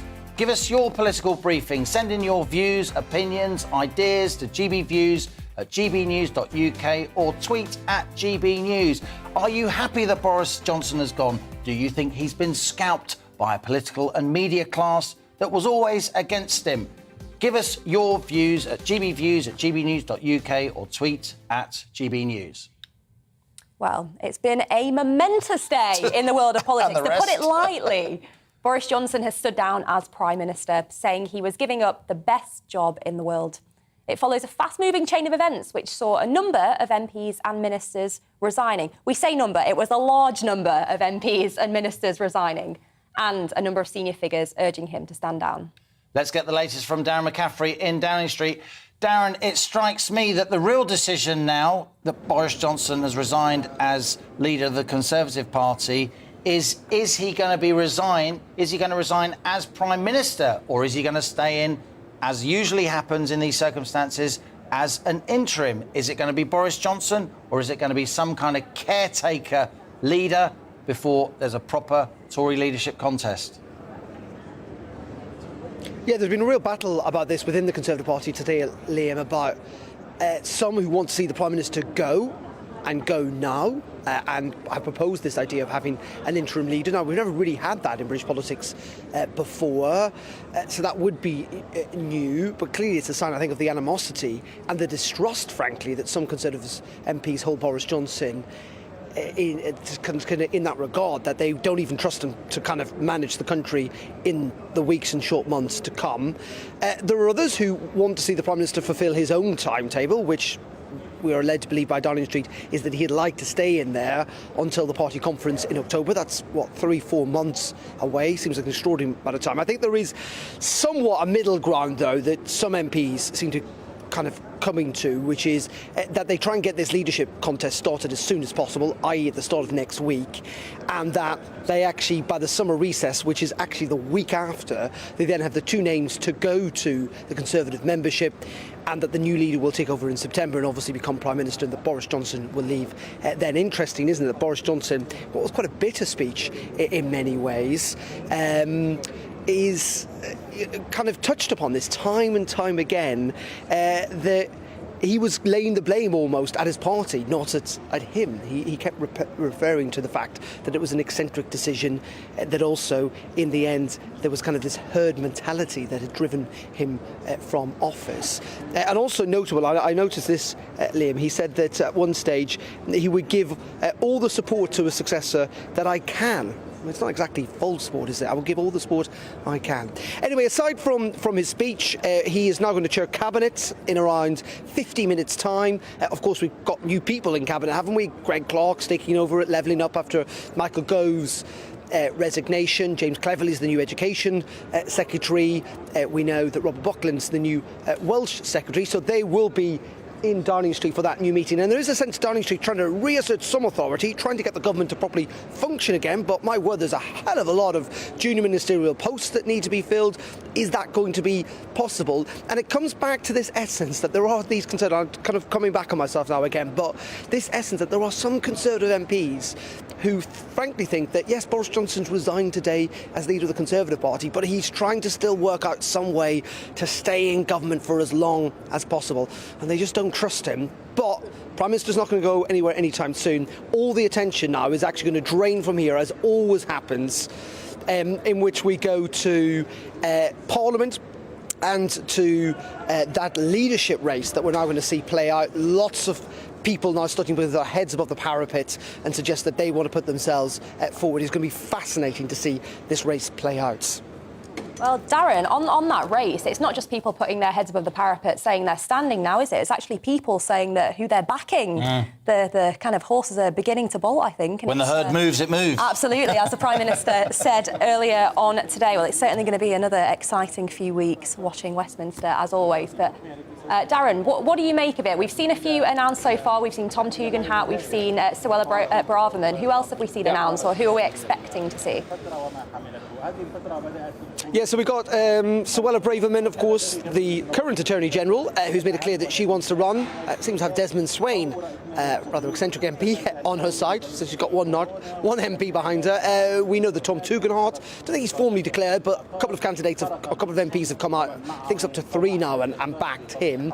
The expectation is we'll almost certainly hear from Liz Truss. She is currently on a plane back from Indonesia, almost certain she's going to run. Nadhim Zahawi, of course, the current Chancellor, the man who took over, just 40 hours ago, will almost certainly run. Will Rishi Sunak decide to run? Will Jeremy Hunt decide to run? Will Ben Wallace decide to run? Looking at the latest opinion polls and the betting odds, it seems to be actually at the moment a kind of race between who's more popular, Ben Wallace or Rishi Sunak, both in the Conservative Party and indeed with the general public. And then also, what about Penny Mordaunt, who has tweeted saying that she wanted to stay in government because she needed to.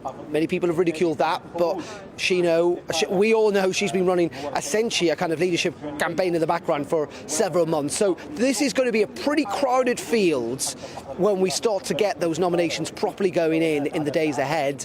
But it sounds like if they do go ahead with this very quick plan of trying to sort it out before the summer recess, that they will have a lot of votes very quickly, and they will whittle all those candidates down to 2 pretty sharpish, I think, as well. Thanks, Darren. Darren McCaffrey there, GB News political editor, with some of the runners and riders. We're going to be hearing a lot more about those names in the future. But always that question in the background now, is Boris Johnson going to carry on as interim Prime Minister before that leadership contest, or is there going to be some kind of coup, a secondary coup, to push him out completely and get an elder statesman or an elder stateswoman in there as a caretaker? There's a meme going around on the internet with Big Sam Allardyce standing up outside the number 10 door. Crikey, that's what we've come to. Let's talk now to Alex Shelbrooke, Conservative MP for Elmet and Rothwell. Alex, great to have you on the show, taking time to talk to our viewers and listeners at such an important moment in our political life. Now, you're a West Yorkshire MP, you've got a pretty safe seat there. I think it's 16,000 majority. But you must be feeling that a lot of those Red Wall MPs, your colleagues in the Conservative Party, in seats that only went Conservative for the first time in history in 2019 on a Brexit ticket, some of them feel that they've been misled, some of them feel they've been duped. Are you concerned your party's standing in the Red Wall, whether the next election will be won and lost, could now be looking a bit shaky? No, thanks for that, Liam. Look, first of all, I've been around politics for over 20 years, and I've been around lots of elections. And I can say with all honesty that the manifesto I stood on in 2019 is probably the best manifesto I've ever stood on. And we obviously have had a very damaging time for our party, and we're still in the middle of that. But I think what people are going to be looking for is competent, calm leadership and delivering that manifesto. And against the backdrop of all of the international pressures we're under and the direct effect that's happening on our country and on our constituents in terms of cost of living, all part of the war in Ukraine, I think people want to see the government get on with it. We've also seen in the Wakefield by-election, for example, that although Labour won, they didn't attract any votes. Conservative voters were staying at home. They're the voters who we've got to appeal to, say that it's worth voting for us, deliver on the manifesto. It's not going to be easy. I'm not pretending for a moment that it's easy, but I still think we have a very strong manifesto and a very strong programme to deliver. We're still only halfway through this Parliament, and I think we need new leadership who will be able to deliver that. Ali, you talked a lot there about delivering on the manifesto. Obviously, a lot has changed since 2019 with the pandemic and the war in Ukraine. So looking towards the next leader, what policies do you want to see continue? What policies do you want to see scrapped? And in particular, what action do you want to see to help alleviate the cost of living crisis? Well, certainly I think when we look at issues like supply side reform, breaking away from some of those EU regulations that were holding that back and looking at some of those opportunities, I think there are ways to do that. I actually think that a lot of things that Britain want to do, that other countries will be looking to follow those actually. So I think even though we'd be looking at that supply side reform, I think a lot of countries will move in that direction anyway, because I think they've been shown with the global supply crisis, with the war, just how vital it is that we actually get past what you may want to call the post-Cold War peace dividend, however that dividend may be described, that we've got to really adapt how we do things. And I think that there's a real opportunity there. Look, I'll be absolutely straight up and honest with you on air right now. I'm going to be backing Liz Truss, the Foreign Secretary. I think she's got huge amounts of experience. She's really leading the world on the foreign stage, where our country's at the forefront of so many important international issues. She's been a Trade Secretary who delivered a lot of trade deals. She's helped steer through the Northern Ireland Protocol, which was no easy thing.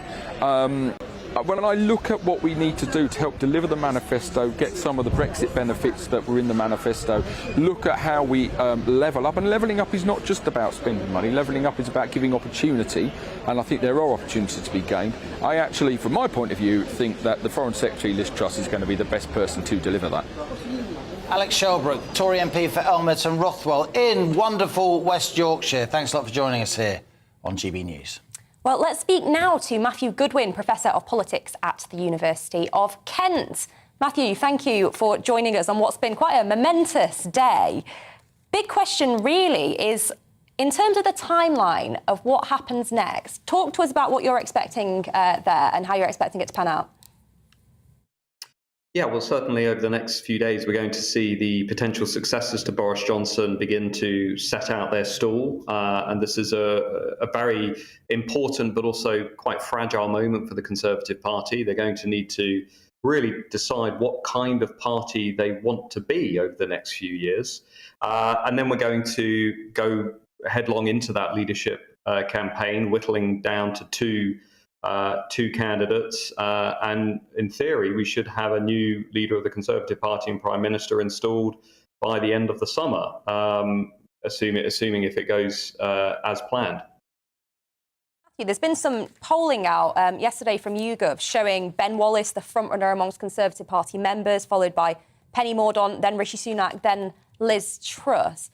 Of course, it's the party members, isn't it, that these leadership runners really need to try and impress? Well, it's the party members, of course, also the country is now watching. And I think, ultimately what I'll be looking at, for example, are what these candidates really want to do with the country. Ben Wallace is certainly popular, but we don't really know that much about Ben Wallace. We know where he stands on Ukraine. We don't know where he stands on housing, economic strategy, inflation, cost of living, and much the same can be said for all the other candidates. We know where Rishi Sunak stands on things like tax and the economy. We don't know where he stands on a whole array of other issues because he's never really had the chance to flex those intellectual muscles, if you like. What is clear, in my mind at least, is that ultimately now the Conservative Party is really going to have to get down to the detail on where it wants to take the country, what the economic strategy is going to be, how it's going to revive productivity, how we're going to fix the housing crisis. All of these massive issues that are going to be in the in tray of Boris Johnson's successor, we just haven't had answers to, at least answers that haven't been anywhere near as detailed and as compelling as they should be for a party with an 80-seat majority. Matthew Goodwin, I tell you what really concerns me, above and beyond the personalities, they will emerge, and the political psychodrama. What really concerns me is that there are a lot of people out there who are angry with the political and media class, that we're fiddling while Rome burns. We're all having a nice time here in Westminster, looking at the drama, and we go back to our comfy homes and our financial security. I'm worried, Matthew, and your work has really focused on these kind of detailed questions over the years. I'm worried about the next general election, low turnout. I'm worried about people getting disillusioned with the political process and withdrawing, not least in the aftermath of all these parliamentary antics.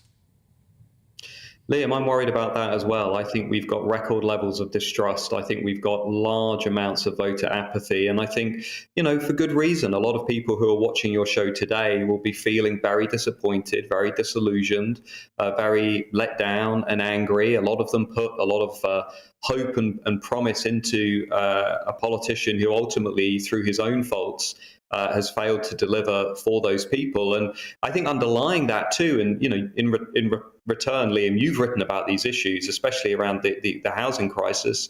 We seem to now have a political class that is incapable of resolving the really big, meaty challenges that are facing the country today. And I think ultimately, the British people aren't stupid. I think they can see these problems piling up from one year to the next, and they want answers to them. And I'll tell you what I'm worried about, Liam, being really honest. I'm worried about this winter.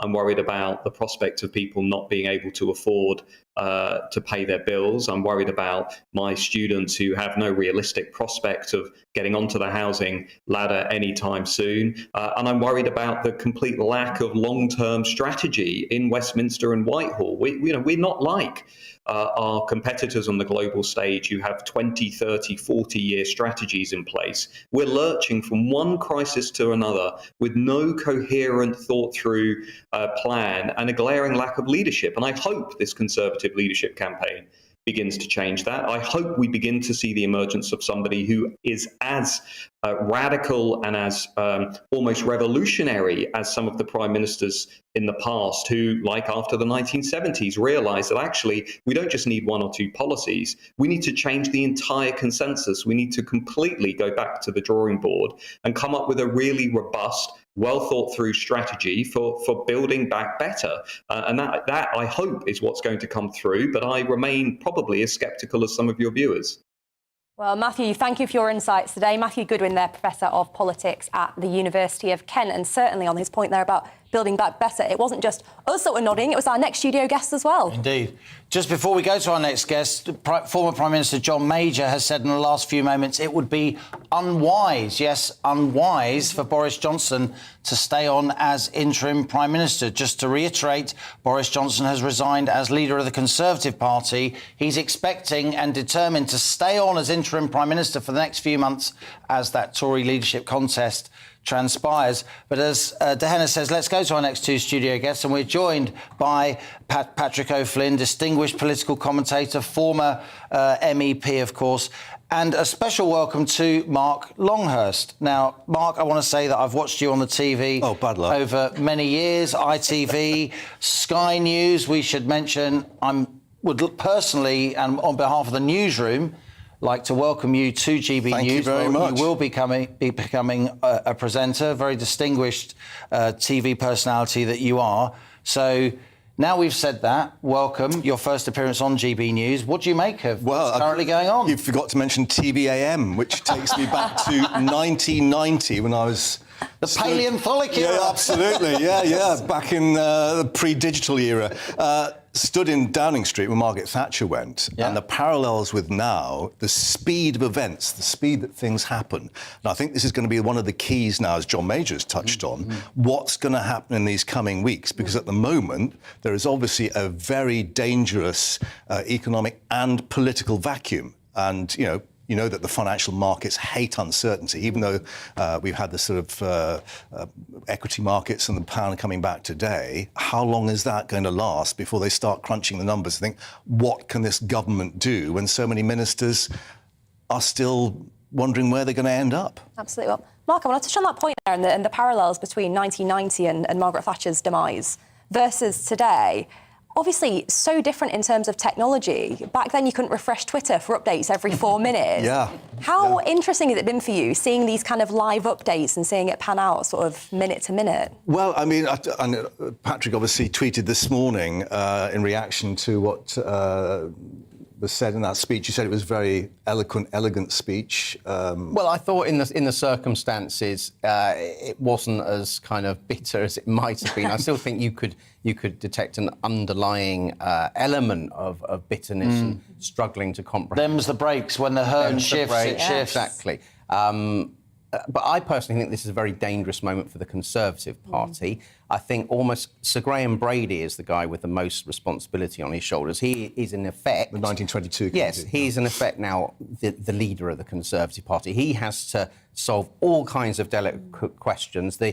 Can Boris Johnson continue? I think if you get people like John Major wading in and wanting Boris Johnson No great out, friend of Boris Johnson. No, exactly. No. I think that would be... That will galvanise. Catastrophic for party unity if the Major, Theresa May people... get rid of Boris Johnson and install a Remainer-inclined person. And all this going on as the economy, looks pretty shaky. You were nodding from the waist, Patrick, if I may say so, listening to Professor Matt Goodwin of the University of Kent. We were supposed to have this announcement today from Nadine Zahawi, the new Chancellor, about the way forward on tax and what was going to happen. That's had to be shelved. And, when you actually look at the realities out there, how much wriggle room has the Chancellor got to bring that feel better? Well, you've got to be bold. If you cut tax and get growth, or at least you get less inflation as well. You may stoke inflation. You could also...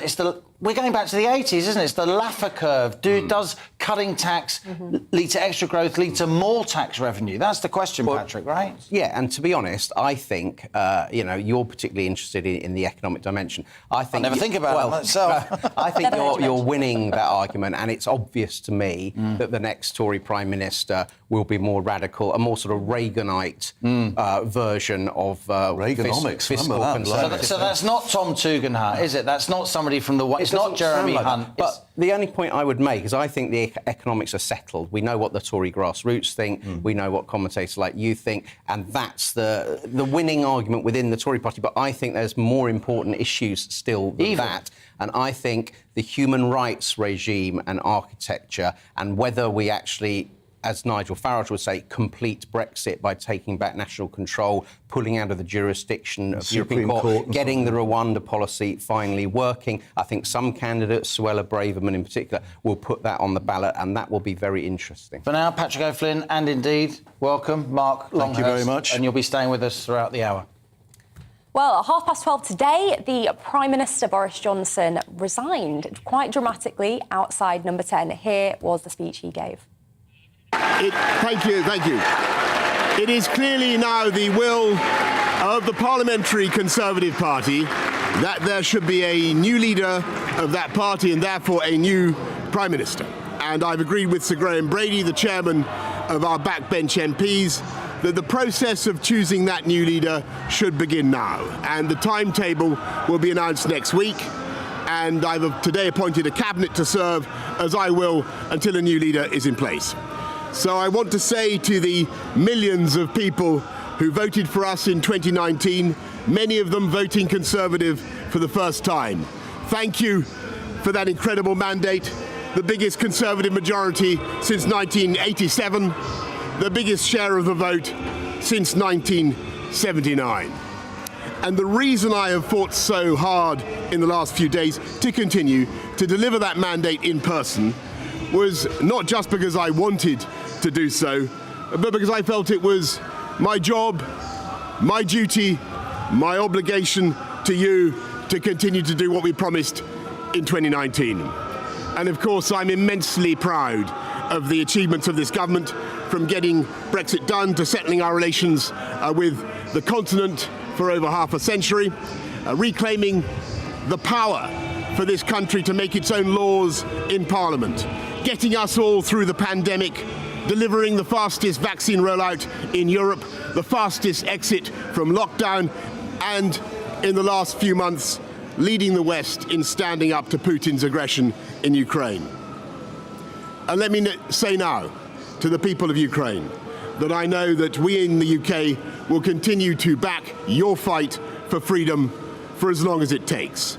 And at the same time, in this country, we've been pushing forward a vast programme of investment in infrastructure and skills and technology, the biggest in a century, because if I have one insight into human beings, it is that genius and talent and enthusiasm and imagination are evenly distributed throughout the population, but opportunity is not. And that's why we must keep levelling up, keep unleashing the potential of every part of the United Kingdom. And if we can do that in this country, we will be the most prosperous in Europe.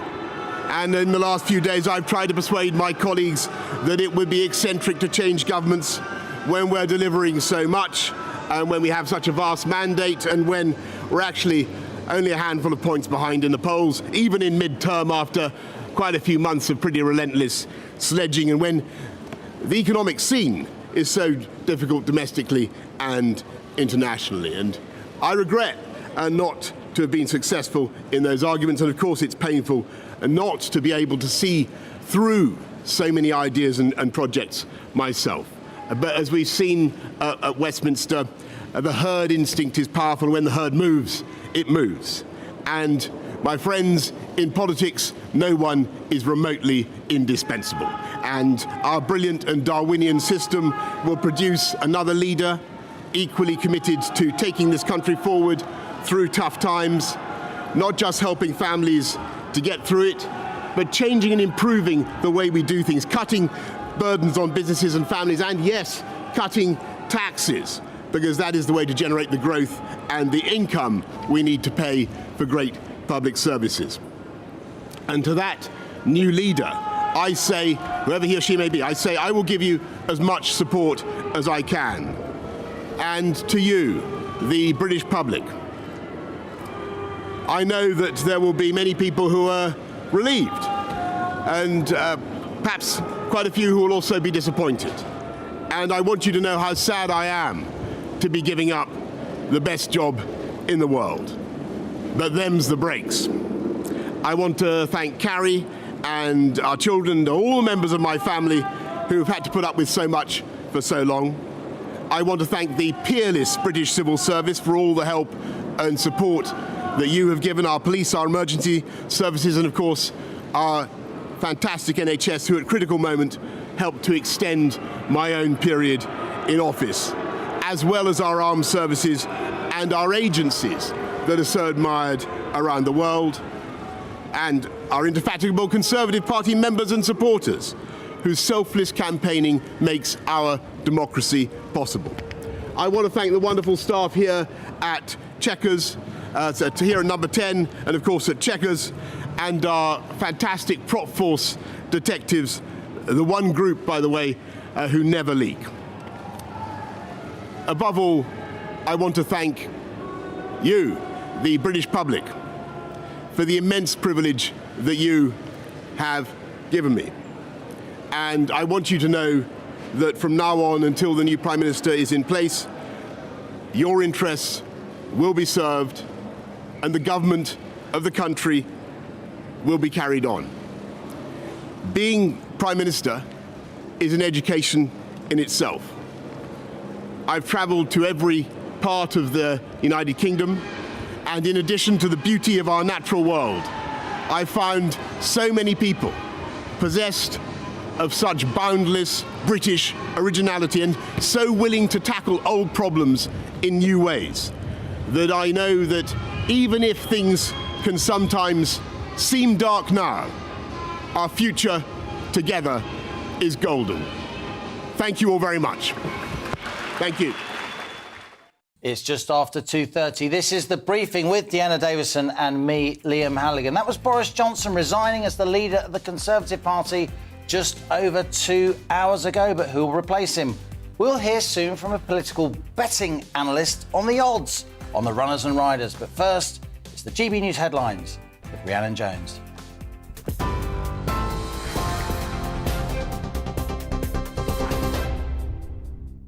Thank you, Liam. It's 2:33, your top stories from the GB newsroom. Boris Johnson has said it was clearly the will of his party that there should be a new leader. He announced his resignation outside Number 10 earlier, following 3 days of government revolt that's seen almost 60 MPs, including 5 cabinet ministers, quit. Boris Johnson says he'll continue to serve as Prime Minister until the party chooses his successor, which is expected to happen by October. But former Prime Minister Sir John Major has said it's unwise and unsustainable for him to remain in office for the next 3 months. The Kremlin in Moscow has used the opportunity to take a swipe at Boris Johnson, saying he doesn't like us, we don't like him either. That as G20 foreign ministers travelled to the Indonesian island of Bali this week for a meeting that will focus on the war in Ukraine. It'll be the first time foreign ministers meet Russia's Sergei Lavrov since the start of the invasion back in February. His attendance is expected to cause a rift in the group, which includes Western countries that have accused Moscow of war crimes and imposed sanctions. The UK money watchdog's warning Britain's public finances are unsustainable, suggesting upping taxes is needed to offset the rising cost of living. The Office for Budget Responsibility says public debt could jump by nearly 320% in 50 years' time if fiscal policy isn't tightened. It's found government debt is at risk of more than trebling, adding it's already spent as much this year as it did supporting the economy through the financial crisis. And some good news for air passengers. British Airways staff at Heathrow Airport have suspended their planned strike action after the company made an improved pay offer. Workers voted to take industrial action, saying a 10% wage cut during the height of the pandemic had not been reversed. But union leaders and airline chiefs held extensive negotiations today, and an agreement has been reached. The Unite Union said it will now ballot members involved, including check-in staff, on the proposed offer. TV online and DAB+ radio, this is GB News.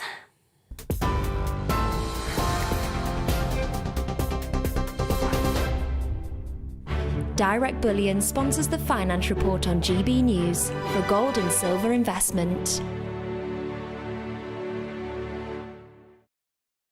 Here's a quick snapshot of today's markets. The pound will buy you $1.196 and 1.175 euros. The price of gold currently stands at £1,455 per ounce. Direct Bullion sponsors the Finance Report on GB News for gold and silver investment.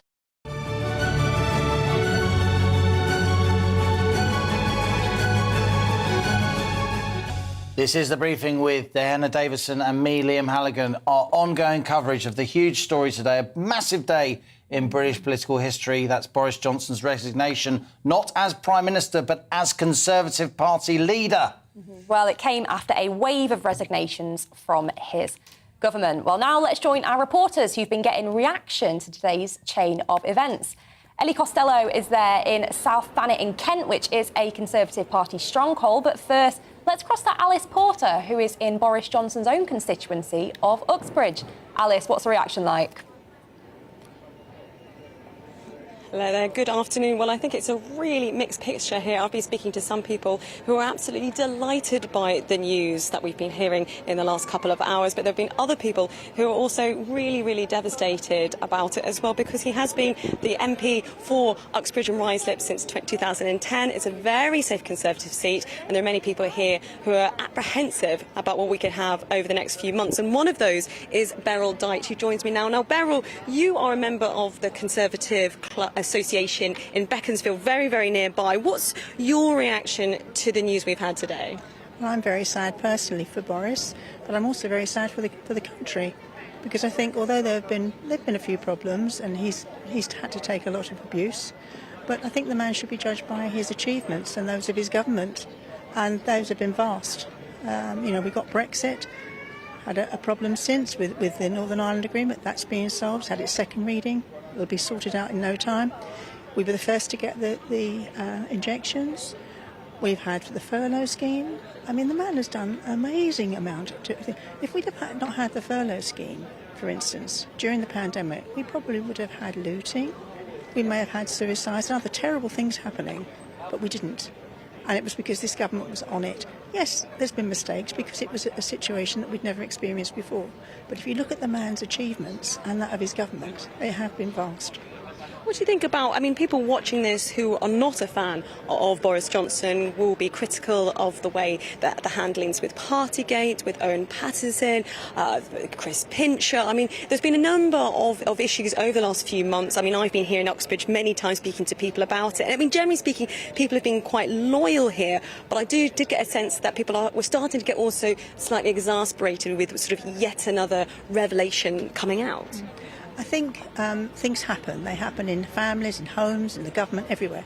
It's the way it's been portrayed, I think, because if you look into each of those individual things, the Owen Paterson thing, just briefly for a second, that they were looking at a way of changing the situation on that from all sides of the government. They were looking, they're saying that there must be an appeal situation, there must be, and then as soon as it happened to be a Conservative, everybody was up in arms about it. But it wasn't done just for Owen Paterson. It was done because they needed to do it and they had intended to do it beforehand. So it was timing that was the problem. And it didn't come across well from, you know, the PR in Number 10, I think, has been left wanting more than anything else.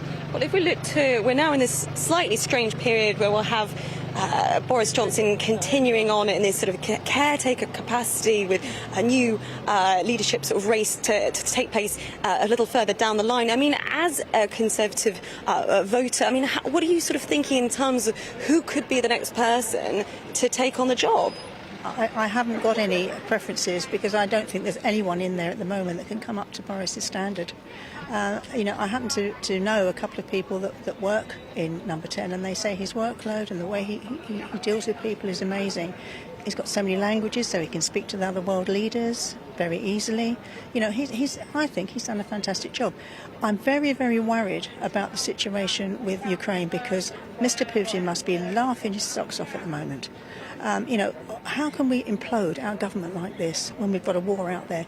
Mr. Putin is knocking on the door of the NATO countries, and if he bombs one of those, we're in that war. And Boris has done absolutely everything he can to make sure that that can't happen. And this is how we removed him. I just think it's appalling.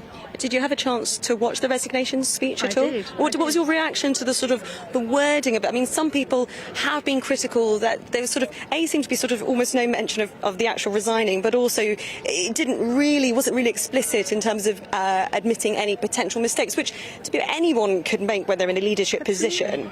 Absolutely, and any CEO in any major company will be making mistakes like that. And no, he didn't, but I thought the speech was fantastic. And the reason I thought it was fantastic, because he's obviously very hurt, but he found the time to thank everybody that had helped him throughout his premiership. And I thought that was excellent, quite honestly. And I also think that they should change the situation in the House of Commons, in that parliamentary privilege, I think, was put there so that things could be debated without people being in fear of being sued and the like. He has been insulted by the opposition and by the SNP to the point where I'm surprised he hasn't had a heart attack, to be quite honest. It's been so bad. But he stood there and took it. You know, and people say, well, if he's done nothing wrong, why did he apologise? He's the CEO. You know, he's responsible for everything. You know, and he can't micromanage everything. So he's made mistakes, of course he has. I'm not putting him on a pedestal and saying the man is more than he is. But I think he's achieved an amazing amount since he's been Premier, and I'm very sorry to see him go. Well, look, Beryl, thank you so much for speaking to me there. I think you get a sense there that is, you know, Boris Johnson, some people kind of call him Marmite. You either love him or you loathe him. He has been quite a divisive character, but there are many people, particularly here in his constituency, who have been very loyal to him, and therefore today is not a day for celebration. Today is a day that many of them are quite fearful of the months ahead. Well, thank you, Alice. Alice Porter there in Uxbridge, the Prime Minister's very own constituency, talking to Beryl, a staunch Boris Johnson fan. But let's go over to Ellie Costello in South Thanet, a Conservative stronghold there. Ellie, what's the mood like on the ground?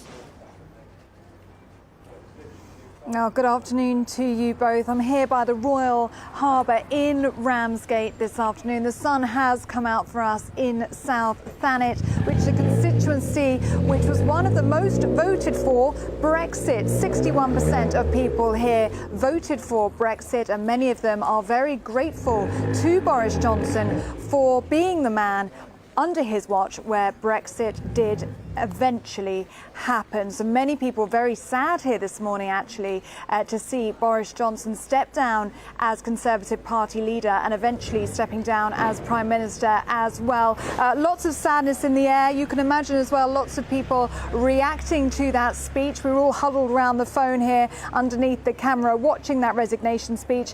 One man walked by and said it was classic Johnson, listing of his talents, of his achievements, very robust in style and tone as well. He said it was exactly what he expected of Boris Johnson. Other people were walking by and tutting. They said that enough was enough and it was finally time for Boris Johnson to go. I've been speaking to people all morning about this news, and this is what people have been telling me. Of course, a lot of this came down to Brexit, and this is an area that voted for Brexit, isn't it? And Boris did get Brexit done. He did. I didn't agree with it, but that's what the majority wanted, so it's just a shame. And who do you think will replace him, if anyone? Who knows? Who knows? I just hope they're a little bit more honest than Boris. I mean, how are you feeling now? Lots of people are very, very worried. I mean, with the cost of living crisis, everything going on in the country, the last thing lots of people are saying we need is a leadership crisis, a government in crisis. How are you feeling this morning with this news? You've just broken it to me, and it's... I don't know quite where the whole world's going, let alone our little country. It is worrying. He should go, because all we've had from him is lie upon lie upon lie. And fair play, it needed to be done. I mean, but who's going to take his place? How is it making you feel this morning? We've been speaking to people who say they're really worried, you know, the state of the country as it is right now, the cost of living crisis, the last thing we need is a government in crisis. I've just told you this news. How's it making you feel? Well, at the end of the day, somebody has to step up and take the job on. I mean, he couldn't do it, could he? That's how I feel. Whoever goes in the seat is going to get stick, whether it's Labour, anybody. I hope that someone that gets there can do better for the government. Importantly, Ukraine, and obviously the amount of cost of living at the moment. So whoever can do that, if they can do it any better, I'll support them wholeheartedly. And how are you feeling about Boris Johnson going? Were you a Boris fan? I was initially. I still am, to a degree. But obviously, time moves on. He's not a Churchill. So let's hope somebody can do a better job, if they can. And I know that I've just told you this news, but any thoughts, initial thoughts about who you think could replace him? No, to be honest with you. If everyone's sacked in the party, why should they get the prime seat?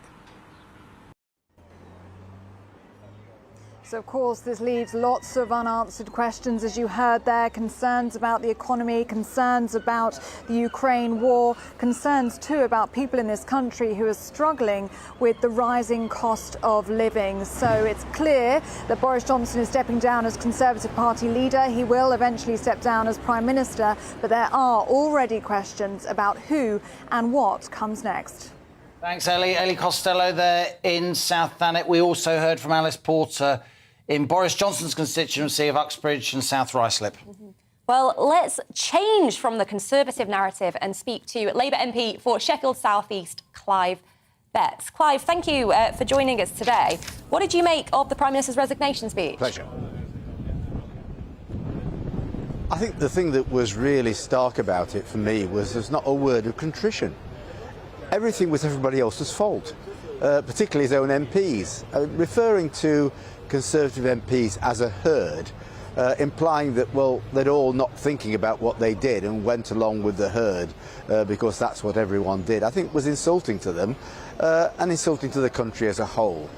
I would have thought he would at least have come out and said, well, I understand what people are feeling, I understand what's been said, I recognise I've made mistakes, and that's how I've got here. Not a word of contrition. Betts, you are very much, in my experience, a policy-focused person. You chair the Community Select Committee. You've got a huge interest in housing. How concerned are you beyond the political pyrotechnics and so on? How concerned are you that policy making now will just stop dead? How concerned are you that our political and media class will cease to really tackle for the next 3 months during this leadership contest, however long it takes, as Labour snipes from the sidelines all the time? We will cease really addressing and tackling issues that GB News viewers and listeners, people across the country, are really concerned about. Well, first of all, I don't think Labour's sniping from the sidelines. It's raising issues of real concern that we feel the government should be addressing. But I think you're right.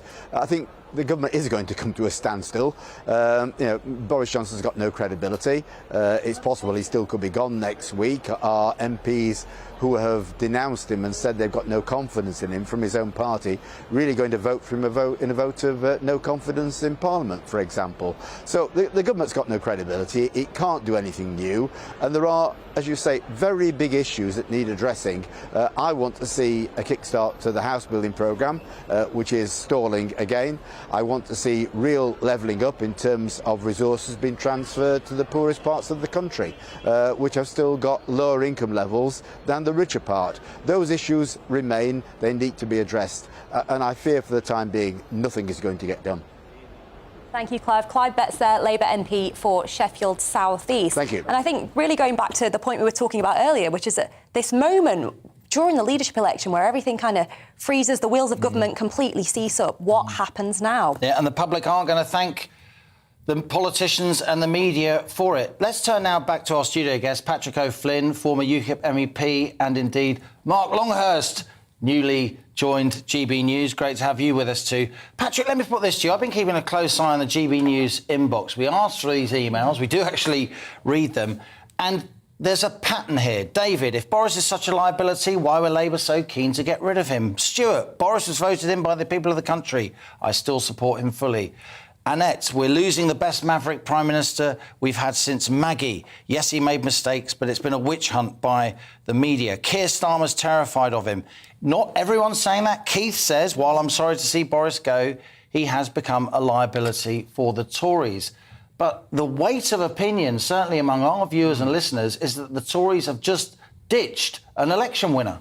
Well, yes, and I think you got a flavour of that in your reporters around the country and some of the people they were speaking to. And this is, again, why the Conservative Party now has to be very, very careful about the next few weeks and why Sir Graham Brady's role is so crucial. I think you can tell from this that your viewers, overwhelmingly, if the Tory MPs who forced him out come back for more and want to kind of throw him out the window tonight altogether, that will instill so much bitterness. And if they, on top of that, brought in a failed Remainer MP like Theresa May, that would be mayhem, right? Very good. He love a pun on the big He gets the big buck. I might write that down. Right. But another point is that if the Tories are going to run this leadership campaign very quickly, and they're talking about having the last two sorted by recess in a fortnight's time, If that, yeah. right, that doesn't really give people the chance to set out great policy positions, and it heavily biases the contest in favour of the few big, I was just actually medium-sized names in or just left but Patrick, you're saying that assuming that people haven't been sort of pitching for a very long time. We've seen way more op-eds coming out of some of these ministers and runners and riders. Yeah, suggestion Penny Mordaunt's been doing that behind the scenes. You'd know more about that than us, but they've been positioning themselves. But the interesting thing is a certain John Major now saying publicly, get on with it. We can't afford to have this hiatus. We've got to get policies in. We've got to get things moving. The idea that a caretaker Prime Minister would be able to, quote, get these things moving is for the birds. I mean, whatever you think of Boris Johnson, I think everyone agrees he's handled the Ukraine side of things pretty well. The other big thing immediately short-term is tax cuts and the cost of living. I can't see anything happening until September around, an early budget or emergency measures there. I think Nadhim Zahawi will take a little bit of time. So,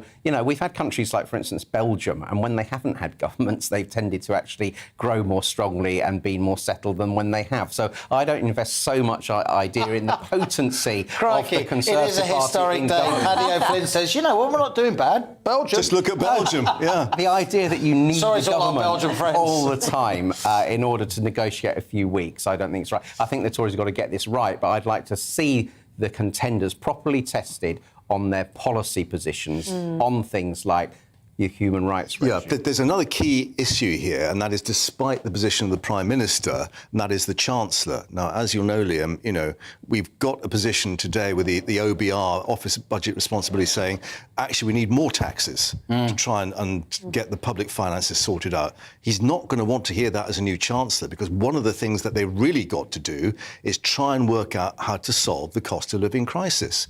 And a lot of that is coming from tax, VAT on petrol, VAT on even domestic fuel, and come this autumn, that's really going to bite the public. And the financial markets aren't going to want to hear that either. For me, I'm not here to talk down the currency or to talk down the markets, but I've been writing for a very long time in my various newspaper columns that sterling could be vulnerable. We've seen the pound go now decisively below $1.20. It hasn't been consistently below $1.20 since the mid-1980s. Why does that matter? How does that impact our viewers and listeners? Fuel prices. We import a lot of stuff in this country. We always have. Fuel's priced in dollars. If the pound is low, our imports get more expensive. That feeds into inflation. That's a reason to raise interest rates to support the pound. So I'm not sure, Paddy. I think there could be really serious possible economic moves over the summer if we do get to some kind of distressed situation on our financial markets. I don't wish that.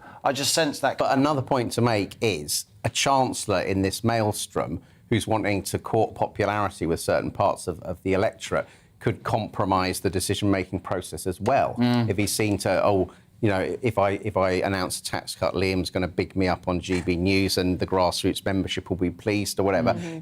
That also, there's a bit of jeopardy in that in terms of good government. There is.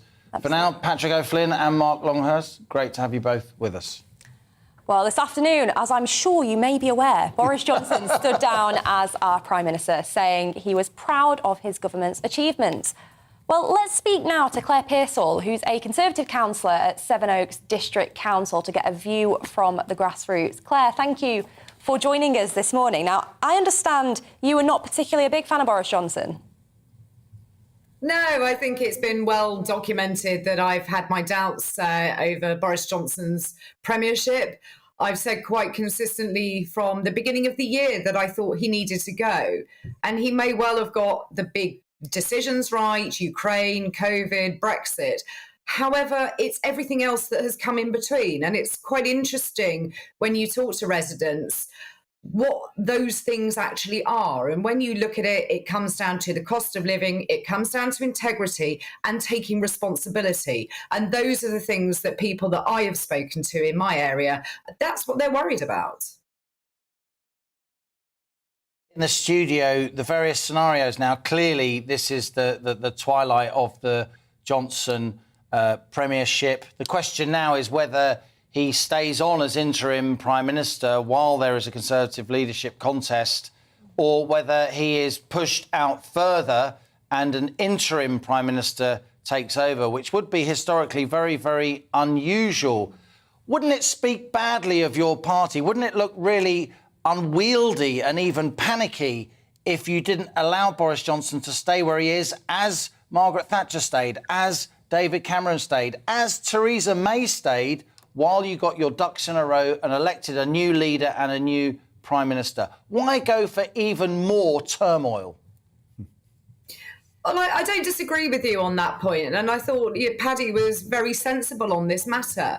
We need to understand who the candidates are. We need to allow them the space and time to lay out what policies they have. Because unfortunately, we don't know a lot about the people that want to put their names forward. We don't know what it is that they have a specialty in or what they're looking at, whether it's planning, whether it's treasury. So I think that we do need to have that time. I'm all for keeping the Prime Minister where he is at the moment, I think we have caused enough chaos right now. If you look at the past 24 hours, I don't think we can sustain that. So we need a little bit of time to think, a little bit of time to reset. And it is coming up to recess at the moment. So, I think we can get this done relatively quickly, but we mustn't rush it and we must choose carefully. Mm-hmm. Well, on that point there, Claire, about choosing carefully, who's your money on? Who are some of the people who are likely to run who you find the most impressive and you could get behind? Oh, there is an enormous list of people who would wish to put their name forward. We've seen a couple this morning, Tom Tugendhat, Liz Truss, Ben Wallace. He is, quite highly supported. I mean, it's really difficult to say without knowing if they want to do it. And I think that has to be really important.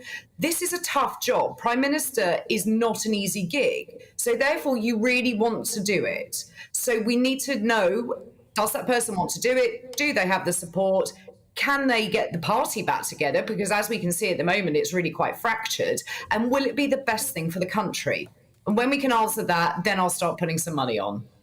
Claire Pearsall, Tory councillor, Sevenoaks District Council. Thanks a lot for joining us. Paddy, we're seeing lots of comings and goes from Downing Street. James Cleverly, former Tory chairman, now Education Secretary. He just went in the famous front door. So did Grant Shapps. He was Transport Secretary last time I looked. Take care. But who knows? Yes.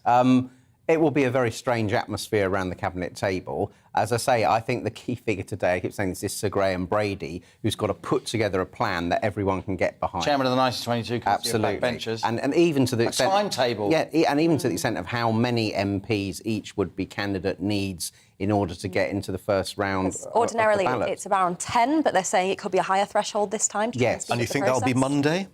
Well, we're assuming that the elections for the committee will go on Monday, and then I assume on a very quick timetable it could be as early as Tuesday. Some of our GB News viewers, Diana, are saying, what hypocrisy. A lot of Tory MPs, they criticised Boris Johnson for wanting to change the rules to help Owen Paterson, but now those same Tory backbenchers are changing the rules. What do you say to that? Yeah, it's a critique that I've certainly had come through my inbox. I think it comes to a point, though, doesn't it, where there's clearly a complete lack of confidence in the Prime Minister, which, frankly, is a constitutional issue. Yep. And it becomes a point where I think the means do justify the ends. Been great spending time with you, gentlemen. Patrick O'Flynn, political commentator, and indeed Mark Longhurst. I think we're going to be spending a lot of time together in the next few weeks and months. And once again, welcome from me and the newsroom, from all of us, and indeed many of our viewers and listeners, to GB It's News. nice to be here, thank you. You've been watching the briefing with me, Liam Halligan, and Henna Davison.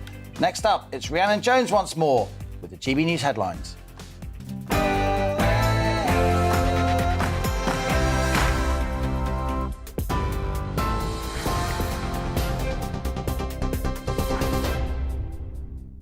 Good afternoon. It's just gone 3 o'clock. Your top stories from the GB newsroom. Boris Johnson has announced his resignation as leader of the Conservative Party. Addressing the country outside Number 10, Mr Johnson said it's clearly the will of his party. He said he's deeply saddened to be giving up the best job in the world and that he fought to remain because he felt it was his job, his duty and his obligation. The decision to step down follows 3 days of government revolt that's seen almost 60 MPs, including 5 cabinet ministers, quit. Boris Johnson says he'll continue to serve as Prime Minister until the party chooses his successor, which is expected to happen by October. I've tried to persuade my colleagues that it would be eccentric to change governments when we're delivering so much and when we have such a vast mandate and when we're actually only a handful of points behind in the polls, even in mid-term after quite a few months of pretty relentless sledging, and when the economic scene is so difficult domestically and internationally. And I regret not to have been successful in those arguments, and of course it's painful not to be able to see through so many ideas and projects myself. But as we've seen at Westminster, the herd instinct is powerful. When the herd moves, it moves. And my friends, in politics, no one is remotely indispensable. Well, Boris Johnson's leadership has come under increased scrutiny in recent months following a number of scandals. He tried to protect former MP Owen Paterson, who repeatedly broke lobbying rules by attempting to overhaul the MP standards system. He also faced cross-party criticism for attending gatherings in Whitehall during lockdown, for which he was fined in April. And most recently, he was found to have promoted MP Chris Pincher to the Tory Whip's office, despite being aware of previous allegations of sexual misconduct. Meanwhile, Downing Street's announced the cabinet reshuffle to replace those who've either resigned or been sacked. Kit Malthouse has been appointed Chancellor for the Duchy of Lancaster, the most senior position after the Prime Minister's. James Cleverley's the new Education Secretary, Robert Buckland the new Welsh Secretary, Shailesh Vara the new Northern Ireland Secretary, and Greg Clark has replaced Michael Gove as Levelling Up Secretary, saying he'll do his best to provide stability in government. Whilst the former Technologies Minister, Chris Philp, has said he'd return to government if required, now that Boris Johnson has agreed to resign. Well, during his resignation speech earlier, Boris Johnson referred to the UK's support for Ukraine as one of the key achievements of his premiership and vowed to support their fight for freedom for as long as it takes. That as G20 foreign ministers are in Bali in Indonesia this week for a meeting that will focus on the war in Ukraine. It'll be the first time foreign ministers meet Russia's Sergei Lavrov since the start of the invasion back in February. His attendance is expected to cause a rift in the group, which includes Western countries that have accused Moscow of war crimes and imposed sanctions. In other news, British Airways staff at Heathrow Airport have suspended their planned strike action after the company made an improved pay offer. Workers had voted to take industrial action, saying a 10% wage cut during the height of the pandemic hadn't been reversed. But union leaders and airline chiefs held extensive negotiations today and an agreement has been reached. The Unite Union says it will now ballot its members, including check-in staff, on the proposed offer. This is GB News. We'll bring you more as it happens. Now, though, it's over to Colin Brazier.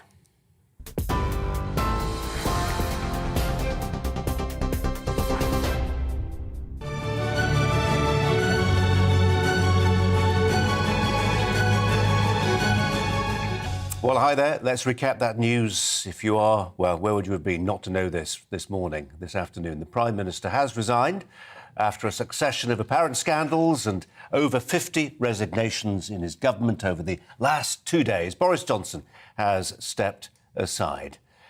Here's what he had to say at an address outside Downing Street just after midday. Good afternoon. Thank you. It is clearly now the will of the Parliamentary Conservative Party that there should be a new leader of that party and therefore a new Prime Minister. And I've agreed with Sir Graham Brady, the chairman of our backbench MPs, that the process of choosing that new leader should begin now. And the timetable will be announced next week. And I've today appointed a cabinet to serve, as I will, until a new leader is in place. So I want to say to the millions of people who voted for us in 2019, many of them voting Conservative for the first time, thank you for that incredible mandate. The biggest Conservative majority since 1987, the biggest share of the vote since 1979. And the reason I have fought so hard in the last few days to continue to deliver that mandate in person was not just because I wanted to do so, but because I felt it was my job, my duty, my obligation to you to continue to do what we promised in 2019. And of course, I'm immensely proud of the achievements of this government, from getting Brexit done to settling our relations with the continent for over half a century, reclaiming the power for this country to make its own laws in Parliament, getting us all through the pandemic, delivering the fastest vaccine rollout in Europe, the fastest exit from lockdown, and in the last few months, leading the West in standing up to Putin's aggression in Ukraine. And let me say now to the people of Ukraine that I know that we in the UK will continue to back your fight for freedom for as long as it takes. And at the same time, in this country, we've been pushing forward a vast programme of investment in infrastructure and skills and technology, the biggest in a century, because if I have one insight into human beings, it is that genius and talent and enthusiasm and imagination are evenly distributed throughout the population, but opportunity is not. And that's why we must keep levelling up, keep unleashing the potential of every part of the United Kingdom. Well, let's turn to our political editor, Darren McCaffrey, who is in Downing Street for us this afternoon. Hi to you, Darren. Let's just start from scratch for people maybe just tuning in, listening on the radio. Let's reflect on what the Prime Minister had to say a couple of hours ago. Some people have called those words, some of which we just heard, we'll play it again in full around about 1:30, grudging. Others will see it as a typically sort of valedictory address. Why wouldn't he say, look at what I've achieved? Yeah, in many regards, that's right. The Prime Minister wanted, because of course this is a moment of history, he wanted to make that mark that he felt he was being chucked out of office way too early, that he was, as he put it, quite upset, frankly, about not being able to carry out all the changes that he wanted to, and that he repeated time and time again that he had a large, what he would argue, personal mandate from the British public not that long ago to change Britain. And he was, in what he called an eccentric decision, by the parliamentary party as part of this kind of herd pact, being chucked out of office. He talked about the polling figures not being that bad and about the achievements that he had managed to get through over the last 2.5, 3 years, whether that's getting Brexit done, managing the pandemic and the vaccine rollout, its support for Ukraine. But you're right, there are critics, and critics even within his own party, who felt that it was tone deaf, there was no sense and recognition of the mistakes the Prime Minister had made, or indeed that he clung on to power, I should say, a little too long. So, you know, it's up to viewers at home, I think, to decide on balance where they felt it went. But in the end, you got this sense that he was slightly bitter about it all, and that fundamentally he was blaming his party for what he seems to think is a very, very strange decision that he is out. But he is out as Conservative leader, but not as Prime Minister. And that is important to remember, because he is currently inside number 10 Colin, chairing a cabinet meeting. We've just seen all the cabinet ministers, including those recently appointed, go in the last couple of minutes. Of course, some of them were merely 24 hours ago calling for him to resign, saying that they could not work under him. But for those ministers, they now argue that the government needs to function, and that is why they are part of the cabinet, part of this kind of caretaker government, if you like, Colin, to try and get through the next couple of months. And all this, of course, while attention, and as always the case, attention and power drains from this place, Boris Johnson, now effectively a lame duck leader, now moves to the Conservative Party and to those runners and riders, those leadership hopefuls who will start their campaigns in earnest to try and win that contest and become the next incumbent of 10 Downing Street. Darren, for now, thanks very much indeed. Darren McCaffrey there. Let's turn to Lloyd Russell-Moyle, Labour MP for Brighton and Kent Town.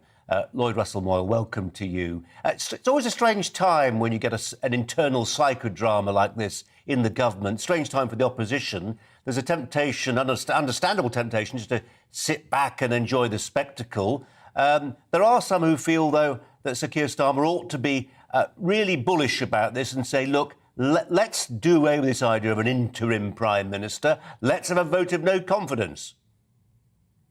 Well, that's what he has indicated he would do if the Conservatives can't get rid of Boris Johnson quickly, because we've now had revelations, including at the liaison committee yesterday, that Boris Johnson has been secretly meeting KGB and former KGB agents without telling the authorities properly, without having them recording the meetings, and even at one meeting there's a direct line to Putin's foreign minister. These are disgraceful allegations of a disgraced Prime Minister that really needs to be going very quickly. So we have said that if the Tory party can't dispatch of this criminal Prime Minister, we will do it by a vote of no confidence. He must go now. He's dangerous to national security.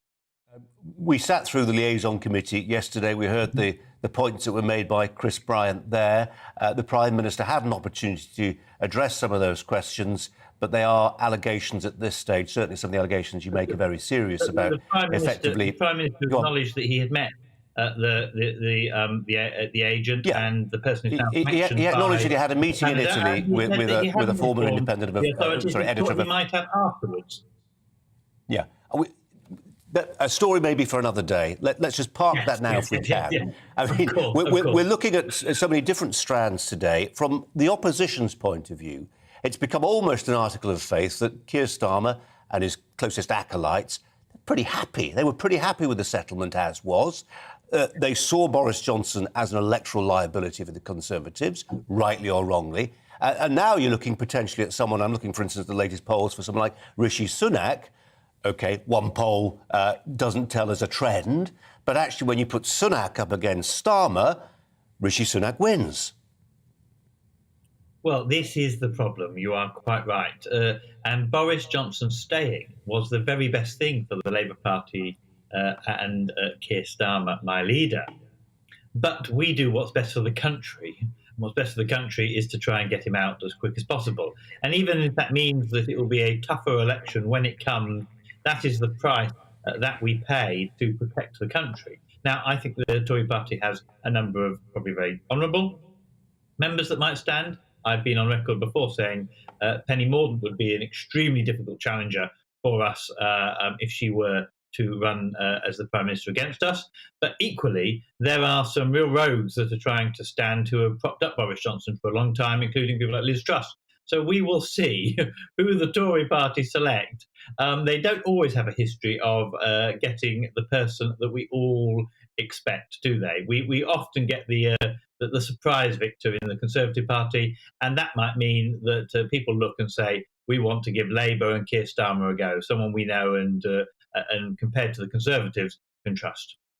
Lloyd Russell Moyle, appreciate your time and your thoughts. Thanks very much indeed. Let's get a Conservative perspective then.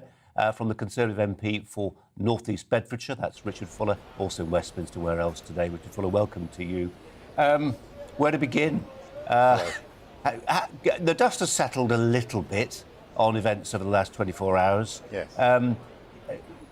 Give us your first impressions, your thoughts today. How does this go down in political history?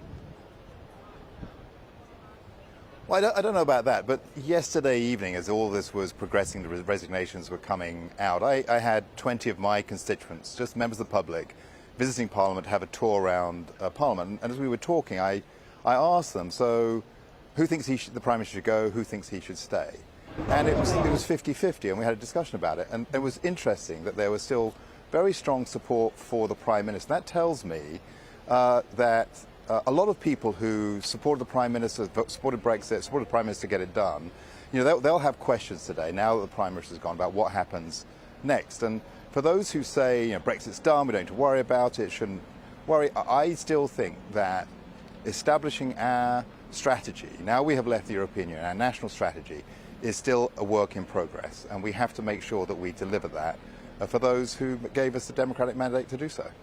So John Major, former Prime Minister Sir John Major, has written to the chair of the 1922 committee and said Boris Johnson cannot remain as an interim Prime Minister. There needs to be a caretaker Prime Minister until the country gets a new Conservative Party leader and Prime Minister. What would you say to Sir John Major? Well, I think Sir John Major didn't want Boris Johnson to be Prime Minister at all anyway, so I don't think his suggestion now carries particular additional weight. He does, of course. Sir John Major was a very respected Prime Minister, actually a very successful, in economic terms, Prime Minister. But I think perhaps a lot of the conversation today is sort of filling the air about an issue about an existing Prime Minister. We know that when Mr Cameron stood down, we know that when Mrs May stood down, they stayed on as Prime Minister. I think that's the process we should continue now. Richard Fuller, we appreciate your time. Thanks very much indeed for it. Let's just turn to my studio guest for the next hour or so, Joanne Nadler, Conservative commentator. Joanne, thanks for your time. My pleasure. If you can't come in today, then when can you come in, for heaven's sake? I'm just trying to get a sense of where the matter now rests. It won't rest here for very long, will it? Things are moving even now, but it just feels like after so much frenetic, unknowable activity for 24 hours, it's just a pause. Yes, I think that's right. I think the Prime Minister's moves today have slightly taken the heat out of this situation. But, you know, as your guests have alluded to, there's still a very big question mark about whether he can remain in place as the caretaker. And I think that that will partly be resolved by the behaviour of the cabinet, the new cabinet that he's managed to put together earlier before his statement in number 10. And I think he's brought in some very, very capable people. And if the cabinet now pulls together, and if there are no further resignations over this issue of him potentially remaining as the caretaker, then I would imagine that we're likely to see him remain as the caretaker. OK. In whose gift ultimately is it? Is it really where the power resides, the brute politics and calculus of who says what in cabinet? Or is it with the chair of the 1922 committee who can decide on the timescale of the leadership election? Well, I think as we've seen, the sort of power structure within the Conservative Party is sort of fairly organic, and there's been a very... The best euphemism of the day so far. Well, I think there's been a movement over the last few days, particularly to try and rewrite certain rules, and that would have been done to have forced a decision from the Prime Minister. We've had a decision from the Prime Minister. It may not be the decision that everybody wants, but I don't feel that there is an absolute consensus one way or the other at the moment. So, as I say, I think the question is, can he hold a government together for the next week, let alone the next 2 or 3 months? And how can he stop people grandstanding? I mean, if you've got someone, if Zahawi's Chancellor, how do you stop Zahawi basically using the next 2 months or the next few weeks as a pitch for the top job by, say, cutting taxes? I know the Prime Minister would have to sign it off, but he would still have some latitude, wouldn't he, at the Treasury? Well, I mean, in a sense, that's as much a problem for Mr Zahawi as it is for the Prime Minister, because he would if he's serious about running for leadership, he would need to be seen to be doing the right thing. Yeah. And therefore, in a sense, that ability to grandstand may work to everybody's advantage if people are showing their best side ahead of an election. You raised a very important point, Joanne, which is none of these people, very few of these people, have publicly declared they're even going to stand. And certainly Nadhim Zahawi hasn't. I'm sure he probably will. Let's get some emails. Paul says, Conservatives have lost half of the country this morning getting rid of Boris. I'm happy now. Conservatives are finished. Elaine says, I'm appalled by the way that Boris has been hounded from office. The mainstream media has ousted a politician who won a huge majority and achieved a great deal. Agreed he wasn't perfect, but he was charismatic and a proven vote winner. I have now lost faith in our democracy. What a travesty. Barry says, big mistake shunting him out. Still think he was the best man for the job, and no one's ever going to be any better. We may well all live to regret this. He's the best we've had, and the next will not better him. Angie says Labour have achieved their aim and got rid of Boris, but they still can't stop sticking the knife in by now demanding an apology. I suppose that's what the opposition is meant to do, isn't it? But Boris has nothing to apologise for. It is Labour who should be apologising for their witch hunt and going against the democracy of our country, which voted Boris into office. The Prime Minister's resignation comes 2 years, 349 days into his premiership. Where does that compare? How does it compare with previous holders of this office? The longest-serving PM, Sir Robert Walpole, 20 years and 314 days. A job made more survivable by the absence then of rolling news media and Twitter. More recent PMs, the likes of Tony Blair. Tony Blair ranked 9th, 10 years and 56 days. The subject of Boris Johnson's biography about Winston Churchill. Winston Churchill ranked 12th, 8 years and 239 days, of course, over 2 separate terms. David Cameron, just to bring this up to speed to more modern times, at 22nd, and Theresa May at 33rd. Let's turn to the Deputy Editor of Conservative Home, Henry Hill. Henry, welcome to you. You've got a few weeks to look forward to where you'll be extremely busy and much read.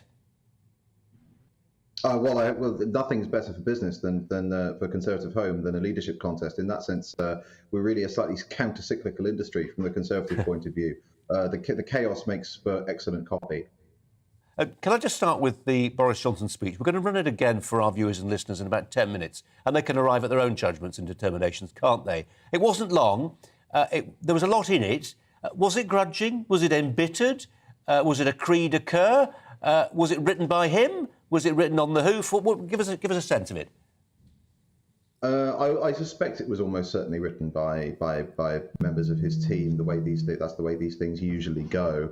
It's interesting that he didn't actually use the word resignation once. I think if you tuned in to that speech and you didn't immediately know what it was about, you probably wouldn't have been immediately able to tell that it was a resignation speech. There was certainly no contrition there. He clearly feels, as his conduct has demonstrated, that he's in the right, that he is the right man for the job, that he is being forced. He's basically saying, I'm being forced out by other members of parliament, and I think that is a strange decision, but the alliance of forces against him is such that he has to accept it. Henry, I'm looking at if Conservative Home is the online Bible of the Conservative Party, then the Telegraph, I suppose, is the newspaper variant. Alistair Heath, the top of the front page today, he's got a headline attached to his name. He says, it's ending in disaster, but the Prime Minister saved Britain from Corbyn and Remainers. As a proportion of the Tory party, how many people feel that way, do you think?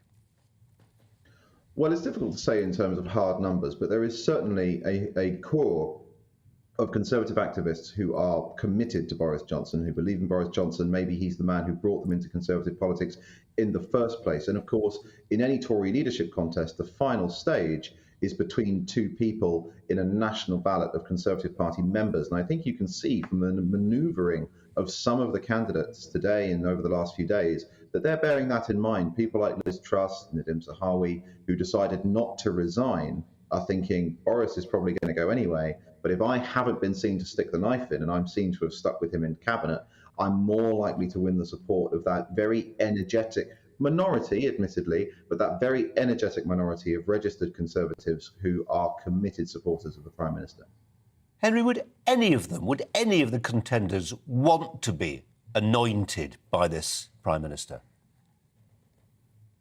Almost certainly not. I mean, there is nobody who could do it, and he doesn't have the authority to anoint somebody, really, in terms of it wouldn't do anything to shut the contest down. But I think it's a more subtle game than that, because nobody wants to be the designated heir apparent to a man who has just had 50 plus members of his government resign and been forced out of office. It would be a complete poison chalice. I think that the maneuver that these people have to try and pull off, and it would be quite a tricky one, is to put enough distance between themselves and the Prime Minister to reassure remember the majority of their parliamentary colleagues, the great majority of their parliamentary colleagues who have ousted him, and a substantial number of Conservative activists who feel the same way, whilst not being so vocal that they alienate the Prime Minister's supporters. It's a very tricky balancing act to pull off, and it will be interesting to see who does it best. Can we just go back to to earlier this morning, before the announcement dribbled out around about 9 o'clock? Julian Smith, former cabinet minister, talked about the Prime Minister hanging on in the same way. He likened it to the situation in Washington with Donald Trump. Do you think there were people within Conservative circles who were really starting to grow uncomfortable, with those parallels? I think there is a really unfortunate tendency for British politicos to reach for American comparisons where they're very seldom fitting. And I don't think it really fit here. You can see why some of them did. I think that one of the worst things about this for Conservative supporters, and indeed for anyone concerned about the good health of the Constitution, was some of the really deranged stuff that was coming out of the Prime Minister's closest supporters. Nadine Dorries saying that they were going to do mass deselections of every Conservative MP that voted against him, which would have been most of them, and then call a general election. That would have been a horrifying prospect, and it would have risked dragging the Queen into politics and all the rest of it. But in terms of I think actually what this has proven is the strength of our parliamentary system, because whilst there was some of that wild talk, we've had nothing like January the 6th. The Prime Minister has, after one night's sleep, decided that discretion is the better part of valour. He's doing the proper thing, albeit more slowly than people would like, and he's stepping down. Yeah, I think he put it rather well when he talked about the brilliance of the Darwinian system. It is Darwinian, isn't it? It's a rough trade, but it often arrives at an answer that needs to be reached. I'm just looking at that list I'm looking at the latest poll, Henry, and I'm looking at the list of potential candidates for the office of Prime Minister. And I don't see anybody on that list who you could describe as a red wall candidate. Will there be one? It's early days. It's very hard to say. It's a very open contest. There's no heir apparent. There's nobody really casting a shadow over this race. When Conservative Home polled a series of head-to-head clashes between potential contenders the other day, there were a huge amount of don't knows. So I don't want to rule out somebody basically doing a David Cameron, what he did in 2005, which is, give a very good speech, have a better organisation than many people expect, and kind of just overtake some people and make an impression early on. But no, I think part of the problem for the Conservatives at the moment is that they don't yet, those Red Wall MPs, they've only been there for 3 years. The 2019 election wasn't that long ago. They haven't had enough time to really get into cabinet and to build up the profile. So it will be challenging. And one of the things the Conservative Party now needs to be really careful about is that they're picking from a pool of leadership contenders who are basically from their pre-2019 electoral coalition. And if they want to have a long-term future as a party, they really want to try and lock down the gains that Boris Johnson achieved, to his great credit, in the Red Wall. So it will be not somebody from the Red Wall, but it will be interesting. It's a bit like the European Union or the Constitution of Northern Ireland. Who can tailor their message to those voters best is going to be one of the key tests I think Tory MPs will be putting leadership candidates through over the next few weeks. Henry Hill is the Deputy Editor of Conservative Home. Henry Hill, really appreciate your time and your thoughts. Fabulous analysis. Let's go back to Westminster. Our political correspondent Tom Harwood is there, having had a very busy 24 hours and more. Tom, welcome to you. The action today, in a sense, and it has been at Downing Street for a while, and we're still seeing cabinet appointments being made there, or at least ministerial appointments, I should say, being made there, and that's where the focus of media attention is. But in the corridors behind you, give us a sense of what the big conversations that are happening there now are. Do you know what? It's such a funny atmosphere in Parliament. I've just come from the terrace where there are a number of MPs sitting in almost a state of sort of suspended animation, sort of not quite absorbing the magnitude of what has happened in what is relatively a short space of time. The Prime Minister seemed fairly safe at the start of the week until that cabinet resignation from Sajid Javid set the wheels of change in motion, and really we've had the most remarkable few days. I think to some extent members of Parliament, many of whom will be heading home this evening back to their constituencies, will need to have a bit of a sit down, a bit of a breather, a bit of a recognition of the magnitude of the events that have taken place over the last few hours. And a lot of people now speculating, looking to the future. As you were saying in your previous conversation, Colin, the conversation has turned to what takes place next week and indeed the week after as these parliamentary rounds of the leadership contest take place. Who on earth is going to succeed Boris Johnson? It's not by any means a done deal. Compare this to the previous leadership contest where it was, most people had a fairly good idea of who was the front runner, of where the direction of play was moving. This time around, no one is feeling like they can make any fairly solid predictions.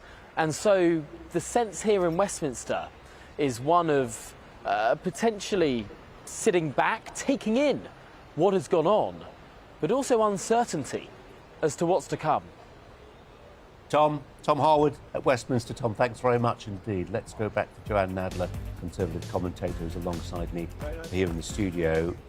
Joanne, will the next Conservative leader be offering a manifesto which is ideological? Because we never really got a sense of Johnsonianism, or did we? Well, not really, because I think Boris Johnson was partly selected because he appeared at any one particular moment to be able to articulate a message to different parts of the Conservative coalition. And of course, he had one very specific thing that he had to do, which was to get Brexit done, or rather to get Brexit through, because it hasn't been fully done. I mean, I think to answer your question, the real dilemma for the Conservative MPs in the first instance is how they address this problem. You alluded earlier to the red wall issue, but there is also the so-called now blue wall, the threat coming in from the Liberal Democrats in the south. And I think that is why there's quite a high possibility that whoever emerges as the next leader will be someone who is able to articulate something that appeals to both of those constituencies, and therefore they won't be ideological as such. They won't be. They won't have a sort of definable ideology, which I think is a bit of a shame, because I would like to see somebody with a clearer set of Conservative principles. And when a party's been in power for as long as the Conservatives have been, doesn't it really need somebody to say, I'm not like the last guy or the last woman or the guy before her, this is something new? Well, up to a point, because the Conservative Party won an election in 2019 based on a manifesto, and that's what they owe the British public to deliver. And I think to start changing that manifesto too dramatically now would actually be something of a, they don't have the mandate to do that. It's a really good point, Joanne Finau. Thanks very much indeed. Coming up, we'll be heading to one potential leadership hopeful. Nobody's really declared officially so far, have they? Penny Mordaunt, her constituency, Portsmouth North, to see what the mood is there. First, we've got a news update for you.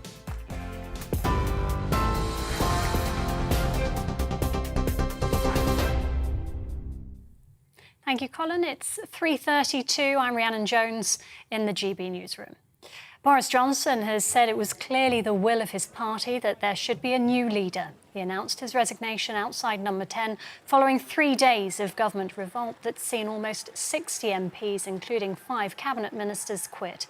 Boris Johnson says he'll continue to serve as Prime Minister until the party chooses his successor, which is expected to happen by October. But former Prime Minister Sir John Major says it's unwise and unsustainable for him to remain in office for the next 3 months.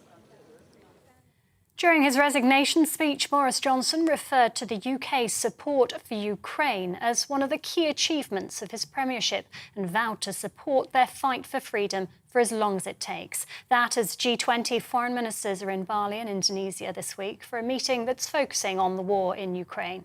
It's the first time foreign ministers are coming face-to-face with Russia's Sergei Lavrov since the start of the invasion back in February. Defence Secretary Ben Wallace says UK support for Ukraine will continue despite Boris Johnson's resignation. You know, the assistance to Ukraine we give is not just one person, you know, not me, not the Prime Minister, it's the whole effort. Actions matter in all of this. And, you know, while the Prime Minister will be incredibly sad to leave this post, he has led from the front on Ukraine, as he had on COVID and obviously Brexit. And I think that isn't lost on many people. But the whole of the political system is supportive of what we're doing in Ukraine. I don't expect that to finish at all. The UK money watchdog's warning Britain's public finances are unsustainable. It's suggesting tax rises are needed to offset the rising cost of living. The Office for Budget Responsibility says government debt is at risk of more than trebling in 50 years' time. And strike action by hundreds of British Airways staff at Heathrow Airport has been suspended after the airline agreed to improve their pay. Workers at Heathrow demanded a reversal of a 10% wage cut during the pandemic, but the union says an agreement was reached after extensive talks today. The pay offer will now go to union members for a ballot. TV online and DAB+ radio, this is GB News.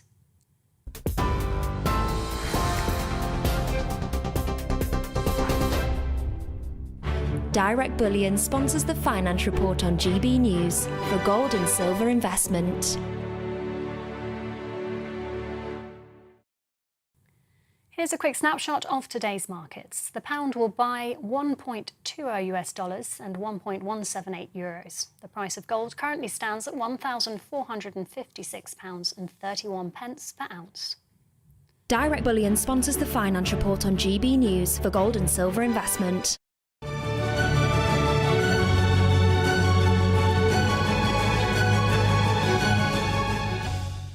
Well, the Defence Secretary, Ben Wallace, you heard it just a few moments ago in the bulletin there, has been just speaking and says British military support for Ukraine will persist in spite of Boris Johnson's resignation. Obviously, I know you're not going to say anything, but I'm going to ask the question anyway, just for the sake of it. This political turmoil back in Westminster, the PM's going to resign. Are you going to run for Prime Minister? Let's see what the Prime Minister says. He's still the Prime Minister. He's going to make a statement at 12:30, and after that statement, then be happy to talk to people. And obviously, there is a national crisis, political crisis at the moment, and yet Ukraine, as the Prime Minister keeps saying, is a huge priority.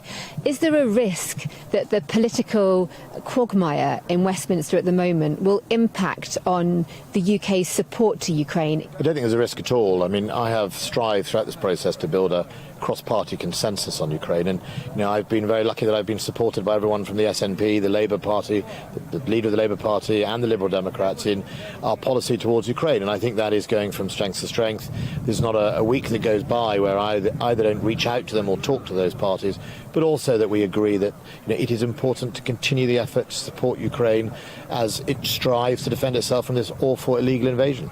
But given that Ukraine regards the UK with such high esteem, and there's that personal bond between President Zelensky and Boris Johnson, President Zelensky must be looking at London and seeing what's happening and wondering what's happening to his key ally. What can you say to reassure them? Well, I think he knows, because he's been visited by a range of parliamentarians, as has my counterpart, the Defence Minister, that Britain is full square behind them. And, the assistance to Ukraine we give is not just one person, not me, not the Prime Minister, it's the whole effort. Actions matter in all of this. And, while the Prime Minister will be incredibly sad to leave this post, he has led from the front on Ukraine, as he had on COVID and obviously Brexit. And I think that isn't lost on many people. But the whole of the political system is supportive of what we're doing in Ukraine. I don't expect that to finish at all.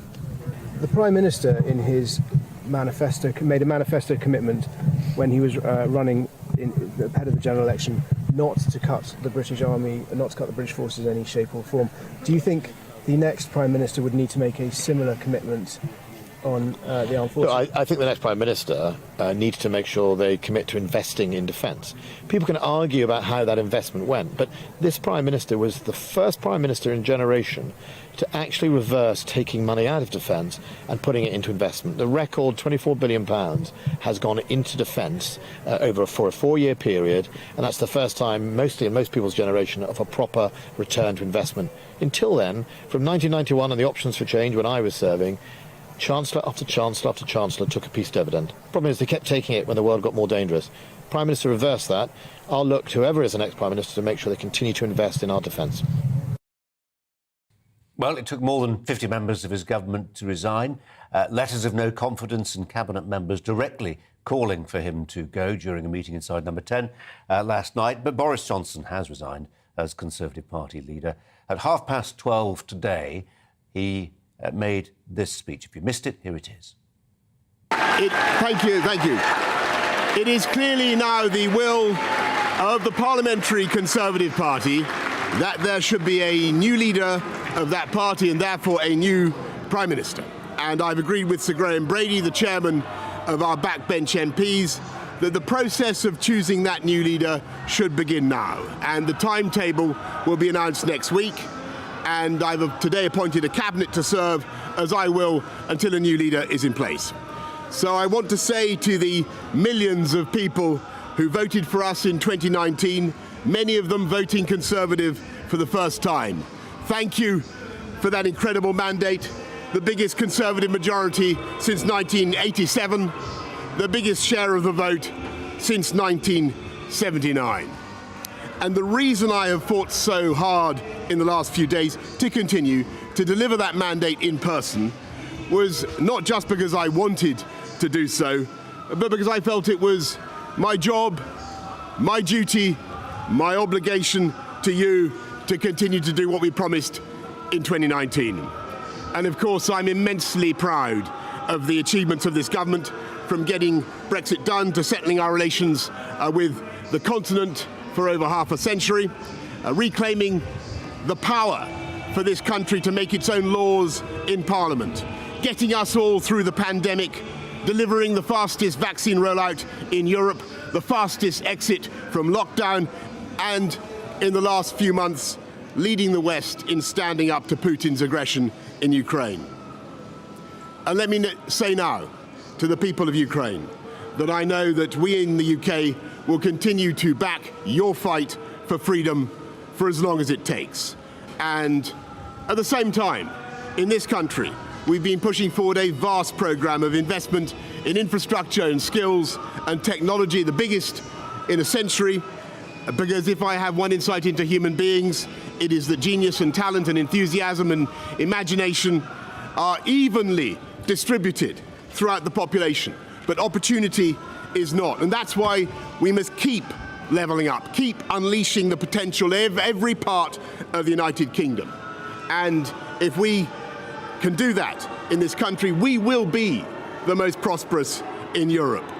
And in the last few days, I've tried to persuade my colleagues that it would be eccentric to change governments when we're delivering so much, and when we have such a vast mandate, and when we're actually only a handful of points behind in the polls, even in mid-term after quite a few months of pretty relentless sledging, and when the economic scene is so difficult domestically and internationally. And I regret not to have been successful in those arguments, and of course it's painful not to be able to see through so many ideas and projects myself.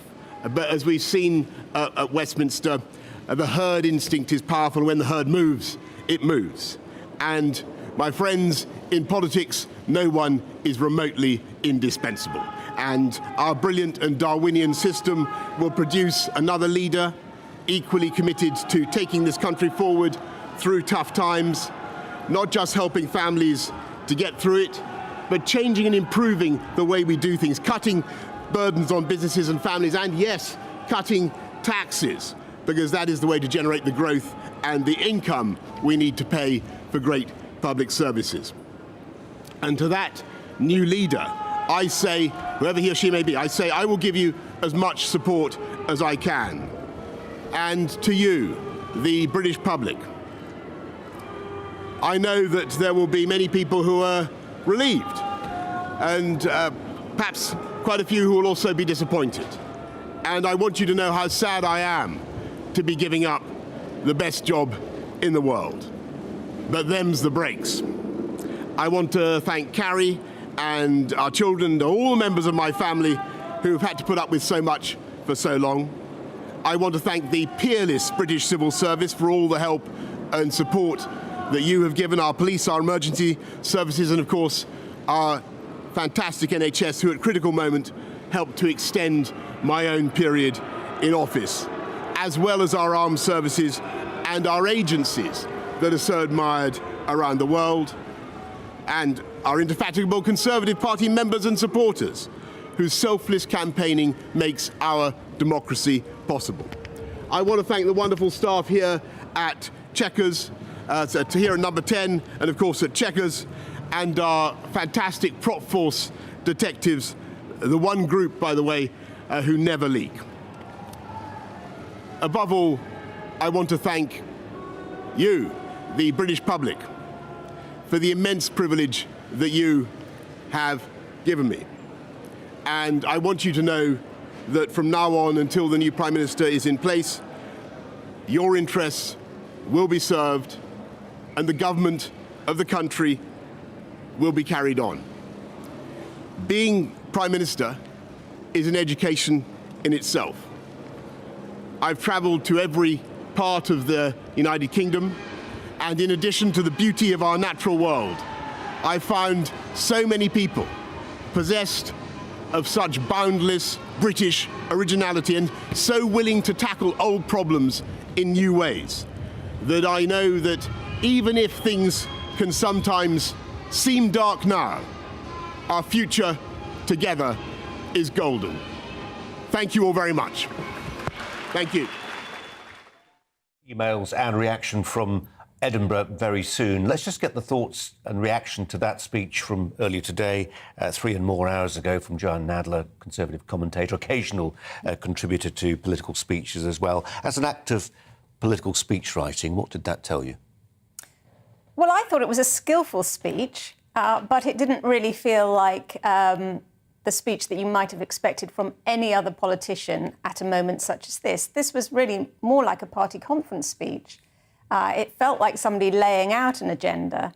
That said, I don't agree with those people that are saying, oh, he didn't show enough contrition, he should have been a lot more apologetic. I think that in that phrase about nobody is indispensable, that was him really conceding that he's not indispensable. Joanne, for some people, the sort of humility they want to see is an act of literal harry-carry. I mean, you know, just words will never cut it for some of his enemies. This is exactly the point about that speech. If you were a fan of Boris Johnson's, if you were somebody that was inclined to be a fan of Boris Johnson's, then I think that speech would have been a very effective one. If, on the other hand, you're on the other side of that Marmite equation that we've often heard him described as, then no, I mean, that would only make you sort of despise him even more. It was a typical speech for him, really, but I thought it was actually skillfully put together. And the fact that he was able to sort of say, look, you know, I've played a part in taking this country forward, given that he wants to remain in office for the next 3 months, given that he wants to write a legacy, given that he wants to pass something on correctly to whoever takes over from him, I felt the tone was, on the whole, appropriate. OK, Joanne, for now, thanks very much indeed. More emails then. Malcolm says the total irony of this is that for months, cabinet ministers have supported him. Now, where are they? Politics is a dirty game. It certainly is. Darryl says Starmer will never be the people's prime minister like Boris. Blair, Mark II, and that man is hated by the majority. Russell says worst prime minister in a while. Had an 80-seat majority, could pretty much push through any law change he wished and did nothing with it. His supporters would say there was the small matter of a pandemic. Rich says Boris has led the way like a shining light. He did Brexit, vaccines and smashed Labour in the 2019 election. Away from the Westminster bubble, the Prime Minister's resignation will change politics across the whole of the UK, at least in time. In Scotland, Nicola Sturgeon has said Mr Johnson's decision will bring, as she put it, widespread relief, and added that the last few days descended into a complete and utter farce. Let's turn to our Scotland reporter, David Donaldson, to reflect on what, if anything, this means for the SNP's ambition for a second referendum. Davey, I wonder whether actually there will be those having a cup of tea or something stronger in Edinburgh today who'll rather miss a posh, tough old Etonian. He was the perfect SNP punchbag. He certainly was, there's no doubt about that at all. Lots of strong words between Nicola Sturgeon and Boris Johnson, especially over Indy Ref 2. Boris Johnson, of course, not entertaining it at all. And Nicola Sturgeon on a course of action that she says is perfectly legitimate and intends to fully try to get that to happen. Of course, the problem now is that the UK government is in a state of complete and utter disarray. So that's probably going to mean things are going to take even longer should it happen at all. So, yeah, although I'm sure Nicola Sturgeon, she said you're glad to see the back of him, like most people are in Scotland, given there's only 6 Conservative MPs in the whole country, it does cause a problem of its own in terms of Indy Ref 2 and the process and how long that will now take. So, yeah, I mean, we still heard from Nicola Sturgeon earlier on, some of her words saying that, you know, she was glad to see the back of him, that she obviously said it was a widespread sense of relief because that's really what it is. And when speaking to most people here earlier today, they shared the same view. I'm delighted, absolutely delighted. I think it is an embarrassment. I think he puts Britain in a really bad light. He's got awful manners. I just think he should have gone a long time ago. It has been a long time coming. It's long overdue, and it's only the man's arrogance that's kept him where he is for as long as he has been, in the face of his own party and the 1922 committee telling him to leave.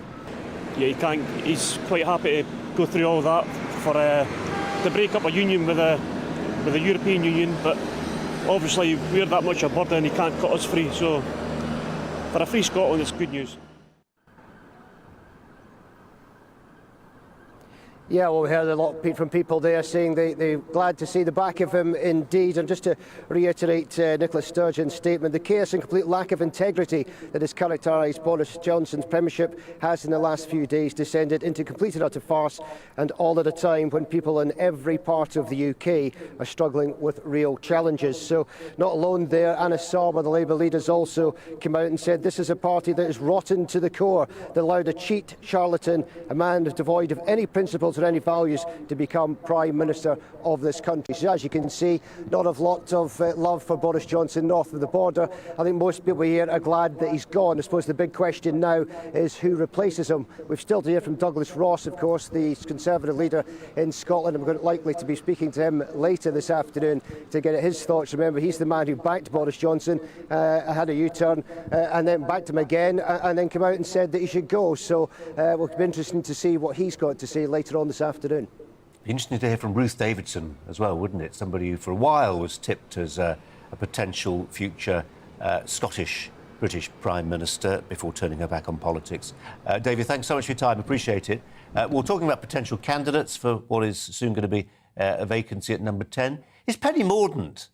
She's the MP for Portsmouth North and current Minister of State for Trade Policy. How serious are her prospects, do we think? Let's go to our reporter, Jeff Moody, who covers that particular patch. Jeff is not there. Jeff's not there. In the absence of Jeff, let me turn back to Joanne Nadler. He is there. Too late. I'm going to talk to Joanne Nadler. It would be rude not to, having introduced her. Do you remember Ruth Davidson? Well, I think Ruth Davidson would be seen as something of a divisive figure now because she has been so personally critical of Boris Johnson. And I'm not sure that her very, very pro-EU stance would really be able to make her a possible contender for leader, even if she were an MP. So I think that's a bit of a left field suggestion, literally and metaphorically. Penny Mordaunt is a more compelling personality, I think. I think we need to hear. What's she like? Well, I think we need to hear a bit more from her about what her policy agenda would be. But I mean, she's obviously a very charismatic person, and she's not tainted, if that's the right word, by having been in the cabinet. So I think that she will definitely have a prominent role to play in the leadership election. Whether people understand enough about her yet for her to be a potential winner, I don't know about that. Ruth Davidson, forget it.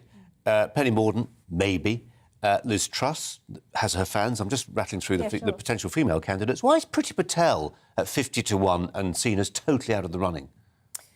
Well, I think Priti Patel's been, she's had a very sort of loyal following amongst the party membership, but she has had a rather difficult time in the Home Office. She hasn't really been able to deliver on the key promises, and obviously this latest policy over Rwanda has yet to actually appear to have any practical application. But, I mean, I wouldn't be surprised. I would expect to see her running as a candidate. I mean, we really could potentially see pretty much the whole of the cabinet throwing their hats in. On that note, Joanne, we'll park that thought. Let's go back to the thought about Penny Mordaunt, her constituency in Portsmouth. There we find GB News reporter Jeff Moody. Hi to you, Jeff. What do you know? Well, I've been hearing the whole gamut of emotions this morning. Everyone has different opinions. Some people are saying good riddance. One lady said to me 3 words, I hate him. But also a lot of support and sympathy for Boris. A lot of people saying they feel that he had a tough time of it, that he's been the victim of all sorts of slurs and that he's the best man for the job. One person said to me, show me a politician who doesn't lie and I'll show you a unicorn. Well, the other big quote of the morning, of course, is Boris Johnson himself saying when the herd moves, it moves, but we don't know as yet in which direction that herd is moving. It could be moving towards Penny Mordaunt. This is her constituency in Portsmouth North. She's been very quiet on the subject. She did tweet this morning and say, our institutions are strong. Remember, they got us through Brexit. There will be a resolution to this. Meanwhile, we need to reassure partners that there is stability. I'm not too sure that stability is the word du jour, Colin, but maybe it is. But no sense yet as to whether she's going to run or not. So why is she the bookies' joint favourite alongside Rishi Sunak? Well, partly it's because of her impressive portfolio, the work that she has done since becoming an MP in 2010. As you said, she's the International Trade Minister. She's also the Ministerial Disability Champion. And she did have a stint, very briefly, albeit, as Defence Secretary, our only female Defence Secretary, employed by Theresa May, but then promptly sacked by Boris Johnson when he first came into office. We're not quite sure why she was sacked in that first cabinet reshuffle. Rumours and speculation that there was a rift between her and Boris. She did support Jeremy Hunt in the leadership campaign after Mrs May left, so it might be some residue from that. But I think, interestingly, like Rishi Sunak, she's kept her powder dry and her nose clean. You haven't seen her berating Boris. You haven't seen her commenting at all, really, on what's been happening over the last few days.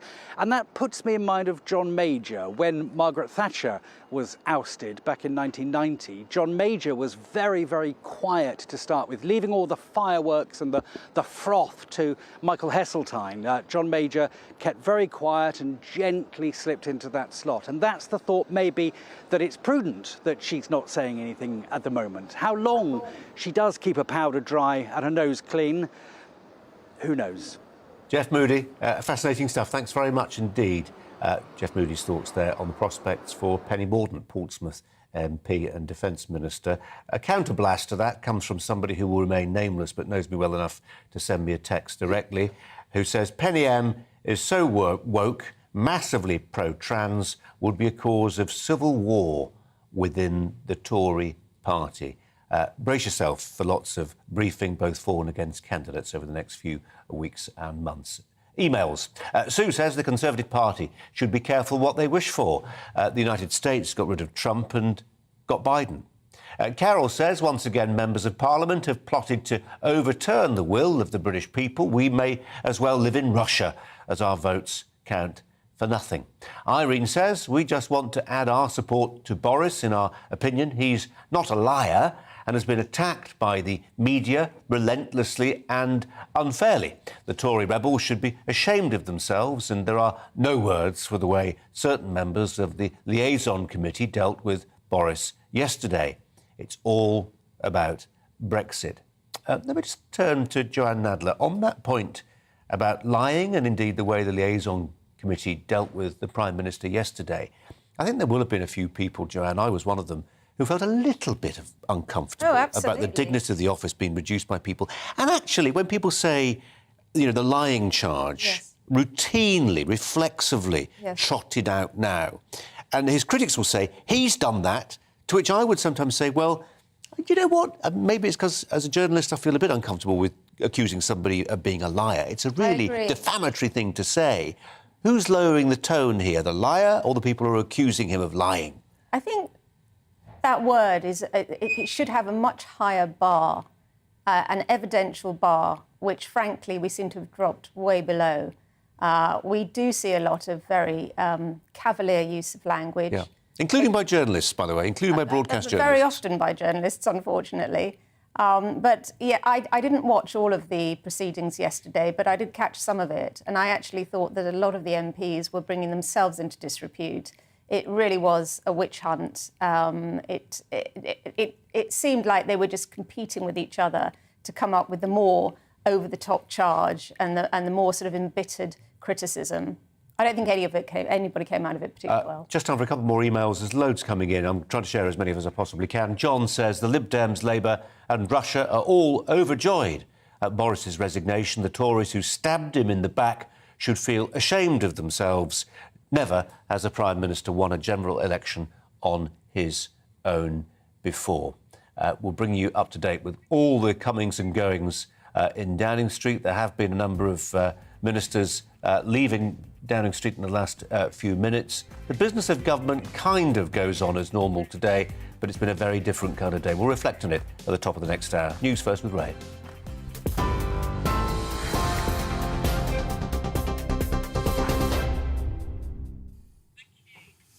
Good afternoon. It's just past 4 o'clock. Here's the latest from the GB newsroom.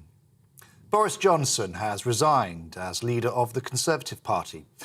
Addressing the country outside Number 10, he said it's clearly the will of his party.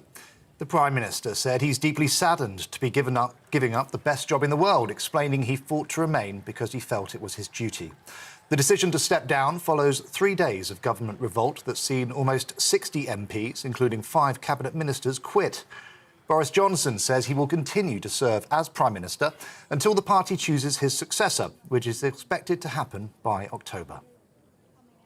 I've tried to persuade my colleagues that it would be eccentric to change governments when we're delivering so much and when we have such a vast mandate and when we're actually only a handful of points behind in the polls, even in mid-term after quite a few months of pretty relentless sledging, and when the economic scene is so difficult domestically and internationally. And I regret not to have been successful in those arguments, and of course it's painful not to be able to see through so many ideas and projects myself. But as we've seen at Westminster, the herd instinct is powerful. When the herd moves, it moves.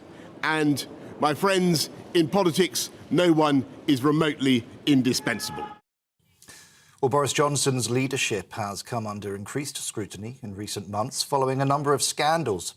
He tried to protect former MP Owen Paterson, who repeatedly broke lobbying rules by attempting to overhaul the MP's standard system. He also faced cross-party criticism for attending gatherings in Whitehall during lockdown, for which he was fined in April. And most recently, he was found to have promoted MP Chris Pincher to the Tory Whip's office, despite being aware of previous allegations of sexual misconduct.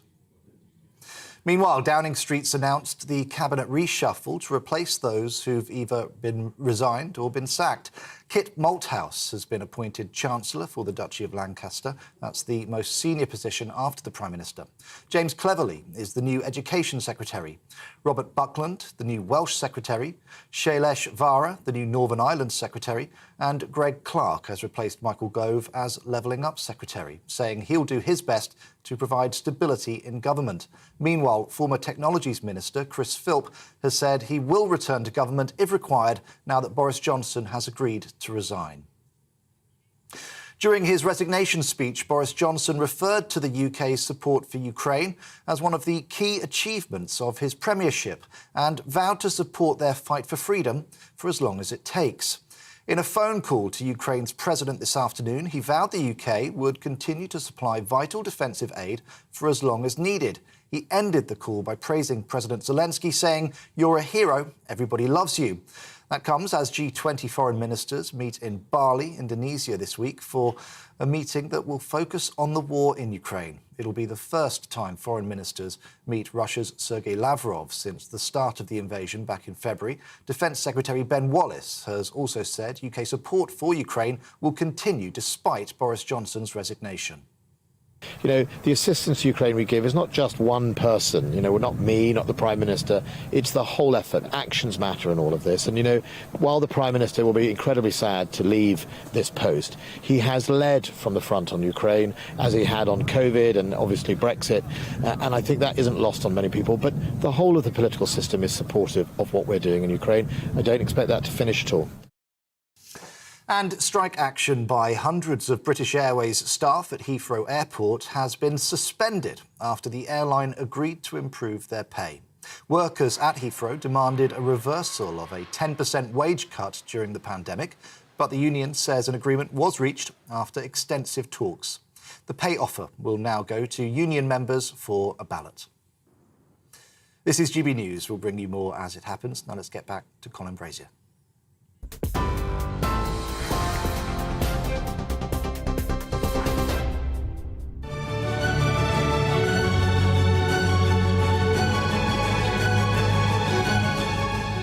Well, a very good afternoon to you. The Prime Minister is, we're told, carrying on with his duties in Downing Street this afternoon after resigning as Conservative Party leader and effectively resigning as Prime Minister this morning. He'll officially resign, he hopes, a little later on this year and hand over to somebody else. There are those who want him to leave on the instant. We'll have a conversation about that very shortly. But there he was this morning, a succession of apparent scandals and over 50 resignations brought about this moment. Good afternoon. Thank you. It is clearly now the will of the Parliamentary Conservative Party that there should be a new leader of that party and therefore a new Prime Minister. And I've agreed with Sir Graham Brady, the chairman of our backbench MPs, that the process of choosing that new leader should begin now. And the timetable will be announced next week. And I've today appointed a cabinet to serve, as I will, until a new leader is in place. So I want to say to the millions of people who voted for us in 2019, many of them voting Conservative for the first time, thank you for that incredible mandate, the biggest Conservative majority since 1987, the biggest share of the vote since 1979. And the reason I have fought so hard in the last few days to continue to deliver that mandate in person was not just because I wanted to do so, but because I felt it was my job, my duty, my obligation to you to continue to do what we promised in 2019. And of course, I'm immensely proud of the achievements of this government, from getting Brexit done to settling our relations with the continent for over half a century, reclaiming the power for this country to make its own laws in Parliament, getting us all through the pandemic, delivering the fastest vaccine rollout in Europe, the fastest exit from lockdown, and in the last few months, leading the West in standing up to Putin's aggression in Ukraine. And let me say now to the people of Ukraine that I know that we in the UK will continue to back your fight for freedom for as long as it takes. And at the same time, in this country, we've been pushing forward a vast programme of investment in infrastructure and skills and technology, the biggest in a century, because if I have one insight into human beings, it is that genius and talent and enthusiasm and imagination are evenly distributed throughout the population, but opportunity is not. And that's why we must keep levelling up, keep unleashing the potential of every part of the United Kingdom. Well, that's the key part from the speech. If you want to see the whole thing, go to the GB News website. You'll be able to have a look at it there in full. Let's go to Downing Street then, speak to GB News' political editor, Darren McCaffrey, who's still standing after a long 24 hours and more, Darren. And actually, there is still business happening in number 10, maybe not as usual, but there hasn't been some cessation of political activity. No, there hasn't. In fact, actually, we've just had a cabinet meeting. I have to say it was very short and sweet. Ministers went in just before 3 o'clock. They were emerging about 25 minutes later, and clearly it is a change cabinet. Because remember, there's been a whole series of appointments today. Normally a cabinet reshuffle would be dominating the news. We've got a new Education Secretary in James Cleverly. We've got a new Levelling Up Secretary in Greg Clark, a new Wealth Secretary in Robert Buckland. It goes on and on. Obviously some familiar faces as well. Dominic Raab was there, Grant Shapps still the Transport Secretary, Nadine Dorris still the Cultural Secretary, but there is very much a sense here in Downing Street that is a caretaker government, given the fact that the attention is now turning from here to the Commons and to those runners and riders who will try and grab the leadership of the Conservative Party over the coming weeks. It is interesting, isn't it, when you listen to the Prime Minister, Colin, and what he had to say, because we're talking today about him resigning, and he's clearly going to go. But he never actually mentioned those words. He said, I have today appointed a cabinet to serve as I will until a new leader is in place. And I say that because this is where the real political tension is at the moment within the Conservative Party. There are those that are willing and keen to give the Prime Minister the space that he clearly wants to carry on until October and the party conference. But there are others, and quite a few of them, Conservative MPs, who essentially want to see him go as soon as possible. It'll be interesting to see how that battle plays out in the days to come. Suggestions that many within the Conservative Party want this leadership race at the parliamentary stage, so where it's whittled down to just 2 candidates who go to the membership, to be settled before the summer recess, which is in less than 2 weeks at time. So it's going to be a very dramatic week next week, in which we're going to see a lot of candidates put their names forwards, and MPs, the Conservative MPs, have a chance to whittle those down to 2 in which the membership will vote on. Who will it be? Lots of them haven't officially announced whether they're going to run or not, but people like Ben Wallace, we mentioned, Liz Truss, will Rishi Sunak run, Tom Tugendhat, Penny Mordaunt. It's a whole endless list of names. It'll be fascinating to see who's going to gather that support and who, frankly, in a relatively short period of time, will be the new incumbent of number 10. Darren, thanks very much indeed. Darren McCaffrey. With me in the studio, the former Home Office and Transport Minister for the Liberal Democrats, Norman Baker. Norman, welcome to you. Thank you. Well, let's start wrong way round. If you were a Tory, who would you go for? I would go for a safe pair of hands first of all, and I would go for someone that was able to regain the middle ground for the Conservatives, because they're losing it big time, not least of all to my old party, in places like Tiverton and Honiton. But however, Jeremy Hunt, Tom Tugendhat. Well, I think probably is a good, smart choice. But I have to say that historically, the Tory electorate tends to go for someone on the right. They chose Ian Duncan Smith, for example, over Ken Clarke. And that may have been a kind of gut reaction, but in terms of who was going to win the popular vote, that was the wrong decision. So I think they ought to think carefully about who they choose, because that person has to appeal to the electorate at large rather than to the gut instinct. In the same way as the Labour Party should never have chosen Jeremy Corbyn. They need to choose someone from the centre. Yeah, the parliamentary party can finesse the process in the sense that they can present to the 100,000 Conservative Party members two candidates who are electable. And there were rule changes to make that They the can. thing. And of course, the Tory MPs are probably better informed than the Tory electorate out there. And some of it will be about making sure that the person they don't want is not on the ballot paper. So that speech, what did you make of that speech? Well, it was valedictory, wasn't it? It was all the things he'd done. I'm not saying he hasn't achieved things. He certainly has led on... He's not going to say that there, then when is he going to say it? Well, indeed so. And he led on Ukraine. I'll give him the benefit of the doubt for that, for example. But I have to say that, the last few days have been unedifying. They've been an attempt to prize him out of office. He's held on. He's had 50 resignations, unprecedented from his ministers. He's had MPs on his own side dissing him in the House of Commons, on the floor of the Commons. And he's been, I think, seen to have misled Parliament, to have lied, and to have behaved in a way that is not appropriate for a Prime Minister. I've seen Prime Ministers of Labour and Tory, going back to Mrs Thatcher in my political days. I've not seen one behave in this way. So I think there are many Tory MPs this afternoon, as well as others in Parliament, who think he needs to go now, including John Major, I see. We'll maybe come on to that, and I'm sure we will come on to that. But just in terms of that sort of maelstrom that he found himself in the midst of, and there'll be books written about this, Yeah. probably write about it himself, probably fairly soon. But just that sense of, have you ever been in that situation where you just haven't got time to draw breath, and there's a decision waiting to be made, but Prime Minister, I'm afraid it's the liaison committee you need to go and appear before. Yes. And now you've got a meeting with the ambassador from... at no point can you sit down and go, you know what I need to do? I need to resign. That's the life of a minister. When I was a minister, it was like that all the time. You were juggling so many balls in the air at any one time, and you had no space often to think about what you wanted to do. That's a problem with a... Think and talk to close confidants. Yes.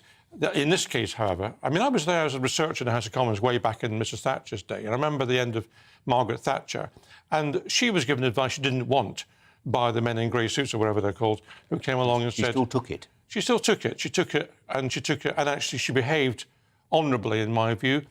She followed the proper rules. She understood how these things work with the Queen and everything else, and she went. And Boris Johnson didn't. He tried to hang on until the only reason he's gone now is not because he accepted that he needs to go. He's gone because he couldn't fill the ministerial positions. Norman, for now, thanks very much indeed. Well, what do the polls say? We're going to be inundated with polls in the weeks to come, that's for sure. One pollster who joins us now is Gideon Skinner, Head of Political Research at Ipsos UK, so one of the big polling brands. Gideon, welcome to you. I think it's your poll that I've been looking at, which I think on another news day would be getting a lot more attention. Correct me if I'm wrong. No, it is. I think it is yours, which is showing that, well, it's good news for Rishi Sunak. Let me put it that way. Yes, that's right. I'm glad to say that is one of ours. We asked the public after the Rishi Sunak and Sajid Javid resignations, who do they think would make a good Prime Minister? And Rishi Sunak, sort of amongst the potential Conservative candidates, leads the pack. Sajid Javid quite closely behind. But at the same time, we shouldn't overstate the lead. There certainly really aren't any clear favourites as far as the wider public is concerned. There's a lot of neutral opinions out there. There's still as many negative opinions, and there's lots of don't know. So it's very early days yet, but the public can still change their minds about really all of the contenders. There's one that jumps out at me, and I have to say, on a personal level, I'm quite a fan of Priti Patel, but mine is very much a minority opinion. The people you've polled, 53% of them have either a very or fairly bad opinion of the job she's doing. On the basis of this poll, the Home Secretary is out of the running already. concerned, Priti Patel and Michael Gove both tend to get more negative ratings. They do stand out, but as you say, I'm not sure how much they're being talked about as potential candidates. But there's a big group of potential candidates in the middle. Penny Mordaunt, you've been talking about, Ben Wallace, and others, where the public is still to make their minds up about them. You know, they've got relatively low levels of public awareness. And these things can change, and the public will change their minds once someone actually becomes Prime Minister as well. We saw that with Boris Johnson. He was getting pretty low ratings on some of these metrics, even just in early 2019, just a few months before he became Prime Minister. But, you know, it changes once you take on the office itself. And, you know, Gideon, I'm not for a second suggesting these polls are useless. I mean, we'd have nothing to talk about if we didn't have polls. But in the sense that they are reflecting what the public think, but the public do not have a dog yet. Well, they've got a dog in this fight, but they don't have a vote in it.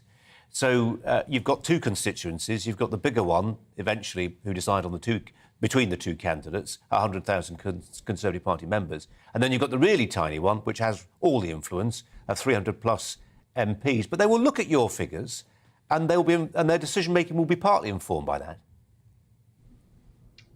Yes, you'd like to think so. I mean, of course, they're the ones who have the decision, Conservative MPs and party members, and they will be taking their views on kind of a range of different things. I mean, for example, the likelihood of the new Prime Minister being able to win the next election probably plays more of a role for Conservative MPs and party members than it does for members of the public. They just want a Prime Minister who will do a good job. But there is overlap. The sorts of things that the public say they want to see from a Prime Minister are aspects like understanding the problems facing Britain, are honest, are good in a crisis, is a capable leader, and many of those will be shared by party members and MPs as well. Gideon, really good to talk to you. Appreciate your time. I'm sure we'll be hearing lots more from you in coming weeks. For now, though, thanks very much indeed.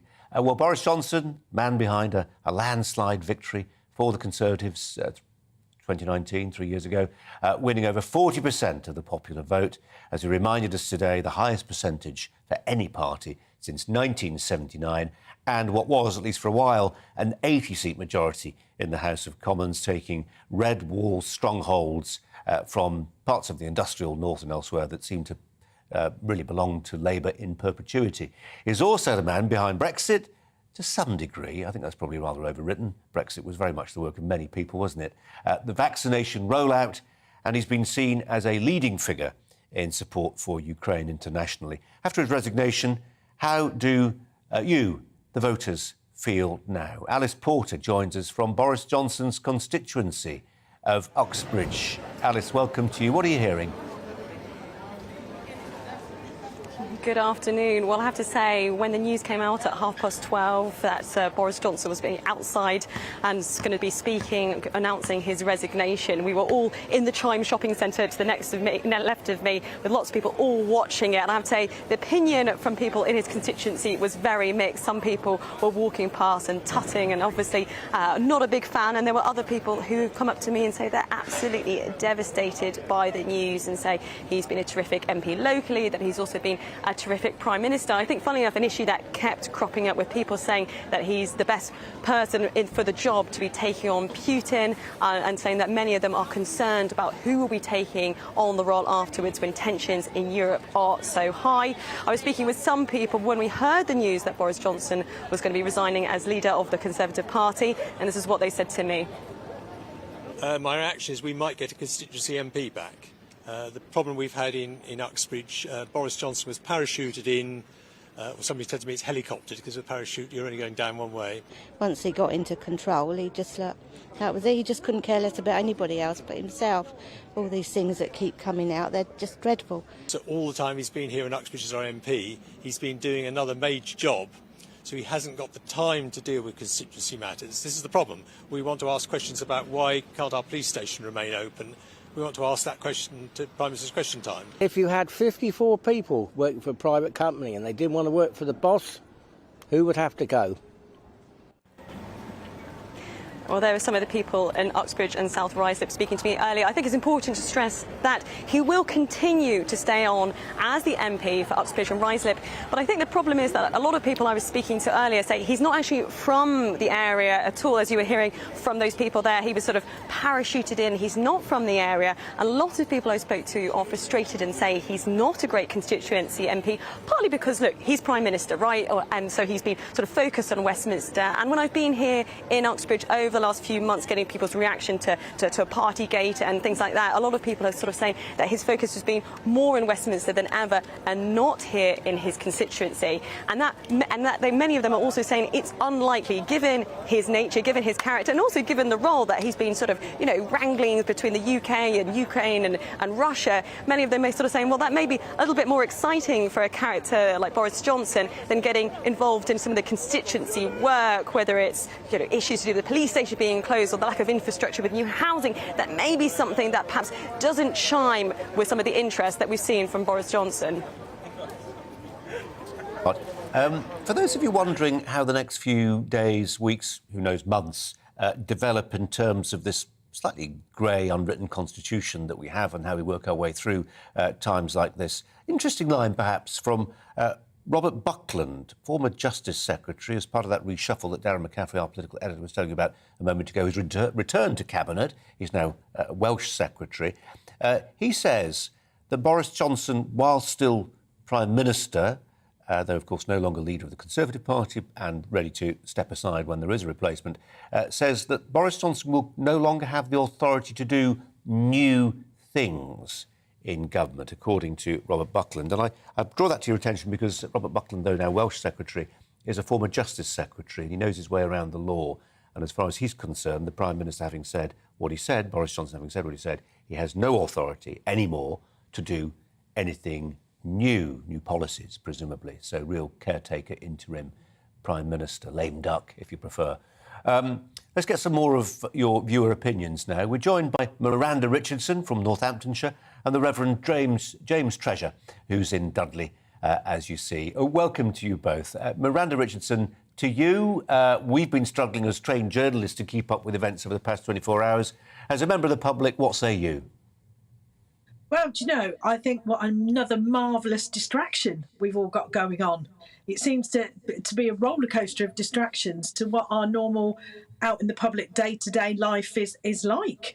We're all here battling with filling our cars up, not being able to buy products in supermarkets, not being able to afford our bills. But in the meantime, we've got yet another distraction, which is it all kicking off at number 10 and who's going to be babysitting the country for a while. It's crazy. It's just, for all of us, personally, general public, it's here we go, here's something else. Throw something else at us then just to take our minds off it. It's crazy.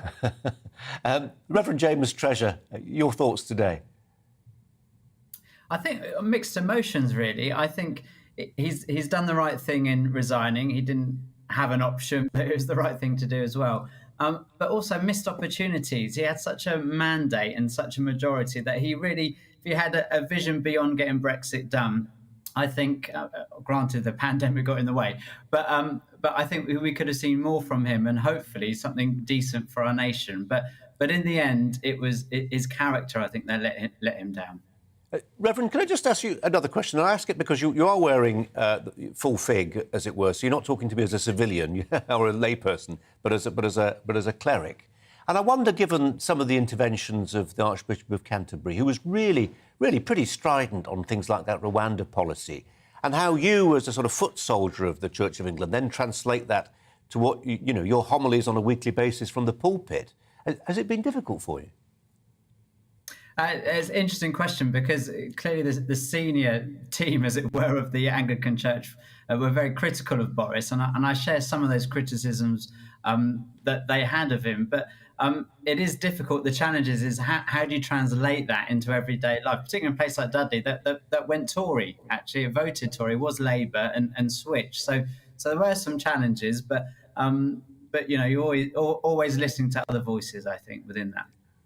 Miranda, when you talk to friends about this, colleagues, people who are interested or pretty apathetic to, as befits their particular personality, what's coming across from the people you know? Are Are they saying, as many of our email correspondents are, that this is cooked up by mainstream media, doesn't reflect the majority of public opinion, or he's had it coming, he's been a disaster, or somewhere in between?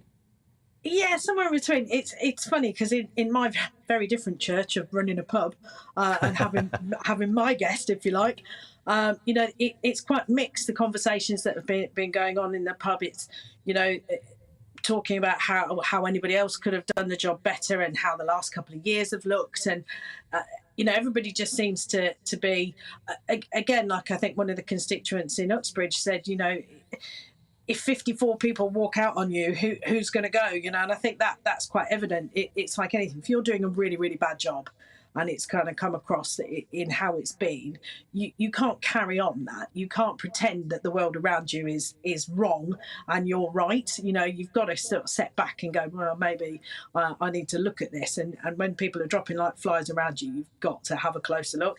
And that seems to be the general feeling, and the chat in the pub at the moment is kind of along those lines, that actually perhaps should have gone. Again, they're all very, balanced on how they feel about how the last couple of years have gone. And we know with COVID and the pandemic, nobody could have planned that. Nobody could have done an even better job. It's been hit and miss the entire journey, and it will continue to be. I think it's what we've got to look at now is, I think, as they said, who is strong enough to go forward and continue to be strong in leading us out of the hole that we're kind of aspiring into at the moment as a nation. I would have thought the pub and the church have got plenty in common, full of sinners, and you both serve wine. But just one final. I'm presuming you serve wine, Miranda. Just one final thought, just quickly. Look, early runners and riders, nobody's officially declaring, even less putting the telephone lines in for a campaign. But as you look at alternatives to the Prime Minister, who would currently get your nod? James Treasure. I don't think any of them will get too many nods from me, but I think I would probably at this stage be a bit partial to Jeremy Hunt, who I think seems to hold a centre middle ground and has a mature head on his shoulders. Miranda Richardson? Yeah, I'm with you, with Jeremy Hunt as well. I think, Rishi Sunak came into his own criticism, him and his... The money between him and his family, which is a side issue, obviously, but the general public will go with that, and that will be what they'll focus on. And like I say, Jeremy Hunt is quite solid there in the middle, and I think that's currently the situation we need to look at and just sit and be able to handle it, pushing forward, definitely. OK, I'm quite taken by that, sufficiently so just to extend this by a minute or two. And James, just on Jeremy Hunt then, do you feel, I mean, that slightly feeds from the politics of lockdown, doesn't it? Because there are those who say, there he was, former health secretary, he was a principal critic of government policy on lockdowns. There are plenty of others, by the way, who said he had loads of time to get ready for the pandemic and did a terrible job of that. How much do you look at Jeremy Hunt through that prism of lockdown, James? Interesting question. A little bit, but I think what often happens with leadership, isn't it? You want someone who's a bit different than the last one you had.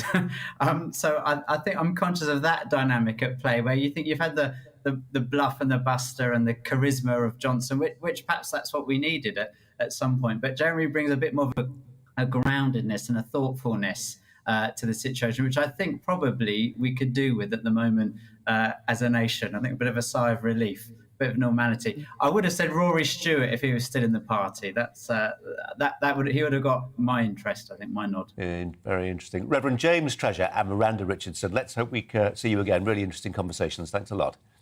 Thanks very much. We're going to go to Downing Street. Nigel Farage is there. Nigel.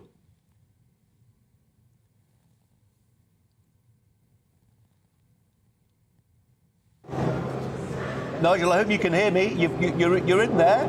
I can. Tell us what you see. Tell us what you think. Give us a sense of the moment.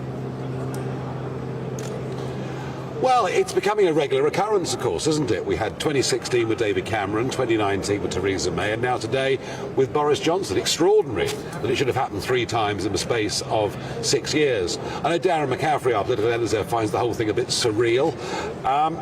It's a funny one, isn't it? I mean, it's been inevitable for the last 48 hours that it had to happen. The whole position was becoming untenable. It's interesting. I mean, obviously Boris Johnson being criticised for the speech that he gave, not showing enough humility, but I don't know. I think give the guy his moment. I mean, it clearly very difficult circumstances for him personally. Whether the Conservative Party will learn the lessons from this, I just don't know. I mean, to me, on the politics of it, they were elected as a Conservative Party. They governed as a metropolitan Liberal Party on a whole range of issues. Will they learn the lesson?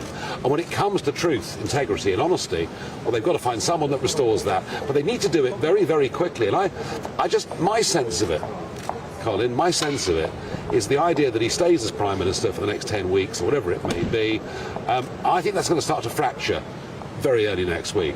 Darren, have Tory MPs spoken out already and said it's not tenable for him to go on, and maybe Dominic Raab should step up? So there is this real discussion, isn't there, within the Conservative Party about what should happen in the kind of days and weeks to come.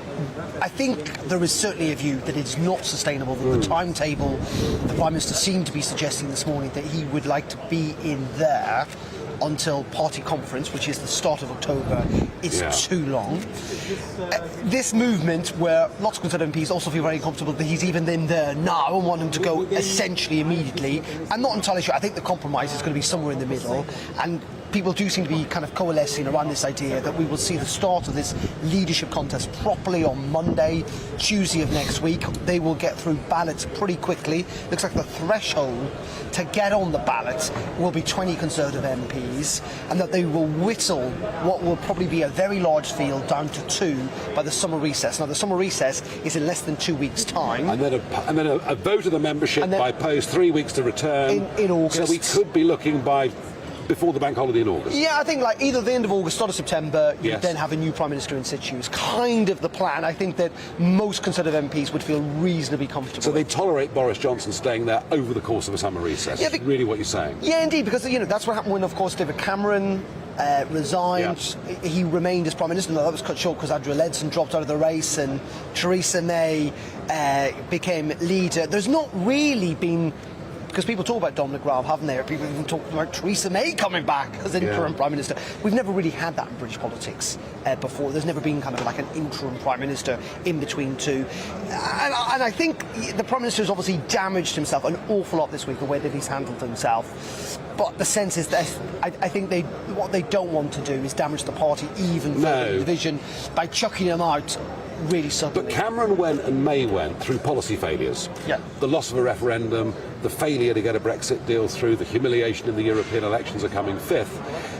These 59 letters talked about decency in politics, trust, honesty, integrity. If that's how they felt when they wrote the letters today or yesterday, I think it's quite difficult. It's going to be very difficult for ministers. I mean, they still have... I mean, this morning... when Michelle Dolan resigned as Education Secretary, after who'd been 48 hours, less 36 hours in the post, there was no ministers in the Department of Education. Extraordinary. There was literally not one single minister in a pretty big government department. I mean, it got to the point, this is why the Prime Minister left, the government could not function. The government was not functioning.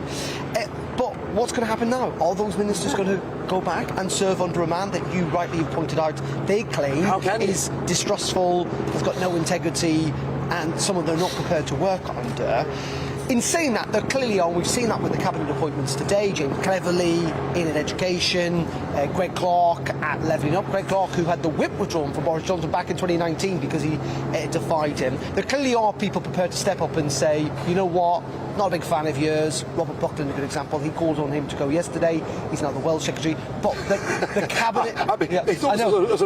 it's ridiculous. It is ridiculous, but they would argue we are doing this because the cabinet and the government still have to actually function, and we're going to step up short term to do those roles. Right, and Boris Johnson then still in charge. Boris Johnson's still in charge, but the whole point, as you well know, The power is draining from here, from Downing Street. It's draining from here, and it's going across the road to the Palace of Westminster, because everyone's attention will now very quickly switch from this guy to the runners and riders of that leadership race. And it is absolutely fascinating who they are. I mean, we're talking about potentially the man who lives now in number 11, Nadhim Zahawi. He left the cabinet looking pretty gloom-faced, must be said, earlier on today. Rishi Sunak is currently the favourite, it seems, amongst the general public at least. But Liz Truss, who's on a plane back from Indonesia, almost certainly will run. Will Penny Mordaunt run? Will Tom Tugendhat run? Frankly, Suella Braverman, who walked into number 10. I did cheekily ask her whether she was going to emerge as Prime Minister. But the problem for lots of these candidates is, maybe it's a problem, maybe it's not, is frankly lots of the public don't know them. I mean, when Suella Braverman walked down the street to number 10, when she left those gates, I'm sure most people have no idea So who she is. she walked through the protest, no problem? No idea who she is, and yet there's an expectation on her part that she could be Prime Minister in a couple of months. It does seem quite extraordinary. There will be a lot of candidates, but they will get whittled down pretty quickly, I reckon. No, they will. And one of the things Boris Johnson said was it was a very eccentric decision to get rid of a Prime Minister, not just because of his achievements, but because, despite months of sledging, to quote Boris Johnson, they were still, and being in the midterms, only a few points behind in the polls. So maybe that's a good moment to bring in Joe Twyman from Delta Poll. Joe, the snapshots of polling that I saw over the last few days indicated that over half of 2019 Conservative voters did now want the Prime Minister to resign.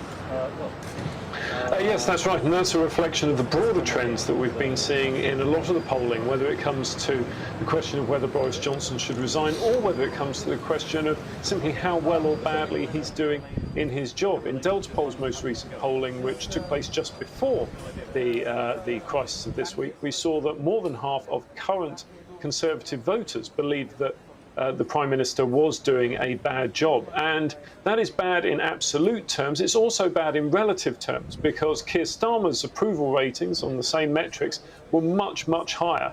And this is a situation that had been going on for some time and really looked like it would be extremely difficult to turn around, because it's all very well ratings and other measures being poor, but when every metric, whether it's management of the economy, whether it's simply voting intention, whether it's leadership ratings, when all of those metrics point in the wrong direction, you can see why people perhaps look forward to the next election and look over their shoulder.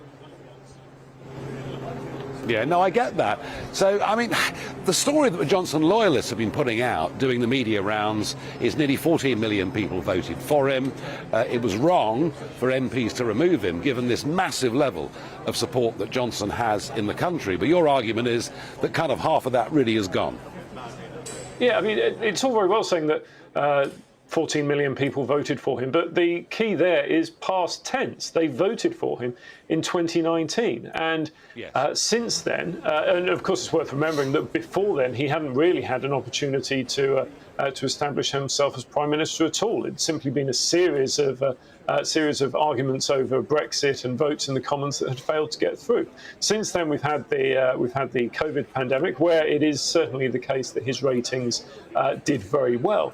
But really, since that has moved out of the main focus of public opinion, time and again, scandal after scandal, difficulty after difficulty, his ratings have really suffered.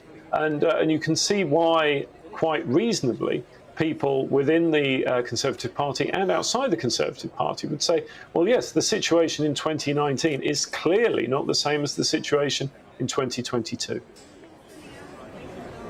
So how far ahead in the polls as we speak would you say the Labour Party are, just now? Well, right now we don't know, because there hasn't been any voting intention polling since the resignation. What we know historically is that actually resignations of party leaders recently, so David Cameron and Theresa May, they didn't have much of an impact on the party's ratings. When Boris Johnson actually became leader, so after Theresa May's resignation and after the leadership election, we did see an improvement in the Conservatives' fortunes, but only by about 4 or 5%. And so at the moment, I would say Labour are probably between 8 and 10% ahead, which is where they've been up until this moment. And really, the results have so far remained unchanged since the local elections. Final thought, Joe, if I may. Darren McCaffrey, our political editor, was just saying that Suella Braverman, you know, somebody that holds senior office, Attorney General in this government, walked down Downing Street into the crowd earlier and no one knew who she was. Isn't that going to be a potential problem? That any of the people potentially that could win the crown from Boris Johnson just aren't known for the general public? That's certainly true. People have been asking about, well, what do the polls say about who's best placed to replace Boris Johnson? And the answer is that in most cases, more than half of people say they don't know because they don't recognise those names. Because if they do recognise those names, the people are famous perhaps only for one thing. And so, really, all of those polls are meaningless. The battle for leadership starts now. And as each of the candidates puts their arguments across, tries to get noticed, that will have an impact on the polls. Up until now, nothing's happened, but up until now, it's all been hypothetical. Joe Twyman, I agree with that completely. Ignore any polls you see in the short term. Ignore bookmakers' odds. They mean nothing until this campaign begins. Thank you for joining us. I'm going to hand you over now to Tom Harwood, who is over there on College Green, just down the road. Yes, Nigel, it's a veritable throng of politicians still spilling around here on College Green. Everyone has their piece to say, and clearly it has been an incredibly momentous day in politics. It's one of those days where all the various tents pop up here on this small patch of grass outside Parliament, where politicians say their piece and much speculation takes place about what will happen next, because that's where the conversation is moving to at this point in time. That's where everyone is looking forward to. Most people are ignoring the sort of conspiracy theories that abound on social media about how Boris Johnson might stay on forever. Clearly, what is happening now is an orderly transition of power. Yes, Boris Johnson staying on for several weeks until that next party leader is picked. There has been some suggestion, not least from the leader of the opposition and indeed some backbench Conservatives, that Boris Johnson should stand down in favour of a caretaker Prime Minister. That initial speculation does seem, if anything, to be dampening down now. We're going to see the words of the 1922 committee executive at the start of next week, laying out that timetable for this leadership election. And since 2001, the way that Tory leadership elections have worked is the members of Parliament whittle it down to just two candidates, and then those two candidates go out to the Conservative Party membership, a group of between 100,000 and around 160,000 people, we think. The last time it was counted, it was 160,000. We don't quite know the movement of how many party members have moved on or joined since then, but it's going to be within that region who decide between those final two candidates. Last time round, it took 46 days since the resignation of Theresa May to the appointment of Boris Johnson. Will it be a 46-day period this time? Well, who's to say? What we do understand, however, is that Sir Graham Brady, the chairman of the 1922 committee, wants the parliamentary process of this leadership election, i.e. the whittling down to those just two candidates from what stands to be now a very, very broad field of candidates, many of whom, as you've been discussing, may not be the biggest household names in the world. Well, that process of whittling down to just two candidates, the 1922 committee hopes will be done by the time of recess. So just a couple of weeks to go, really, for that process to take place. In 2019, that process was MPs voting every Tuesday and every Thursday to whittle it down one by one, or indeed, if people wanted to drop out in between those votes, more than that. Perhaps we'll see more regular votes, given the short amount of time until recess, and then, of course, the contest is taken out to the country, and that might be the more exciting media-focused element of this contest. Perhaps hustings taking place across the country, but certainly it seems by the autumn, likely by September, there'll be a new Prime Minister.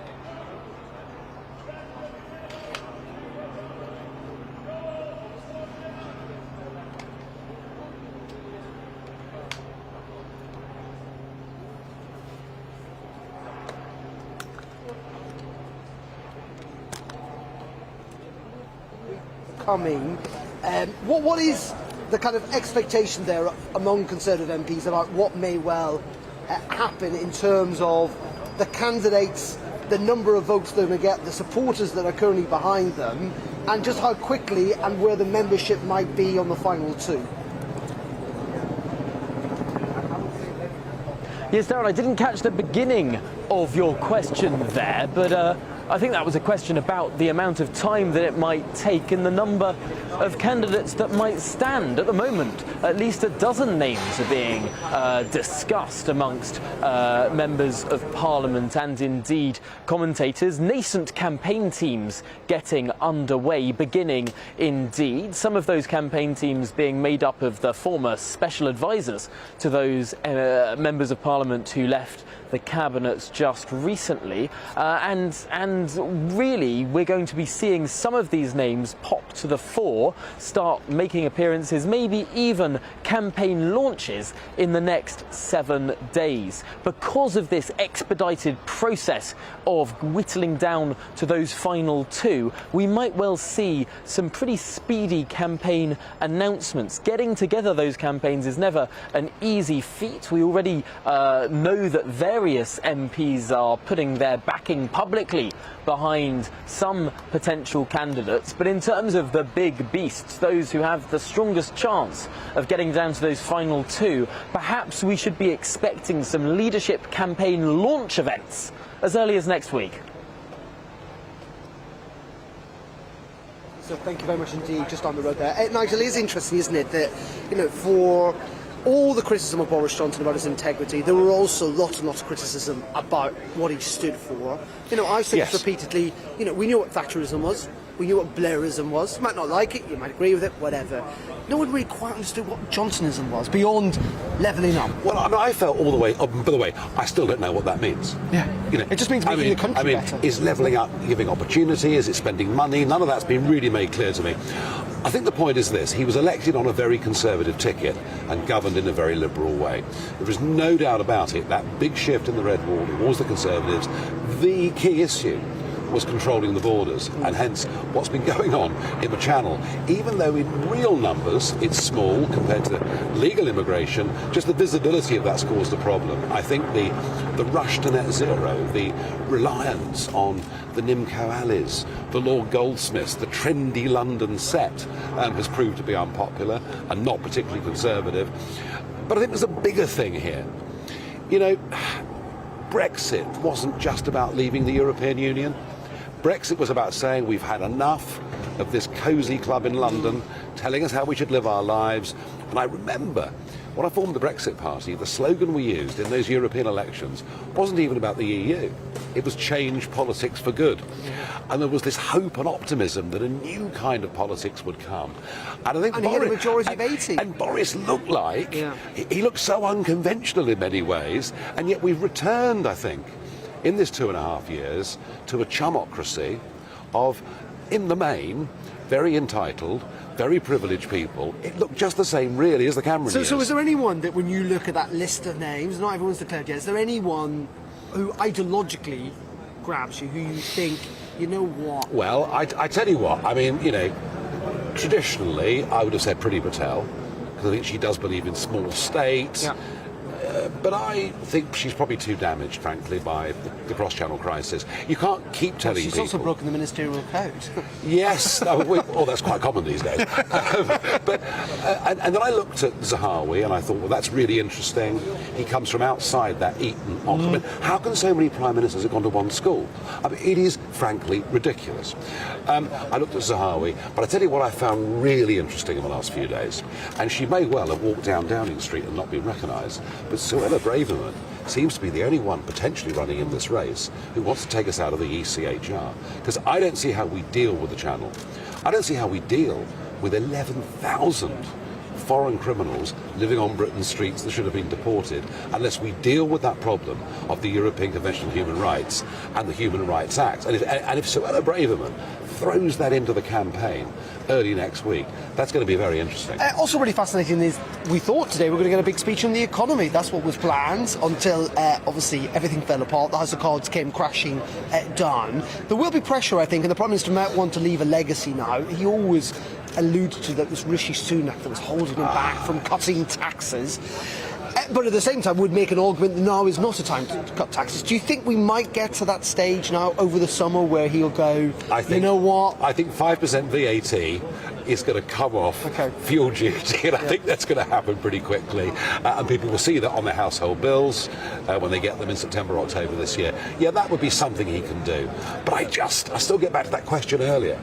You know, the Conservative MPs will allow Johnson a couple of quiet days, but by Monday, do they really still want him to be in charge for the next 10 weeks, having used the words they have about him? I think there's more conflict to come. Yeah, no, I don't think the political drama is at an end today. And we heard, of course, from Sir John Major, saying it was unwise to keep Boris Johnson in Downing Street. Dominic Cummings, again, taking to Twitter saying, I'm sure lots of viewers don't like these characters at all, but he was saying, you know, he will burn the place down if he's allowed to stay in there. Do you think in any way... I think that's being a bit unkind. Do you think there's any sense, though, that he still thinks there's a chance? Well, he probably thinks he'll do a magnificent job over the next 10 days. He'll be seen as beating Putin in the war in Ukraine. He might visit Kyiv again. Who knows? He might put his name back in for the leadership contest. We hadn't considered that. Now, I mean, look, I think realistically, he'll want to go out in some way on a high. He will want to try and do something. I think some of these comments from Major and others are pretty unkind. I disagree with Johnson quite strongly on the policy direction that he takes things in, but I also do acknowledge that he did get Brexit done. It's not perfect by a long shot. And a lot of people still like him. But we did get it over the line.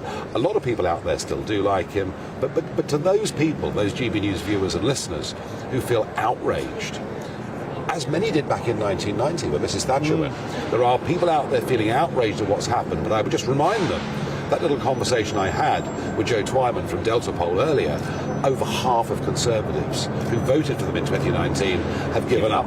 It was time. The party had to move on. And, you know, the circumstances by which a Prime Minister is removed are always difficult, always personal, always unpleasant. OK, we're going to stick with you, Nigel. Stay there. We're going to go and speak, though, to Professor Steve Fielding. He's Professor of Political History at the University of Nottingham. Steve, good afternoon to you. Thank you very much indeed for joining us.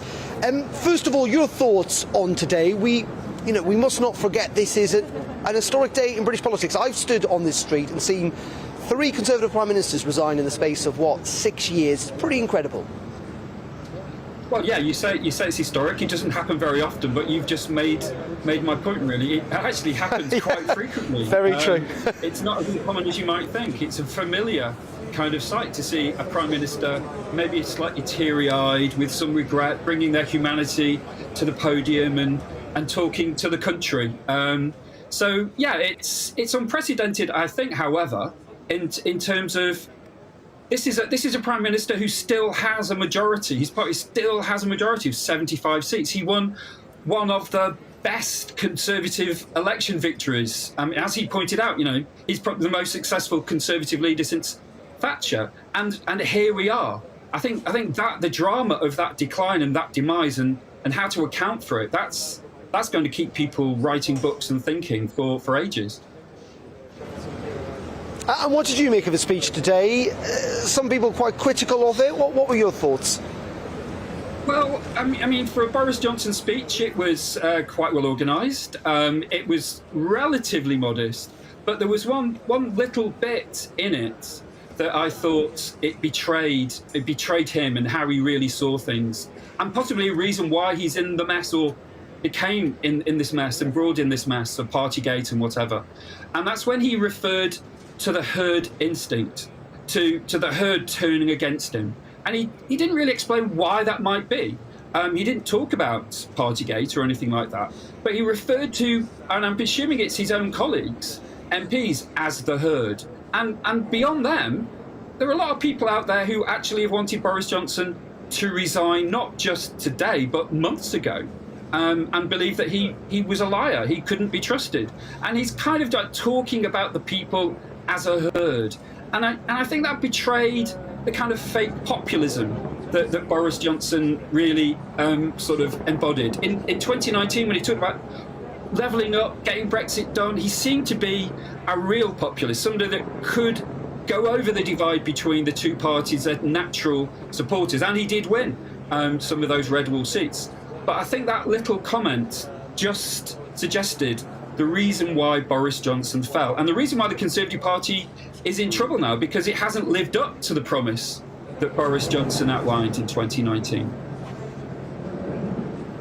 Okay, and just very quickly, Steve, just before we let you go and we bring in some Nigel's views, just in terms of the future, the Americans call their president lame duck when power starts to seep away. We call them caretaker prime ministers. What's your sense of where the party's going to go next? Do you think they're going to try and wrap this up pretty quickly? I think so. I mean, there are so many Conservative MPs who are very unhappy with Johnson being in as a caretaker for 3 months. I'm sure they'll try to truncate the process. Maybe there might be a deal between the two final MPs rather than go to the members, and that's where all the time will be taken up. Then maybe they'll do a deal amongst themselves, because the longer they're associated with Boris Johnson, the more contaminated. Fascinating stuff. Professor Steve Fielding, thank you very much indeed. The Professor of Political History there at the University of Nottingham. Fascinating, isn't it? Nigel, you know, in the end, we talk about this, there's a lot of people who still like Boris, but there are a lot of people who feel he's done quite a lot of damage to the Conservative Party and its brand. Oh, I think that's right. And I think that's why this had to happen. I think, number one, trust, integrity, decency, truthfulness, that's big. But also on the policies, which is the thing that really upsets me. They've gone so far away. High taxes, big state, immigration running at record levels. I mean, there's a list as long as your arm of things they've done that just aren't consistent with what people expected. I heard what Steve said. There was no humility in the speech at all. Just the herd, these idiots. The eccentric decision. Yeah. They all turned against me. They're all fools. And he sort of trumpeted at what he saw as he saw his achievements. Do you know what? I just feel. And I've been more critical of him than almost anybody. He's a load of valedictory speech. But you know what? Do you know what? Don't kick a man when he's down. He's had a pretty rough day. And isn't that the thing? I always think about Boris Johnson. This is a man, when asked why he left journalism and got into politics, he said, well, journalists don't have statues built to him. And I remember a party conference last year, people were talking about this being the Johnson decade. This was a man that was going to win. He had the biggest majority since Thatcher in the 80s for the Conservatives. He was going to win the next election. We had to get used to Johnsonism, and yet here we are today where he's going to struggle to beat Theresa May's tenure in office. He's going to be a Callaghan, a Brown, a second-rate, let's be honest about it, a second-rate Prime Minister. Yes, a second-rate Prime Minister, but in terms of history, and all right, I could say, look, he joined the Brexit campaign at 5 minutes to midnight. But he did join the Brexit campaign, and it was important that he did. And somebody had to cut the Gordian knot in 2019, and Johnson did that.